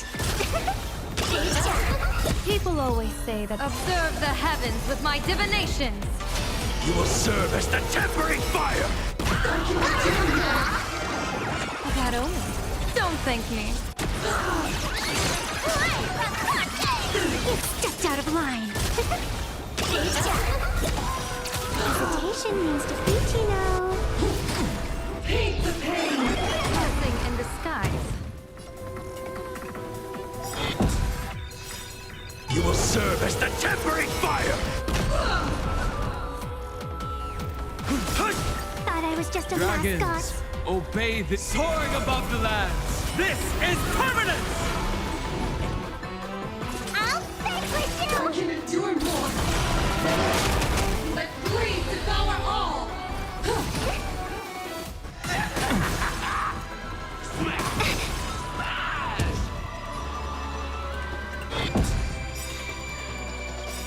Do your worst. I decide the rules of the game.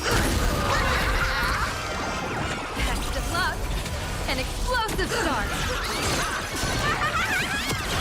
Game is fixed. You will serve as the tempering fire! Absolutely cannot let you touch me!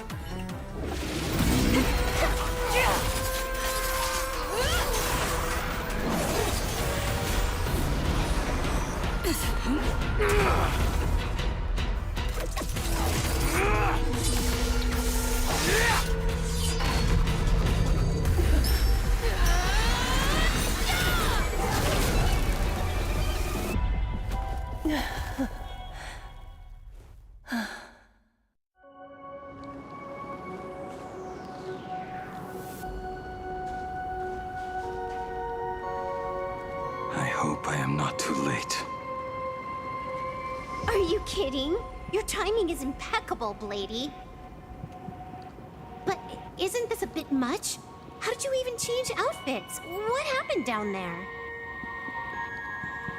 I used the Leviathan's maw to imprison Shuho. But that doesn't matter. What matters is that you made it out alive and got the job done. Not yet. I have made a decision. This time, I will stay and become a supplicant. I am joining the Phantas Moon Games. What? You're going to stay here and poke your nose into this world's business too? Let us settle this first. Are you okay? Thank you. All of you.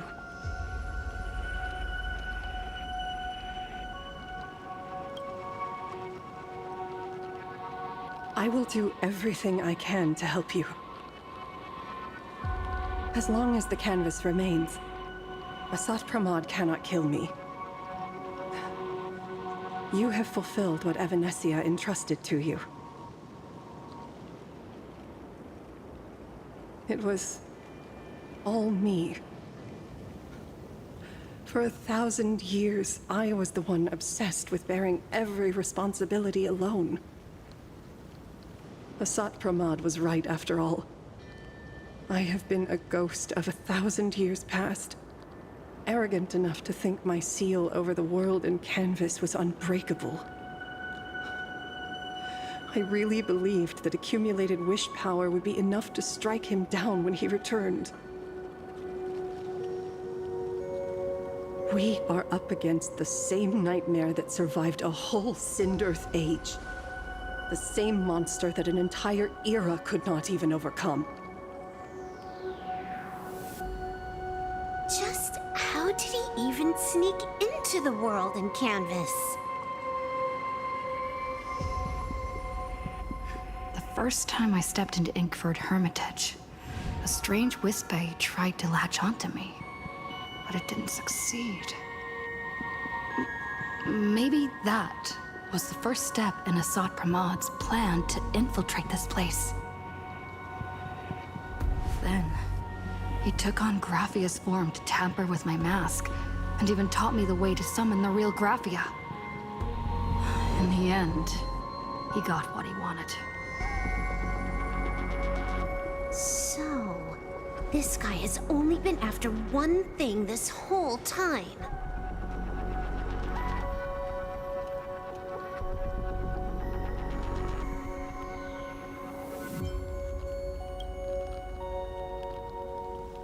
And to awaken the husk of the veracity, we need to leave this place as soon as possible.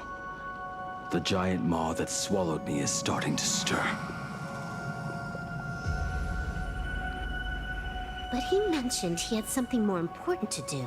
What is that even supposed to mean? He has so much on his plate, no way he can split himself into pieces and handle everything at once, right? 1,000 years ago, the demon lord from beyond invaded Ahatopia. The power he unleashed was beyond all comprehension.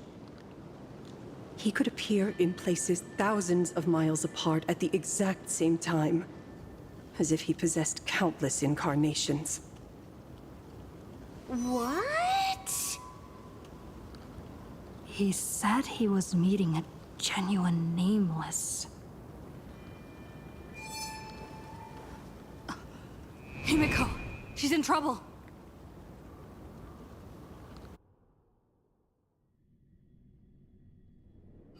The biggest problem? Do you mean me? You said that classroom was a secret place of your own creation, yet Fullwish seemed to know everything about it. You are far too familiar with the Express, yet there is no way my father could have ever set foot on it. And another thing, when we first met up earlier, you said it had been 15 years. But my father clearly left much earlier than that. Your story is riddled with holes. Or rather, you never even intended to pretend. You are the only person I can never seem to lie to. And about that last point, it was just a slip of the tongue. Stop this pathetic act. You are not him. You who dare to impersonate my father, show your true self. It seems our pleasant little father-daughter chat has come to an end. Buying time, keeping me pinned down. Oh, you played your part well along the way. If I proved to be more dangerous than anticipated, you would be right there to shield your companions. But, Navigator, you still overlooked one possibility. The most fatal one of all. Why don't you try to guess at what exact port did I take Ryusuke's place?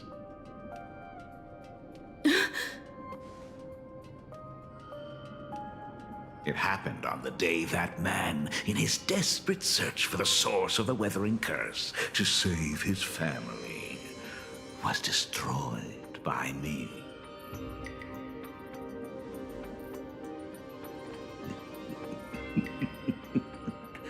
That year, Himeko was 6. At her mother's funeral, she met her father for the first time. You are lying. I have told you only one lie in all these years, my dear daughter. Nice to meet you. I'm your father, Ryusuke. All that effort, all those years spent by my side. What are you really planning? Even I find it hard to tell what goes on in this head of mine sometimes. But now, as I look at your face, at that exquisite expression, it all makes sense. I had so much fun playing a father. And the best part, that was not even the most fun I have had today. Hey, can you hear me? Someone who looks like a Sapramod just showed up at the tavern. We are under attack by Asad Pramat. Don Hung and I will do everything we can to cover Yao Guang. I've played along this far, so why not make it interesting? Let us add a dash of red to our little opening act. You have proven your theory by tearing off the mask of Ryusuke. As a courtesy, it's now time to strip away your disguise. The ugliest lie of the Trailblaze. The truth that has been hidden for 15 years. When the Phantom Moon is full again, I will be there as I have promised. I will come back with so many stories to tell you. The girl looked up at the stars, but in her heart, she was terrified of setting out. She was afraid of the universe, and even more, she was afraid of the weight of responsibility. In the end, she left her wishes to someone else. As for her, she chose to lie in a grave and stay in the Arcadia forever. Ryusuke's daughter, Himeko, is long dead. When she saw how vast the stars really were, she ran away. Just as the Trailblaze will always converge with the destruction, culminating in awe-inspiring obliteration.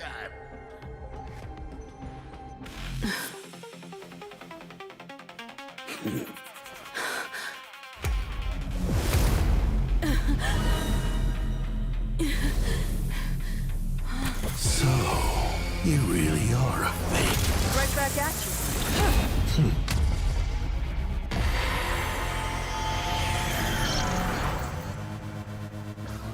O denizens of this Arcadia, lost in its splendor, once I beheld the Astral Express rise again towards the stars here. Since then, you have known 15 long years of unbroken peace.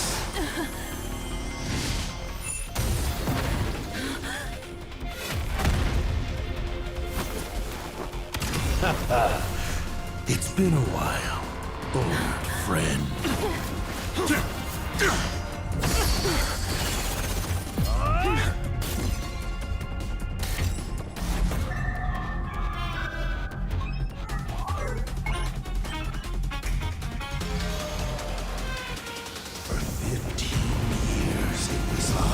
Saint-Germain, who delivered every promise of beauty to this Arcadia in advance. Now, please indulge in these long overdue surprises.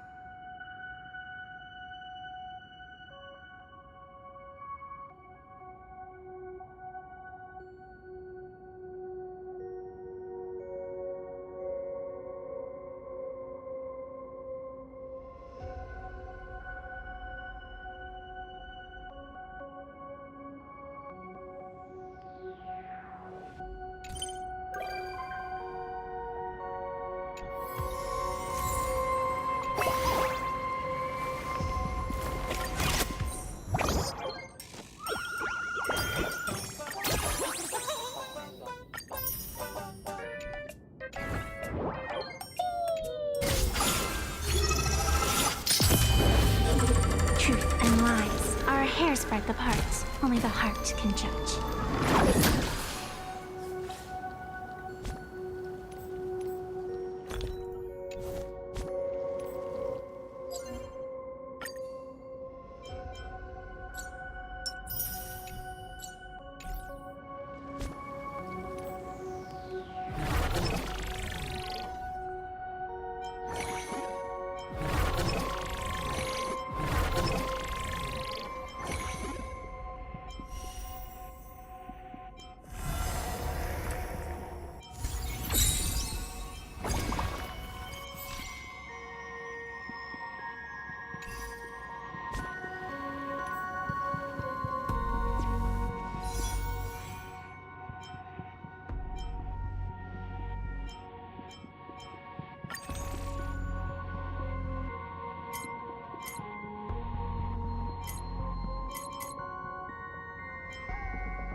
flow.